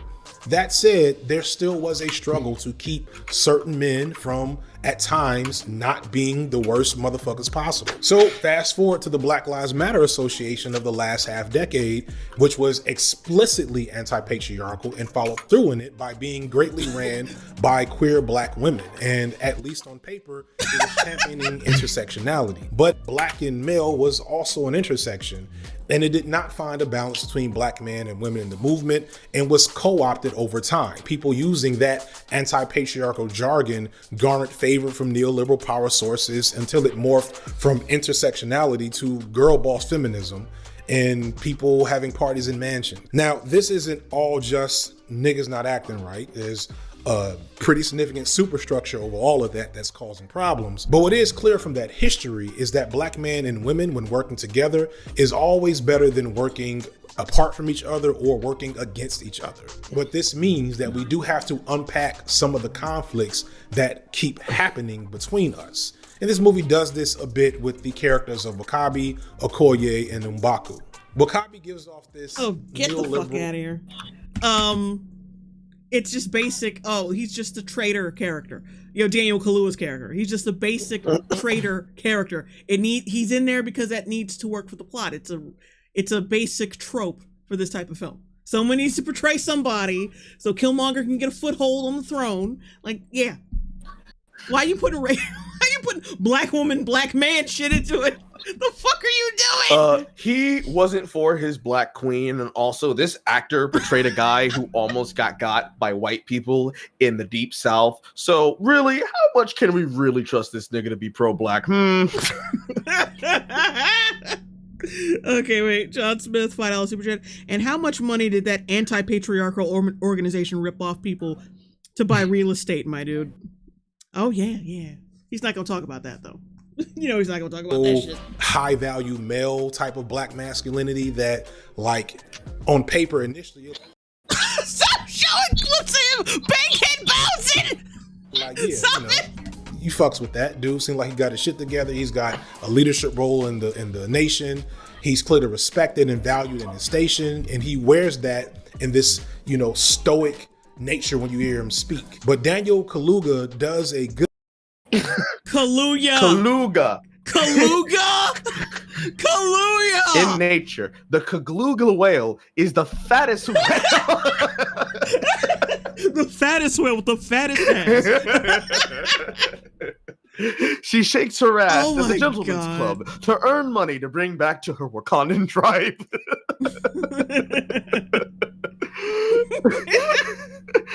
Oh my god. I fucking can't. Oh, he called him Kaluuya. Good job Jesus of conveying that within that stoicism, there's a frayed rage being held back in his words, just bubbling beneath the surface. It's called acting, dumbass. He is a man who taught himself to speak politely when he really wants to scream. So he plays his role, and when things don't go right, it opens him up to being manipulated by the people that lie to him and tell them they can have all the desires he needs without the... When did we see him get manipulated by those people. We didn't see that shit. Also, because like I said, he is just like the basic traitor character. And also, what do you mean manipulated? That nigga was traitorous from the start. He went to him and he presented him to the council. He gave him the necklace of his father to legitimize his claim to the throne. If nobody said anything, they could have killed him tonight. But no, he said, I am the son of Njaka. And they said, no, the fuck you're not. He said, I believe not, my queen, and presented the necklace. I remember the Hey Auntie scene. It was probably the best scene in the film because it was ad-libbed by the actor. And that scene doesn't continue forward without that nigga right at his side because he said, listen, you get me in there, I'm gonna get you what you need. Where did the Kaluga whale become traitorous only after the king pushed him to the side? Was it the rhino scene? When he didn't say that he had the prettiest and sturdiest rhino of the herd, that's when he's like, nigga, fuck, excuse me, African accent. Nigga, fuck you. I'm going to betray you and the kingdom. Yeah, T'Challa made a decision that he didn't like. And it was already pretty clear by his tone, his reaction to it, that he already was he had that plan on the back burner. He was already planning on doing something if T'Challa didn't act right.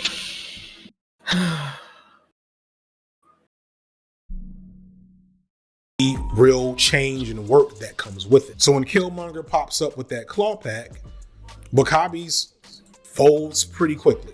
On the flip side, we have M'Baku, who in appearance seems to be all the things that are often.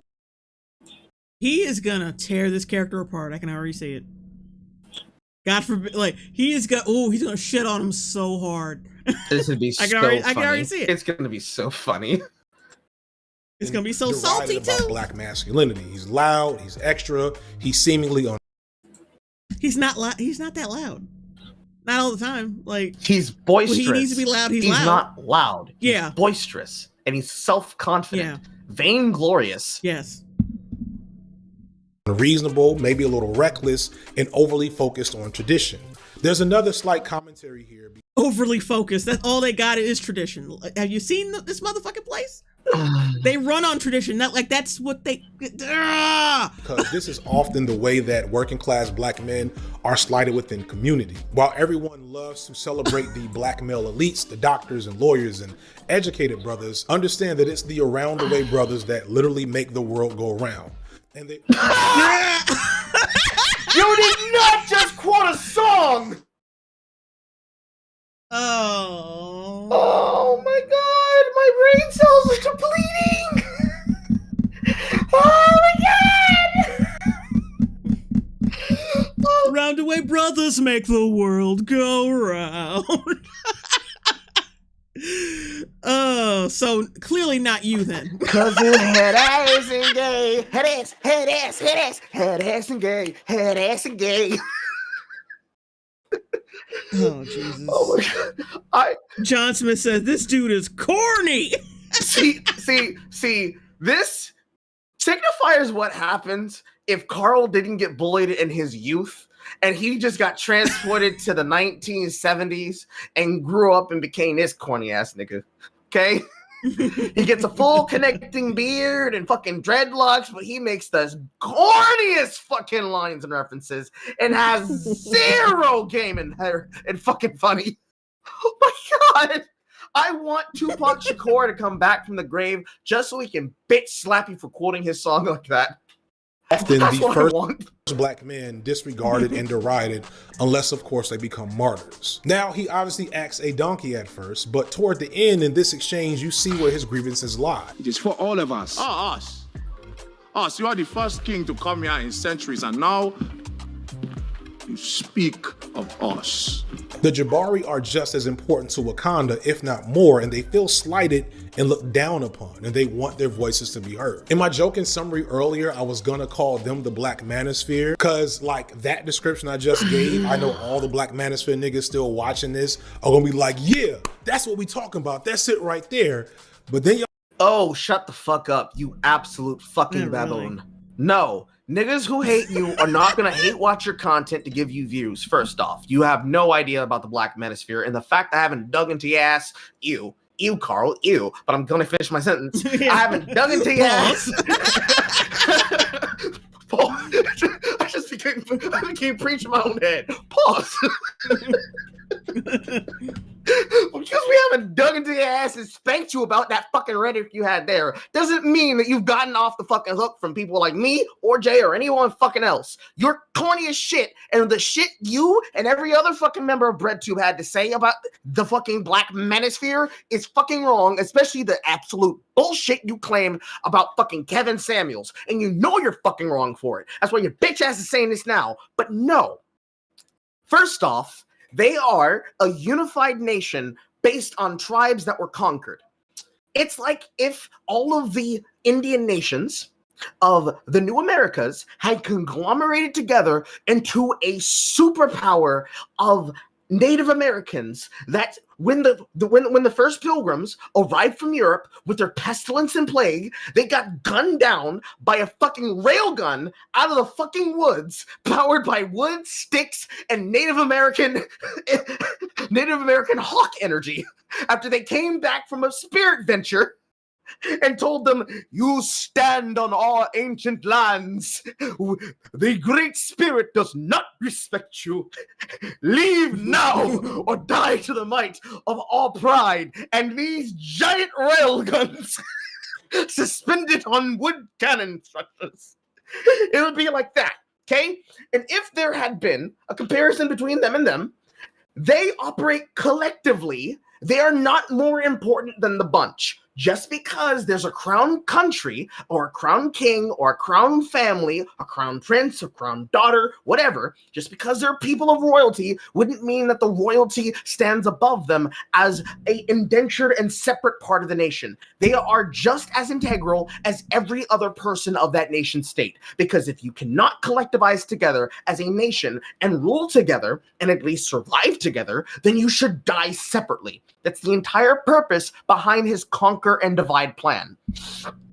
More importantly, to call him Black Manosphere when he is probably the most traditionally masculine man in the entire nation, if not film, is fucking ridiculous. He is effectively the king of his tribe. And as the king of his tribe, he is told by a crown prince about what we, the nation of Wakanda, should do when he's the first king of that country to come to their tribal lands. And if you remember, the Great White North, which is why they're also white apes. They're Arctic monkeys. They thrive in cold. He tells him, "We? Nigga, you said we? You are the first king to come to my throne, and you tell me about what we are doing. Nigga. Nigga." You disrespectful. Have I said all them? Have I used all the animals that? No, I haven't. I haven't used raccoon. You dusty coon. How dare you? How dare you? How dare you? Let's go. Let's niggas that M'Baku and the Jabari black women, and y'all niggas don't. When push came to shove, the Jabari were what? But then y'all niggas forget. He said, you dusty manosphere niggas, the M'Baku tribe defend women. You don't. He said, literally scenes after showing him threatening the princess with a fucking spiked club. Like that description I just gave, yeah. I know all the black manosphere like he niggas shits still on watching her. This are gonna be like, yeah, that's what we talking about. That's it right there. But then y'all niggas forget that M'Baku and the Jabari tribe showed up for black women, and y'all niggas don't. When push, no, they showed up for Wakanda and for their what the fuck? By showing up for they showed up for black women. What the fuck is you're an idiot. You're a fucking moron. Hey, Signifier. Do you think men who go into military service and become a piece of the military-industrial complex are showing up for women, quote, when they go to war and die for you so that you can sit on your fucking ass in America and talk about black Islamic policy and black extremist policy while saying, listen, bro, I believe in these extremist things, and I'm an inside boy. I stay indoors and tell you to go do that shit. I'm an inside boy. I just imagine this motherfucker on the what is it, like the Dutch boy paint? What's that paint can of like the kid who gets his pants pulled down by that dog, by the little puppy? I feel like I know what you're talking about, but I'm forgetting because I'm confusing it with like the fucking banana boat SPF sunscreen. Yeah, well, whatever. He's that baby who got his little booty hanging out because a puppy pulled down his pantaloons. That's what that motherfucker is. I'm an inside boy. I can't stand people who haven't ever done any kind of like compelled military or civilian service, but then have the audacity to talk about, hey, you didn't show up for black women. Nigga, you don't show up for black women. You don't show up for women, period. The only women you show up for are the liberal whites that use you as the purse puppy you are, bitch. Yeah, I love how M'Baku showed up for black women and showing a clip from fucking Infinity War. Standing side by side with the image of black womanhood. Every single black woman literally surrounding him on his back, on his left, on his right, and where are the black men in his tribe? Standing behind those black women, supporting them. Literally in the front. He shows up for black women. He also shows up for everybody else. Technically. Yeah. The world. The fucking world. The white people, the black people, white women, black women, Arabic women. He's helping save the world, nigga. It's like, anyway, Automata, $20 super chat. Would definitely love to see you cover the Woman King. Happy Christmas. Oh yeah, we're doing that. It's coming soon. We're definitely doing that. It's coming soon. Yeah, it's coming soon to a YouTube channel near you. Trust me. Like I got a 4-hour recording of me and Carl just roasting it and him doing like this African accent for most of it, and we're gonna re-record it and do it with possibly, hopefully, Jack, Burst, and Poe. We'll look forward to that. We're adding another nappy-headed nigga to the saga of the Long Boys. I need an African. Like, I realized, like, I called him in as a favor because, like, Jack couldn't show up, but, like, no, fuck it. He's coming too. I need an African. I am African, bitch. I thought you were a Creole. I am literally everything but Asian, but I claim my Creole heritage the most. Well, I need an African. You need another African. I need a double African. You need a double chocolate African. Double chocolate. Also, I just thought of this joke because of what you said. He shows up for the fruit punch, but he really does love the blackberry. I swear to God, we need to get these sayings that come out of my mouth on shirts. Would that be something you guys would like? Would you like merchandise with Carlisms? Oh God. You don't get to say. You don't get to pray to God. You need to start writing. You need to start writing jokes that land. Just write them down and then make shirts of them later. I've already had like 5 people tell me this, so I'm already starting doing it. I'm literally writing this down as I'm saying it.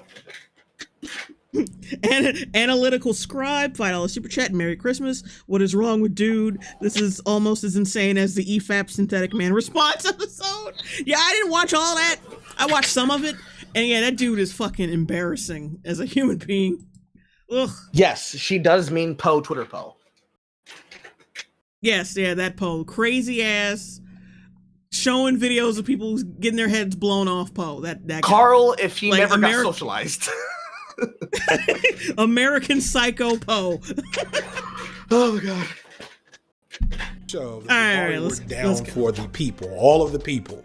And they weren't there for the power. They weren't there for a higher position on the hierarchy. They were there for the culture, and that's just not something. Not the culture to save the world. Because if Thanos would have won, they all would have died. Well, half of them would have died, but still. Well, if they had lost, would have been beneficial for anybody. If they had lost again, he would have killed everybody. Yeah. thing. Yeah. Some of these niggas do. Okoye and the Dora Milaje don't have a ton of Milaje! Milaje! You bougie, nigga! Get it right!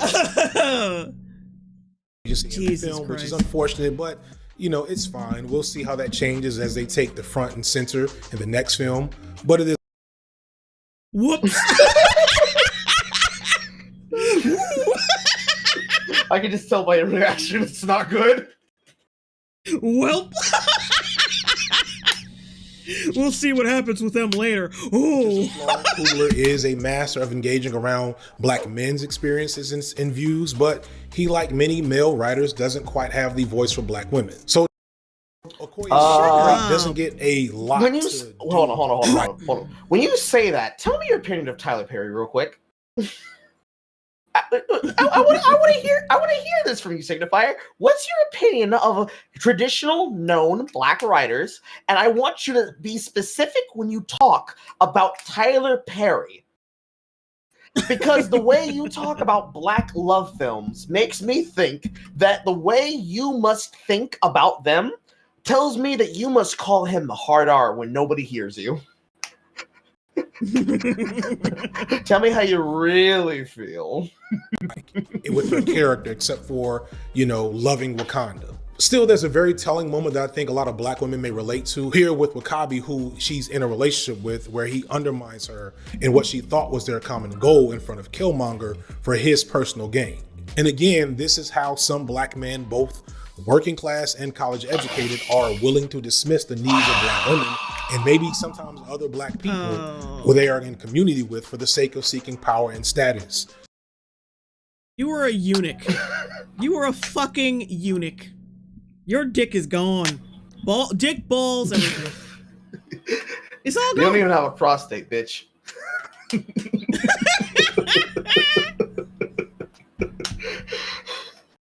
See, this is typical of him, but hearing him say this after being all black,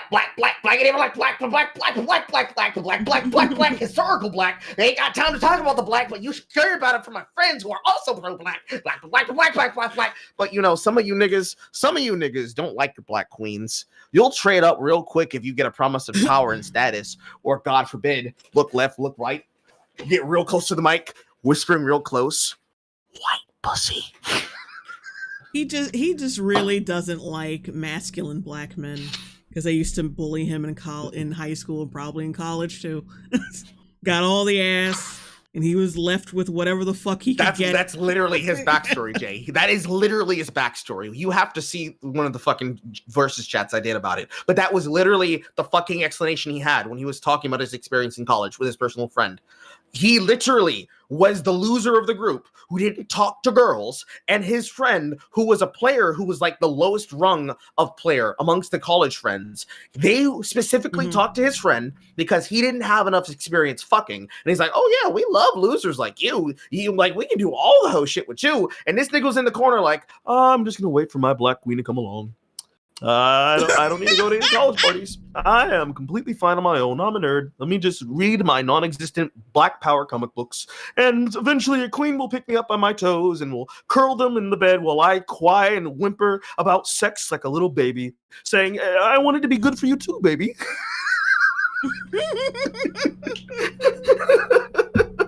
I mean, I won't penetrate you. I'll just eat your pussy all night long. I'ma lick it all night long, all night.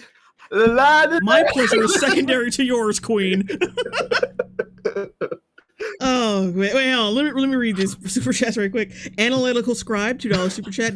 Black women may relate. He couldn't confirm it. Cook Shroom, 20-pound super chat. This needs repeating. Tachanka. It's a whole world of a brutish species that nuked themselves into the Stone Age in Mass Effect. What a delightful mistake from room temperature IQ here. Thanks for all the laughs, Jay, and Merry Christmas. Merry Christmas to you too, man. Oh, that is not a thing that is only for black men. Candace Owens is a thing, but I thought in the movie at the time, that's what was coming across. Later on, we get this final scene where W'Kabi swallows his pride and listens to his partner and submits to her in a powerful visual metaphor that a lot of men need to consider.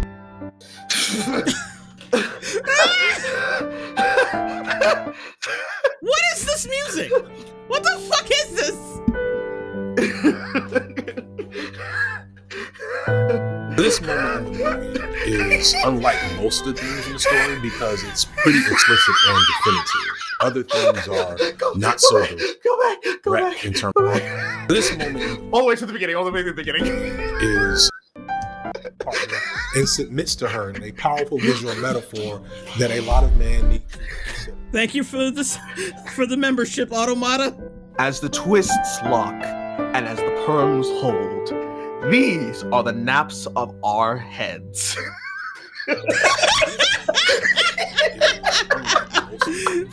Because it's pretty explicit and definitive. Like the crumbs of a Popeye's two-piece. This is. I can't even finish it. I can't finish it.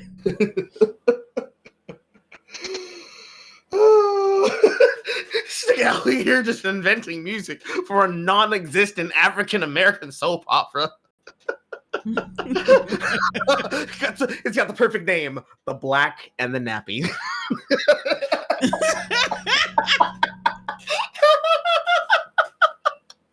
No, The Relaxed and the Nappy. Oh, even better. The Relaxed and the Nappy. Other things are not so direct in terms of like what the right response is. And that's, one of the core things that makes this movie so great. Because this movie doesn't deliver a message. It doesn't necessarily send a message to black people. Yes, it does! You just said it does. What is this video even for? Literally over 30 minutes and 22 seconds in, you made it very clear this movie sends a message about how African supremacy is supposed to be the kind of thing that you can be able to look to try and encourage people to think of another way to live where they have to help their brothers and sisters around the world instead of being isolationist Trump supporters, not giving Wakandan steel and metal to all the people who are being enshrined and enslaved by capitalism. That was literally you, bitch. You literally said he had some that evil racist black Hitler. He might have been extremist in his points, but he had some really interesting points. And now it doesn't necessarily have a message. It doesn't necessarily have a message, mainly because I never talked about that message. I just told you that it did, and then referred you to like 10 other people to go on for even longer than I did about how it has a message. But it doesn't necessarily have a message. It was just a really good film. But because it was an okay, decent film, that meant we had to get absolutely fucking ignorant in the theaters and show our asses for the 99s and 2000s, talking about if you want to get some black men, you gotta get some fucking pride men. Some pride men, you gotta fucking be a home kid. A home kid get Saudi in a lone kid. A lone kid get doing ignorant with business, doing go and get breakdown with the business. All right, Carl, press and play. An overrated thing that a lot of media aimed at black people tries to do. Everybody's just trying to be like message, but like sometimes you don't. You just said it was a message. Sometimes you just need the vision. Sometimes you just need the feeling, and you gotta process your own message from that. The movie explores these issues. It pulls out these themes, and it like literally. You said there was no message. Stop going back and forth with this shit. Think about them. It just kind of shows us, hey. It definitely tells you what to think. It definitely tells you what to think. When they called what's his name a colonizer, I'm pretty sure they were telling us to think something. Now he's just doing classic. Get the fuck out of now here. he's just doing classic signifierisms. This is just classic signifierisms, which is exactly why I just got ignorant as fuck just then. Like you go back and forth saying no, it doesn't have a message, but it does have a message, but it doesn't necessarily have a message. But when it has a message, bro, it has a fucking message. Shut the fuck up. Pick a side. Commit. lesser known $2 super chat says, "Oh, let Carl have his fun, Jay." Because he'll go on all day. You mean all night? All night, whatever. John Smith, $5 super chat. If it doesn't send a message, what exactly are we wrong about? That's the entire premise of this Sims video. Yeah, no, he's not right in the head. He's confused. How do you feel about that?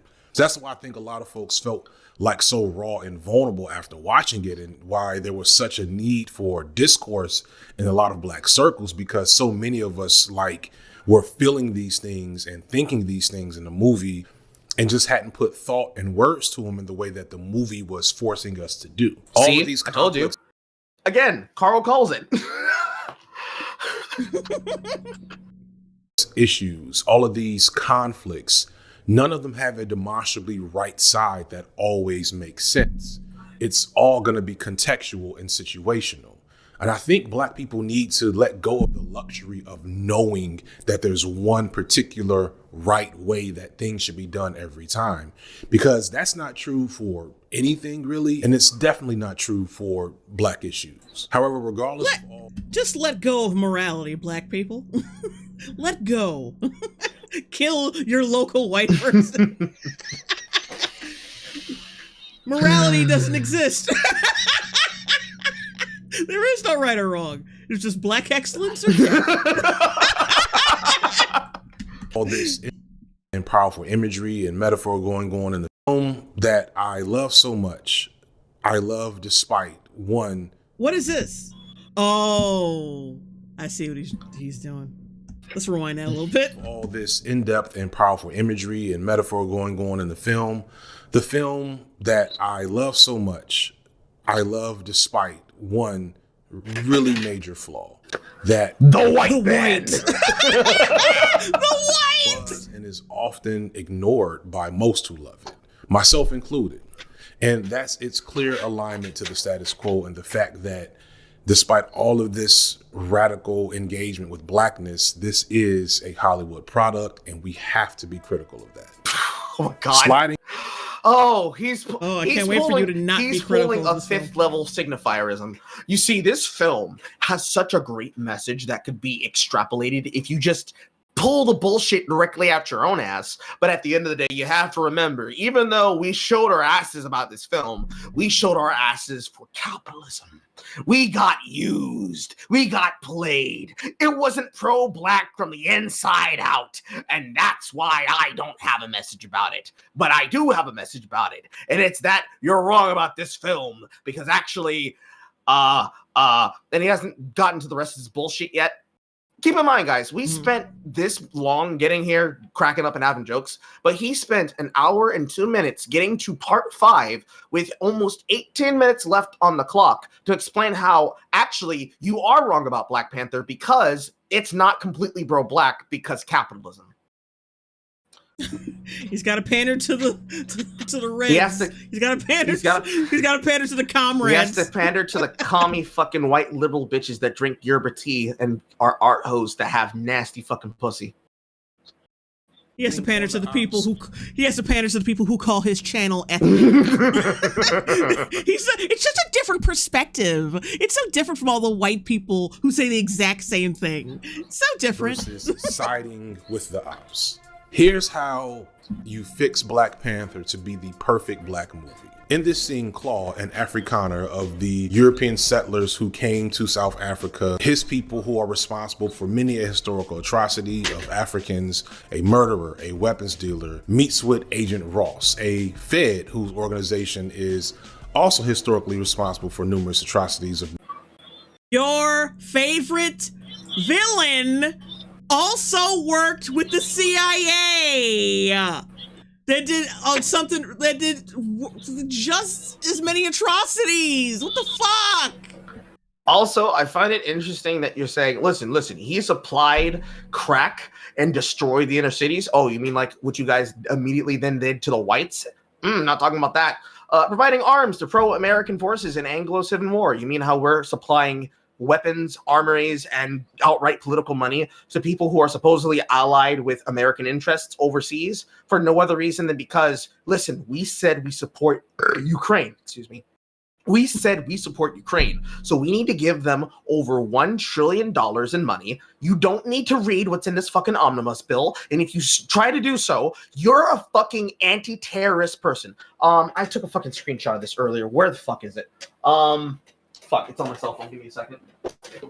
Where the fuck is my cell phone? Hold on.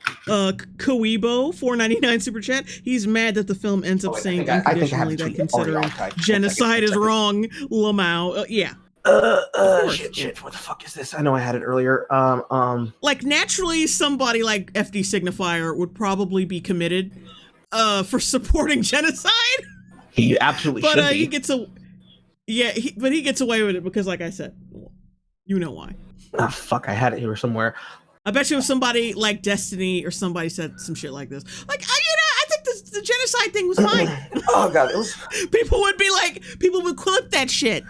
Or vouch. Like, people would clip that. Or vouch. As they should. Oh, I don't pronounce his name correctly. He doesn't deserve that There was shit. a fucking quote somewhere on Twitter earlier that I saw before work where people were ranting about fucking about the former CIA leaker Edward Snowden. Someone called him a Russian asset because he said, listen, you should question what's inside the bill that they want you to read without talking about it. And someone's like, listen, I know he did a big thing concerning how the CIA was actively fucking us over, but ever since he started pushing against them by asking to see what's in the omnibus bill, he's just talking like a fucking Russian asset. And I'm like, yeah, I saw that. God, you retards. You're so fucking dumb. But that last part, plotted to kill Congo's Prime Minister, Patrice Lumumba.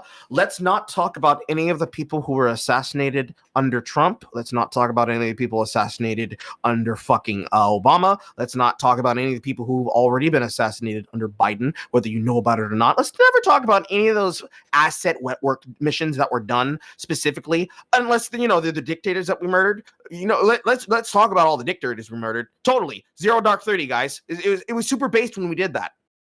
Even though we also created 20 years of a failed military campaign that resulted in us giving weapons and armories left behind to people. Weird how we stopped talking about Afghanistan, huh? You bitch.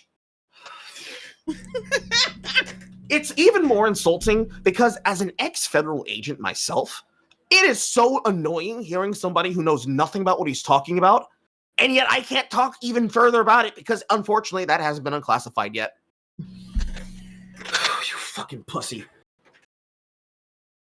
Many African people, a murderer, a weapons dealer, except currently acting as one of the good ones. I do appreciate.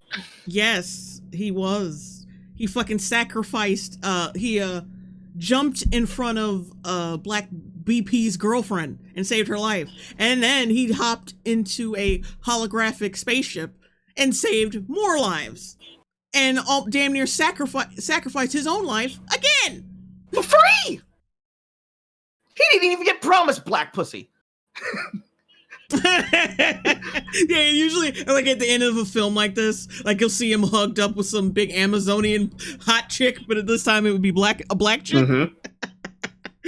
Just like in Masters of the Universe, where you saw that big bald dude, the Strickland, Mm-hmm. he was hugged up with some hot chick. Yeah, it would. The movie would have ended like that in a perfect world. But yeah, he did like I said, he was a hero, and all he did was get lambasted for nothing. And like, keep in mind, when he saw a picture of Killmonger, he said, "Oh yeah, he's one of ours. He was one of ours." Which means, like, yeah, he worked for the CIA and he destabilized nations. He did the exact fucking thing, the evil that the CIA did. But but Killmonger, he's such a great character. He had such good points, even though he worked with that system, was tainted by that system, and used tools from that system to murder his own people and brutalize his own people so he could take a throne. But you know, it's fine. It's fine. It's cool. It's cool. He's not white, so it's fine. Appreciate your help, son. You see that? It's called diplomacy.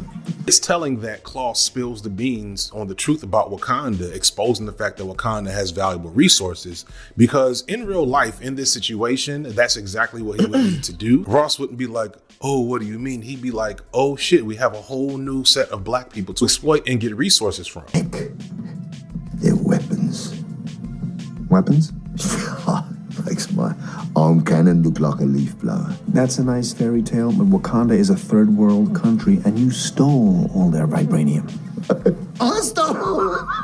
So in my perfect vision of this movie, Agent Ross and Claw in this moment plan to collude and undermine Wakanda internally, as well as betray the goals of Killmonger. Pause. Agent Ross is one man. If one man attempted to become a rogue agent and enrich himself with a known poacher, terrorist, an international thief, he would be excommunicated, if not outright killed, by the CIA. Yeah. Each use their black counterpart to pursue goals for their own. Are you fucking kidding? Are you really comparing these fucking relationships? You see, I have to compare them as white colonizers and show how one bad white is just as bad as the one good white, because really, he's only acting in his own self-interest. Okay, wait. Mackie Sky, $2 super chat. I love your 5+ hour long videos. My favorite. A heart emoji and snowman emoji. Merry Christmas. Also, let's not fucking forget that Killmonger kills Claw or Shaw. What the fuck is his name? Claw. It's Claw. Yeah, Claw. He murders him. He outright murders him, so that realistically, in this logic of his, okay, in this logic of his, and the fucking circus, as an international fucking smuggler and thief, who, by the way, is probably a very well-known big major player of Marvel Rogue Gallery, you just wasted him in one film. Congratulations, dumbass. Yeah, and I'm pretty sure Killmonger approached him. Yes. To gain access to Wakanda, and not the other way around. He tries to use his token black. His token Wakanda black to try and get a better deal, but then gets assassinated by him. So actually, that was a case of him getting his comeuppance. That's what you get, dumbass white. You thought you could use mighty Wakandan power. Yeah, you stupid fucking retard. Albatross, $2 super chat. Andy Serkis is extremely British. Yeah, but I think in this movie he plays a South African. He plays a South African smuggler. Yes. Yeah, so he has like a Dutch accent, or is that like just a South African accent? It's like it's a mixture of the Southern Danish African accent. It's like the accent Elon Musk has and Belle Delphine has. More importantly, people in the chat are like, Carl, what does it feel like to be drinking glow sticks? That's actually what we call a mixture of hard wood barrel shots mixed with absinthe. It's delicious. It tastes delicious. Moving on. Very evil white institutions. Maybe Killmonger comes to his senses. He's one guy. He does not represent a fucking institution. Stop it. And like, if you can't say, oh, he represents he's an institution. What about the fucking black character who has so many good points, who also was in that institution? You got nothing to say about that. And help save the day at a critical moment. Maybe T'Challa recognizes what Killmonger is doing, and I don't know. That part I'm not sure of. I don't get. I just know that it'd be nice if Killmonger didn't spend parts of the movie attacking black women. What do you think he was gonna do? What did you think he was gonna, like, T'Challa's whole fucking crew of like generals and like bodyguards are women. So guess what? They're gonna fucking die when the villain starts offing people. You know, I really liked his character and all, but I really wish he just wouldn't brutalize black queens. I think that that's against the black agenda. You're really bringing us down, man. You really shouldn't be killing them. I really wish there had been blood when they got their throat slit, because that's really goofy. How there was just no gore, no blood when she almost had her head chopped off. Okay, but whatever. T'Challa didn't end the movie the way he does. I'm a good writer. I'm sure I could. No, you're not. That is the biggest bit of bullshit in this. You are not a good writer. Are you kidding? You are not a good orator. You are not a good debater. You are not a good listener. You are not a good person, and you are definitely not a magnificent, excellent Negro. I'm a good writer. Get the fuck. Your whole plan. I mean, we haven't heard the whole plan, but like, you're so far. Your whole plan to fix Black Panther is just make more white people evil. It's so fucking childish. John Kugler's a better writer, and I'm just as sure that he could have done something different if he had had the chance. But I don't think he had the chance. Even just not making Ross a federal agent, a change I'm sure Marvel would have been okay with, could have been better. The CIA is literally the most historically evil military organization in the history of America. And Killmonger worked for him. So what does that say about him? Like, come on. But see, you're not listening, JLongbone. He is white.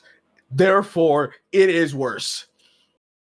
See, Killmonger only used them. They literally are the evil. It makes it worse. Oh, I'm fucking tired of this corny ass nigga. We've seen them be treated as like cool super cops and the like, and that's fine. I grew up in the 90s. I remember those action movies. I have fond memories of some of them. I did not know they were propaganda at the time. We kind of know that now. That would have been fine in that context, but this is an Afro-futurist action drama with... I have a question. Who do you call when someone breaks into your car? His wife. My wife will help me.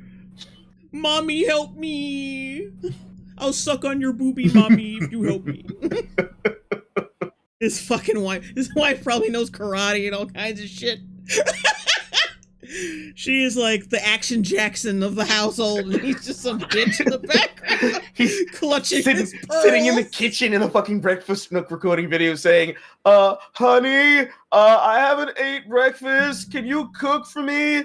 And also, you get my next script prepared for my video. I need to make sure I have at least 3 references to how pro-black things should be. And I should have to suck off Khadijah and Lindsay Ellis again. She's like, okay, baby. Well, you're going to be licking it for 3 hours tonight.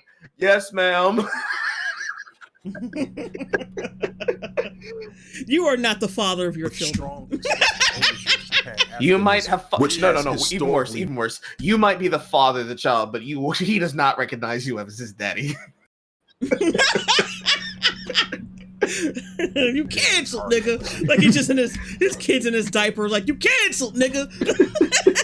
Ross here as an agent instead of, I don't know, maybe just a SHIELD agent or like a journalist or something could have made it less of an affront to the movie's core themes. They do a bit to try to lampshade the fact that he's like here the whole time and he really shouldn't be. I get the feeling that Coogler was told that he had to be there. So his response was to make a joke out of it with numerous "white boy, why are you here?" jokes. You cannot talk. One more word and I will feed you to my children.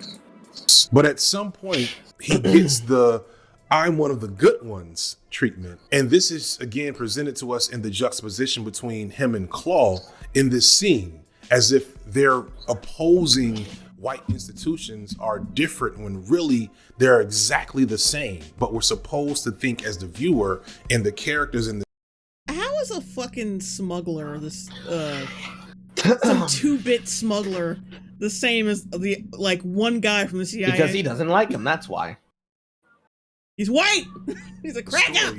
That Ross somehow is okay when historically he's worse.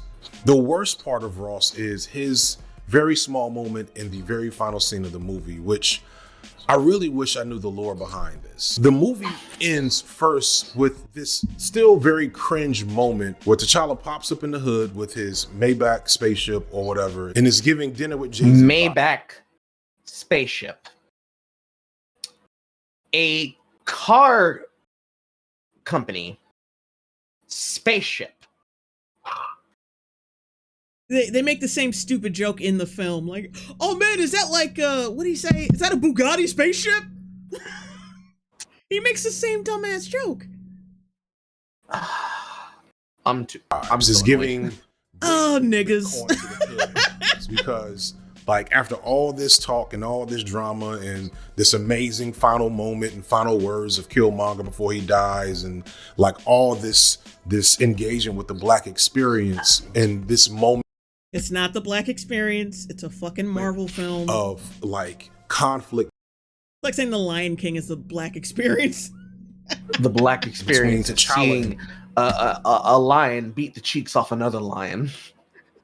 His ancestors, he decides that he's going to make a difference for Black people across the continent when he himself comes to buy into Pan-Africanism, his first step is to build a library and a basketball court in the hood. One of my homeboys that's like an African scholar, he said, this is basically what Richard Nixon did. It's pretty damn offensive. So that would have been bad, but that would have just been, you know. Building a library is offensive? You trying to make niggas read, and that offends me. We don't read, motherfucker. How dare you make us try to get black excellence? I don't want to read. I just want to rob people. Plus, he said he bought several buildings. He did not say he was building a basketball court, but okay. I love how you just lied there. Or, you know, bent the truth. Maybe you just weren't paying attention that time. But he said he bought 3 buildings. We don't know what the fuck he was going to do with them.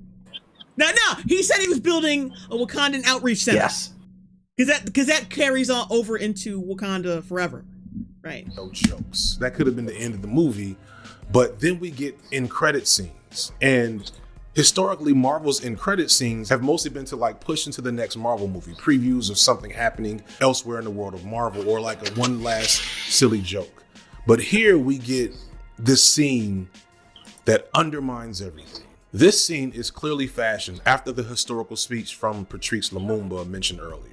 The black suit, the shawl, the lighting, the cadence, it's all here. Yeah, I'm sure. No, it looks nothing like that. The fuck are you talking about? It's the same shit, y'all. Same shit. Here. In Lumumba's speech, he calls out the reality that his nation, the nation of Congo, which by the way has a lot of mineral value and wealth, much like Wakanda, has won its independence through violent resistance of colonial power. He speaks to Africans taking pride in this struggle and this victory and using it as an example of how to resist colonialism and racism worldwide. With Lumumba in this speech, it was something for him to explicitly speak to racism as the black president of a now sovereign African nation directly in the face of his former colonizers, directly in the face. They're not his former colonizers. He was not colonized because Wakanda is a secret fucking community, is a secret nation. Because like if you like in the beginning of the fucking movie, they say that Wakanda is basically this is a basic third world country. They ain't got no money. They got kings and queens, but it's not a flourishing as far as America is concerned. It's not a flourishing nation. It's like it's like just a pile of dirt, basically. So no one knew about Wakanda's true existence. So how the fuck were they colonized? How was he colonized, bitch? How is that even a thing? Why would they even let themselves be colonized? Since they are so advanced, they have advanced technology. They've had vibranium for God knows how long. The fucker are you talking about? Of his enemies, his ops, whom they had beaten despite all odds, despite the severe lack of resources, despite everything that would make you think it was possible. They did it. T'Challa's speech, the roles are reversed in all the worst possible ways. Oh, wait. Okay, he was talking about the other guy. Thank God, because I know you're not that goddamn stupid. King of Wakanda, the most technologically advanced nation in the world with the most valuable resource in the world that they already control, is saying, hey, because I like you guys so much, I'm going to give this power to you and your colonial, imperialist, and white supremacist structures. Wow. You do realize that Africans were selling their own people to this white supremacist structure, right? Selling their people, selling their materials, selling their land, selling their culture, selling their heritage, selling their literal blood rights by marrying off their daughters and sons, hoping that they would fuck or get impregnated by someone of royalty so they could have a bargaining chip, just like old kings and queens in Europe. And more importantly, you just said in front of, go back a little bit, in front of what is effectively the United Nations, if not literally the United Nations, he gave them power in their white supremacist countries. Yes, that's how that works. Everybody who is at the United Nations is clearly just white supremacist fascists, even including those European, those Asian, and pretty much non-white cultures. All of them. Every single one of them. Fascists, Trumpists, fucking MAGAs. God, he's such a... He thinks he saw the one white CIA guy, so he assumes everybody in the room is white. He's so fucking dumb. so fucking lunkhead idiot. Like, what do you think the UN is? You think he's only gonna be? Oh, I'm only gonna present this to America. That's why this was a cutscene, because he would only be doing this to America, even though they already made it explicitly clear that they were gonna share their resources in the last scene of the film. Wait, dumbass! That's why it's an after credit scene, because he's now opening up to the world and not just the United States. Fucking idiot! You were an idiot. Why are you stupid? Because he is BreadTube. Because I like you guys so much, I'm going to give this. And it ain't because he likes him so much. It's because, like, it's the right thing to do, basically. Like, being isolationist isn't exactly the right way. And keep in mind, he was also isolated from the rest of Africa, not just the United States. Oh my God! To you and your colonial, imperialist, and white supremacist structures. Now, within the MCU, considering that there's, aliens and gods wandering around, it makes some sense for him to say, we will work with you all. It is the Wakanda. It makes sense, but I don't like it. It shouldn't that happen. Turns the tide in Avengers Endgame. So, like, within narrative, I get the concept, but in then shut the fuck up. This is about the narrative. This ain't about, in real life. This is the same way of thinking. That fucking moron, who like the showrunner for Falcon and the Winter Soldier. That was his outlook. Like he even said, he dead ass said this. He said it wouldn't be fair to the black audience if we didn't make Sam like more pro-black. It wouldn't have been honest if he wasn't acknowledging his blackness throughout the entire fucking show. It's like it's like in the scene where Bucky shows up in Wakanda wearing Wakandan garb. It's like, in order to make him less of a white supremacist, he just needs to show up in that scene, and instead of like walking out wearing traditional garb, he's like half dressed, and from inside the tent, it's like, "Where did you go, white boy? I wasn't done with you yet."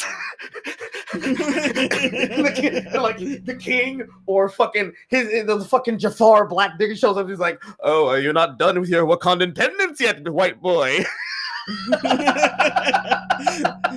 The Wakandan prostitute beckons. No, he is the prostitute. Oh. It's like somewhere, it's like a throwaway scene that you should have had in Wakanda Forever. It's like, why is the white sorry, African voice. Why is the white boy allowed in our city walls? Well, as the king processed and stated before he died, we will allow the white wolf to reside within Wakandan territory to escape execution from the American assets, but he will be undergoing Wakandan penance. What is Wakandan penance? And like one of the Jabari niggas come into the room, it's like Wakandan penance is when you get fucked by every member of the Dora Milaje for 10 days and 10 nights. And it's like, we put that white bitch on this straw. It's like, how do you know that? Because who else would have done it except a Jabari?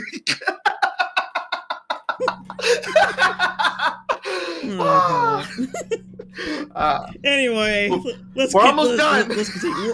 We're almost done. We got 12 more minutes. It's a gross reification of the status quo. And it would have been better if they'd have at least just had this completely not look like the Patrice Lumumba speech, because it doesn't. Shut up.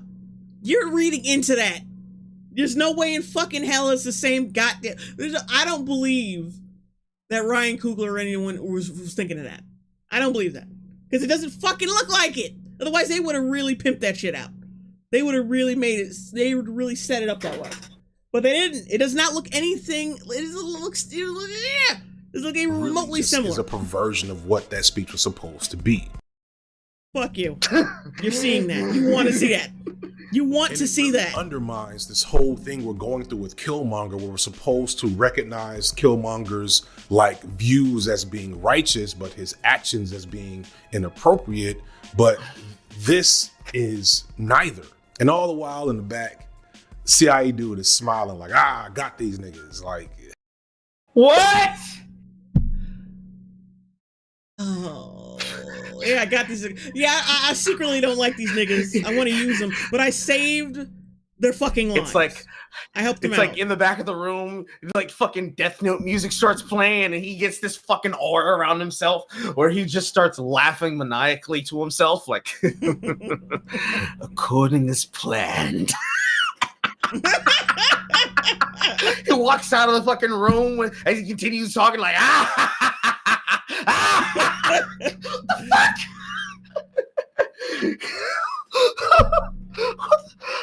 Like dude, your racism is showing. Like you, it's been showing it throughout this. It's been showing throughout it shows throughout your entire channel. Okay, but like, goddamn, the whole thing is giving Sidney Poitier. But unlike Sidney, no shade, no shade, no shade. He's a fucking no. Wait, no shade to Sidney Poitier. He's a coon. He's a coon, but like no shade. Like he's cool. Like he's a legend, but he's a coon. But he's a legend. He's total legend, but he's a coon. Total coon. Coonified. Coonerific. Coonery. Eugenia Cooney. Coon. But he's a legend. This Kumbaya, we are the world moment, and it's a fucking Marvel movie. What did you expect? Did it be a bad ending for all the white people died, and then you would piss on their bodies? Oh my God! Politics it references in the backdrop of this powerful exploration of the black psyche. I've always just ignored. Like you're criticizing this movie for all the fucking wrong reasons. This like, scene, especially since it's a extra scene, like in my head, it's. Oh wait, the ball in chat says Takuna. Just non-canon.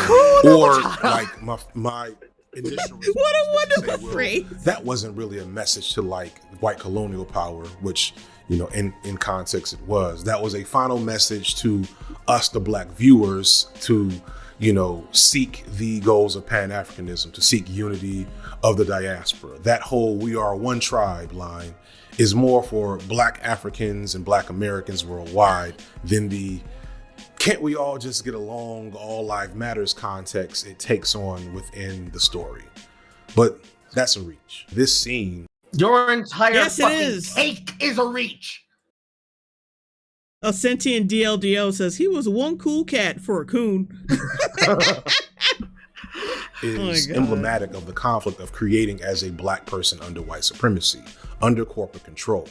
This was a beautiful, engaging, and deep film that loved its subject matter and loved its audience to the fullest, but it's also a product made by an incredibly evil and scary megacorporation, highly skilled in manipulating us and tugging at our emotions. And I'm gonna pay every fucking dime opening day for all of their products from here to eternity, because I'm a fucking bitch. And I gotta pander to somebody. Gotta keep this channel alive. He's just talking about Disney, yes. right? Yes, he was. Okay, just making sure. But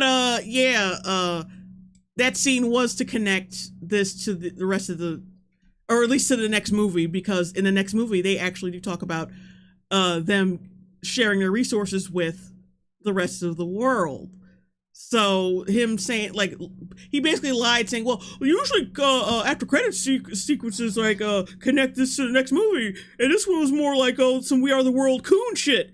But it wasn't. It does connect to the next fucking movie. So yeah, you're an idiot. It kind of goes back to that conflict of T'Challa and what the proper response is. Is this movie just that one bad scene, or is it all the things that came before it? Should we love and appreciate Black Panther for what we liked, or deride it for what we hated? What do we do with the bad things that bring us joy? We have only so much time here on this planet. Like me personally, I'm trying to do everything within my power to help people. How? Do you breastfeed? Do you breastfeed? I was gonna say something fucked up, and I still will. I just have to think about Collect yourself, bitch. Do you breastfeed other soy boys so they can get like their full soy nutrition? So to stave them off from, you know, red meat and masculinity and having common sense. That sounded really stupid, but the thought of him breastfeeding other men to give them their full soy treatment is hilarious. Like, he just lifts up his shirt and it's just a multi-network feeding tube connected directly to his fucking mammary glands. He's like, all right, red tube soy boys, come around. It's time to get your milkies. Yeah, he's got 6 tits, 6 large Irma P. Hall titties.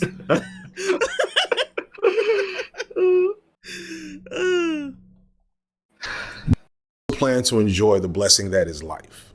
I'm not about to revolutionary wokeness myself to What you do?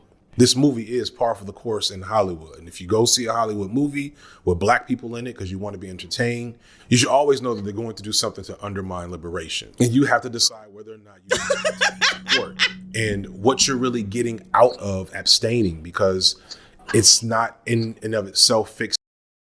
I wonder if he considers movies like Friday as part of black liberation. I can't imagine how. Or maybe Menace to Society. When what's his name shot that crackhead for a cheeseburger, was that part of black liberation? He'll probably say yes. Guardian Fortress, $4.99 super chat. A little doggy saying bravo, hello, and Merry Christmas. Anything, but it's also not in and of itself contributing to the problem. It's hard to say. My personal perspective is that we can partake in the joy that this movie helped create, a joy that, let's be clear, is a manifestation of us and not Disney Corporation. The thing that this movie did was from us. It wasn't just a Disney special effects team. It wasn't just... No, it was. It literally all of it. Level. Like the shit you're about to say. Like, listen, guys. We did this. Us. This was us. First off, nigga. Motherfuckers like him love taking credit for other people's shit. Just love it. So first off, when you say us, I want there to be a fucking hair that sticks on the back of the neck of Ryan Coogler. And I just want him to look out somewhere possessed with Winston Duke's wants to say, us? But number 2, listen, guys, the fucking hair, the makeup, the costuming, that was us, nigga. But all the scenes with the people in the fucking suits and the acting, the fact that they chose all these people to be in this role, yeah, that was Disney. But after they chose us, that was us, nigga. We did that. Like, we were on the team, but they chose to put us on the team. But we here. Yeah, white Jews created this property, but it's us. It's all us. Oh boy! What a fucking bitch. My voice character hurts. of Black Panther My head hurts. by 2 older white men in the 1960s. It was the culture. It was the diaspora that made this movie. The culture. Diaspora. Why don't you shut your diaspora up? We didn't do all of this for red tails, for a reason. But we can love it and be critical of what these products try to do and try to say to us on the low. And I hope people... On the low, I'm a nigga. Joshua Jackson, $5 super chat. So his point is to take this movie as a movie. Revolutionary. But he doesn't, though. He still doesn't. But we are more than the struggle, and I refuse to ignore all the other things this movie did in the process. Oh, the music of pushing again. This The music agenda at the very end. I'm choosing to take the joy and reject the pain. And an example of this is in Chadwick Boseman. Stop it. Stop humiliating this nigga. Stop using this man as a coon. He was not a coon. Do you remember when he looked all distressed every time someone would ask him to do the Wakanda Forever symbol? Oh, wow. It's like, y'all haven't learned a fucking thing. Blank face $1 $2 super chat. Kami saying us is iconic. Chadwick Boseman, like I said earlier, was an interesting story because he just kind of popped up out of nowhere. Like normally with actors, you'll see them in like small little things for a couple times, and then he was in small things. He for was a couple in times. several TV series before he blew up on the fucking movies, bitch. Yeah, we just literally like read out his IMDb, and he was in well-known shit, by the way. Not just little, not some little indie shit. They'll get bigger and bigger roles, and then the next thing you know, they're a main eventer. But no, like he just came through after years of being in theater, and it was a wrap. He was in there. Chadwick earned his A-list status by being an amazing actor. But what I love most about him, and what broke my heart the most, is how even within that is the coonery. It seemed like he really understood what he was doing, what he was getting into as the Black Panther. He was. Did anyone really know that much about this motherfucker?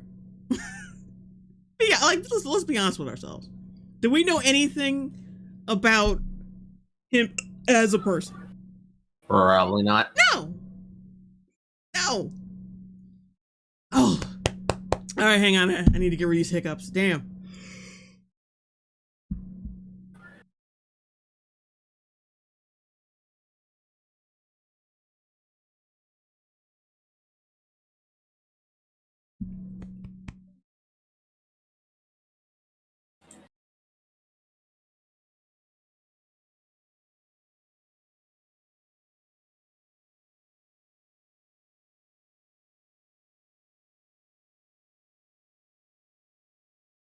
Okay, there we go. Okay, Guardian Fortress, $9.99 super chat. He's that cow monster from TLJ, and the soys drink it like Luke. Drink a Sigma milk from a rhino. Was into this iconic legendary dream space as a Black man, as an image of Blackness. He was providing joy to people that didn't have it a lot of the time. What the fuck are you talking about? He's providing joy to people who just didn't have. Shut the fuck up! You're such a lame ass. Laura Hugel, $7.99 super chat. You should watch the trailers for Winnie the Pooh, Blood and Honey, and Violent Night. Winnie the Pooh, is that even out yet? Jesus, I've been still waiting for that shit. Jester sketchbook, JLongbone having indigestion at how terrible this is. No, it's just like hiccups. But like, I'd probably just get hiccups from this cringy shit. Every Black boy's favorite superhero. Shut up. Just shut up. Stop speaking for people. He became every Black boy's favorite. I bet you all these Black boys who were fans of Black Panther when this came out were also fans of Spider-Man, Batman, or some shit. Or, I don't know, like maybe some other Black superheroes. They probably read fucking comics. Or were fans of him before the movie even came out because of the Black Panther comics. But no. It was all him. Like he changed the game. One looked like them. He understood so much how representation mattered, and he really seemed to take personally that he was representing this. And he was also like so humbled and grateful for what was happening to them. But it's to a certain degree, it's a humbling experience because you're like, this can't mean that much to them, you know. But seeing how the world has taken us on, seeing how the movement is, how it's taken on a life of its own, I realized that they anticipated something great. Reports say that he didn't tell anyone he had cancer and that he had beat it once already. He was so sure that he was going to beat it this time that he didn't bother to bring it up and kept working like everything was cool. But he didn't beat it a second time. I remember seeing the pictures of Black boys giving Black Panther a funeral, and it was heartbreaking because going back to my discussion. Yeah. Okay. That child was forced to do this. Hold on. Okay, stop. Pause. Yes. I can imagine and see in the mind of some child somewhere in the world, this ephemeral fucking strawman kid. I can imagine a kid that was not born in the 90s, hasn't seen anything but this, has parents that just grew him up and only gave him popular shit, who said, oh, look, finally a black superhero, just like this for you, little Tommy. Sorry, a stereotypical black name. Fuck, I can't think of one. Jay, think of something racist. I was gonna say, oh shit, Jaquan. Yes. Look, Jaquan, a black superhero. Isn't that great? And he grows up and he's like, yeah, I guess it's all right. And then he dies. He's like, oh, that's really sad. I really liked his fucking shit. You know, he goes back and he watches all the old fucking Jasmine Gold's films. He's like, oh man, it really sucks. But then it's like his fucking black parents are like, hey, you know what would be really good? If you went outside with all the toys we bought you and you stood against the garage wall and did the Wakanda ever symbol. He's like, he looks at his mom and he's like, bitch, what the fuck are you talking about? You stand up against the garage wall like you're about to get executed by firing squad. look like a Wakandan refugee or some shit. Like in this moment, right here, fucking Jaquan is standing up against the wall, fucking dead-eyed in his face, not even like a crying whimper, like he was about to be told by his dad for saying "fuck you" to his mom. I was like, "Bitch, I'm about to beat the shit out of you. Better get against that goddamn wall and say Wakanda forever." And, you know, like he was told because he had an outburst, he can't get an extra piece of chicken from Popeyes tonight, and actually whining and crying like kids actually do about shit. No, this stone cold look at his face like, bitch, I'm gonna fucking do some nasty ass shit when I turn 15. Just you fucking wait. I'm gonna be a hellion when I get older. This kid is giving you a death stare. He is staring at you, mom, and you're about to sit here and tell me, oh yes, they were so moved by the death of him that he lined up all his fucking Marvel figures, including the villain, all the way on the far left. Including a fucking doll of Captain fucking Marvel. Get the fuck out of here. Get the fuck out of here. And ironically, putting the fucking figure of Scarlet Witch on the far right. Because you know, guys, you should worry about those Jewish characters. So, you know, Kanye says hi and then he kicks it into the grass. You know, typical Kanye behavior. The kids were just crying and they lost Chadwick Boseman as they lined their figurines all up against the garage wall and did the salute of this fictional country. Oh, get the fuck out of here. It's fake ass shit. Henry, it feels like these classic images of black masculinity. Where do you get these flowers from? Where do you get? Where those? You bought vases, y'all bought vases for this, especially for this moment. Get the fuck out of here! Snatched away from us. Also, a classic image of masculine. Black masculinity being snatched away from us from the jaws of cancer, and the common leftist W of masculinity of doing some of the most permanently online cringe shit on CBS affiliate news stations on the evening news cycle at 10. Well, you can get bullied at school just like the Doppler 9 1 hour earlier. You don't get the fuck out of here. Yeah, that's black. That's black masculinity doing cringe shit online like a fucking e-girl. You don't get the fuck out of here with this Hakuna Matata shit. Snatched away from black children, especially little black. Oh my god! My baby boy in the Avengers holding a memorial for Black Panther. Wakanda forever. King Westbrook 7, you need your ass beat. Letting your no, you didn't let your child do this. You forced him to do this. Black shit. boys that don't get to aspire to that. And then they were on TV because, of course, they were. And they look exactly what I thought they'd look like. Look at the bald, the mother with the beads, the bald masculinity of your father, and the Pan-African masculinity of your mother, beaming with all the pride of a black Wojak. You look like a black Wojak. Damn. Oh, this is so fun. Image in a positive way, and It hurt to see. It hurt to see. Go back, get a screenshot. Get a screenshot of this shit. Aspire to that image in a positive way. Hey, I'm gonna pause real quick. Pause. Right there. Right there. That's what it's all about, ladies and gentlemen. Stunning for the white women on the fucking 6 o'clock news so you can get pictures of them crying with images of their own Black African syndromes in their fucking brownstone. In the background. You know that was put there deliberately. Of course. Deliberately. Of course. My sides hurt. Oh my god. This cringe is starting to hurt me. You did take a cap of that, right? Yes. Okay. Just making sure, because I'm about to move the fuck on. I want more. It hurt to see black boys crying.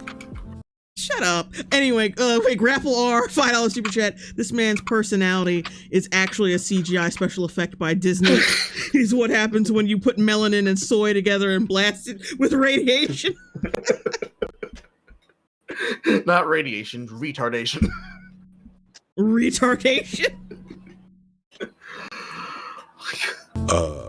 About toys, knowing that. Well, I hate to see black boys crying. Well, when you tell your fucking kid, you know that black representation you had, it's dead now. It's fucking dead.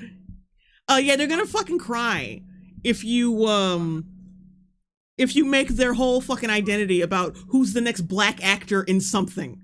And that actor dies, yeah, they're gonna be really devastated. You're gonna traumatize them, of course. Yeah. Dumbass.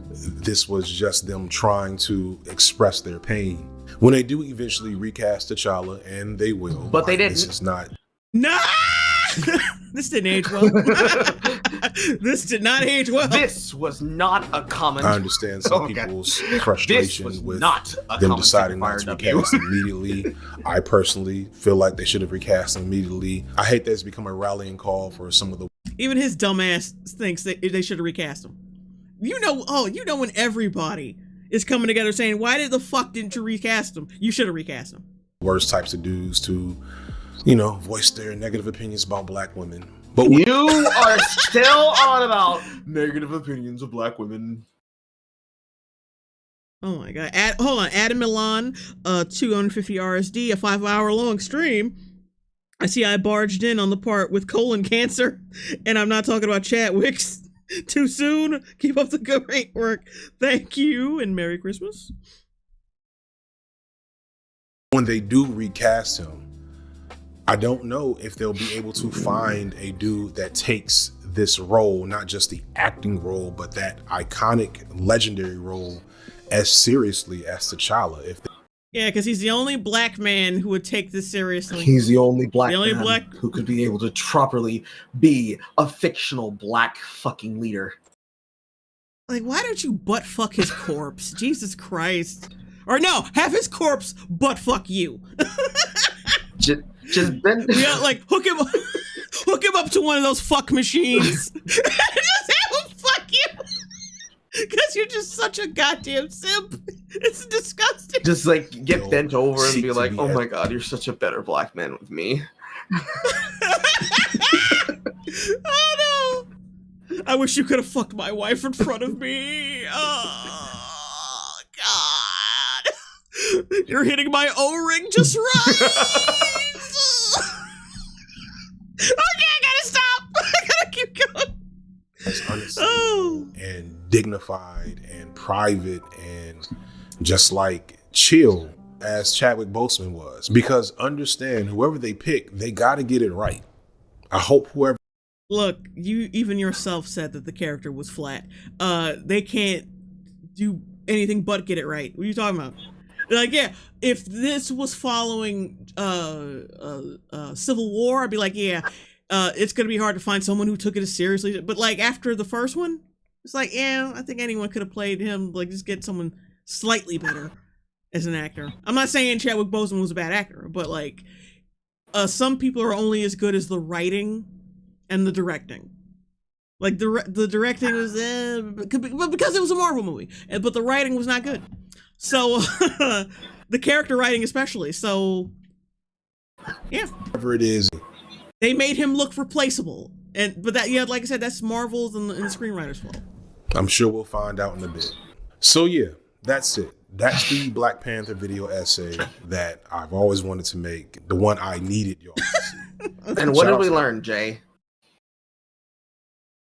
Nothing. No, fucking nothing. Well, we learned that, one, the film was just okay, but because it was just okay, we had to get absolutely indignant. I'm not going to do the bit again. We had to be absolutely indignant and show our asses about it and be extremely extra and extremely flamboyant in public, representing Black culture and pride that the majority of us never represented at any point in time, but had to because heritage. But actually, it didn't have that much of a message. It didn't have that much of a lesson to teach because it wasn't authentically Black. It wasn't completely Neapolitan Black African because it was made by a capitalist evil corporation that used us to fill butts and seats. But you see, we had to do it because we don't actually have enough culture of our own. And if we did, then we wouldn't have to need them. But because we were there, that was us, nigga. We did that. We did that. Blacks did that. Blacks did that. Blacks number one. Blacks number one. But fuck Disney though. But blacks number one. Blacks number one. But also, white people are evil. Anytime a white person's ever in a narrative, they are just using us. The CIA is bad. Vote blue no matter who. That's what I learned. Oh yeah, I gotta read this fucking person in chat. Jester Sketchbook says that was hot, JLongbone. When I was going off about the O-ring and shit. Y'all you're sick. You're all sick. Don't put your perversion on me. I didn't deserve it. No, I gotta say that was very Carl of you, Jay. To me, I'm rubbing off on you more than you like. To make this possible. Shout out to the It's this motherfucker's fault. He's such a simp. Because this one was for us. Shout out to everybody watching. We'll see how this new movie works. This new movie is pulling a lot of anti-colonial imagery on the low. I don't know if y'all know. Of course it is. To you. To you, bitch. So there will be some B-sides content about it, I'm sure. And yeah, that's all I got for y'all today. Peace. Peace, bitch. Thank God that's over. Oof. God. Go away. Oh, let me see. That's right. I can't really. It doesn't do the thing where I can scan through it and I can see what I'm scanning. Okay, fuck it. Whatever. I love how he cut off one of his patrons' names. How nice of him. You can't shrink the text, motherfucker. You lazy piece of shit. Oh boy. Yeah, that was an experience. That was total trash. Doo-doo water. Ugh. Mad Force Song 01. Finally, yeah. Finally, it's over. Everyone's saying finally. Yes, indeed. That was exhausting. Can't wait to fucking sleep. Or at least watch a movie until I go to sleep.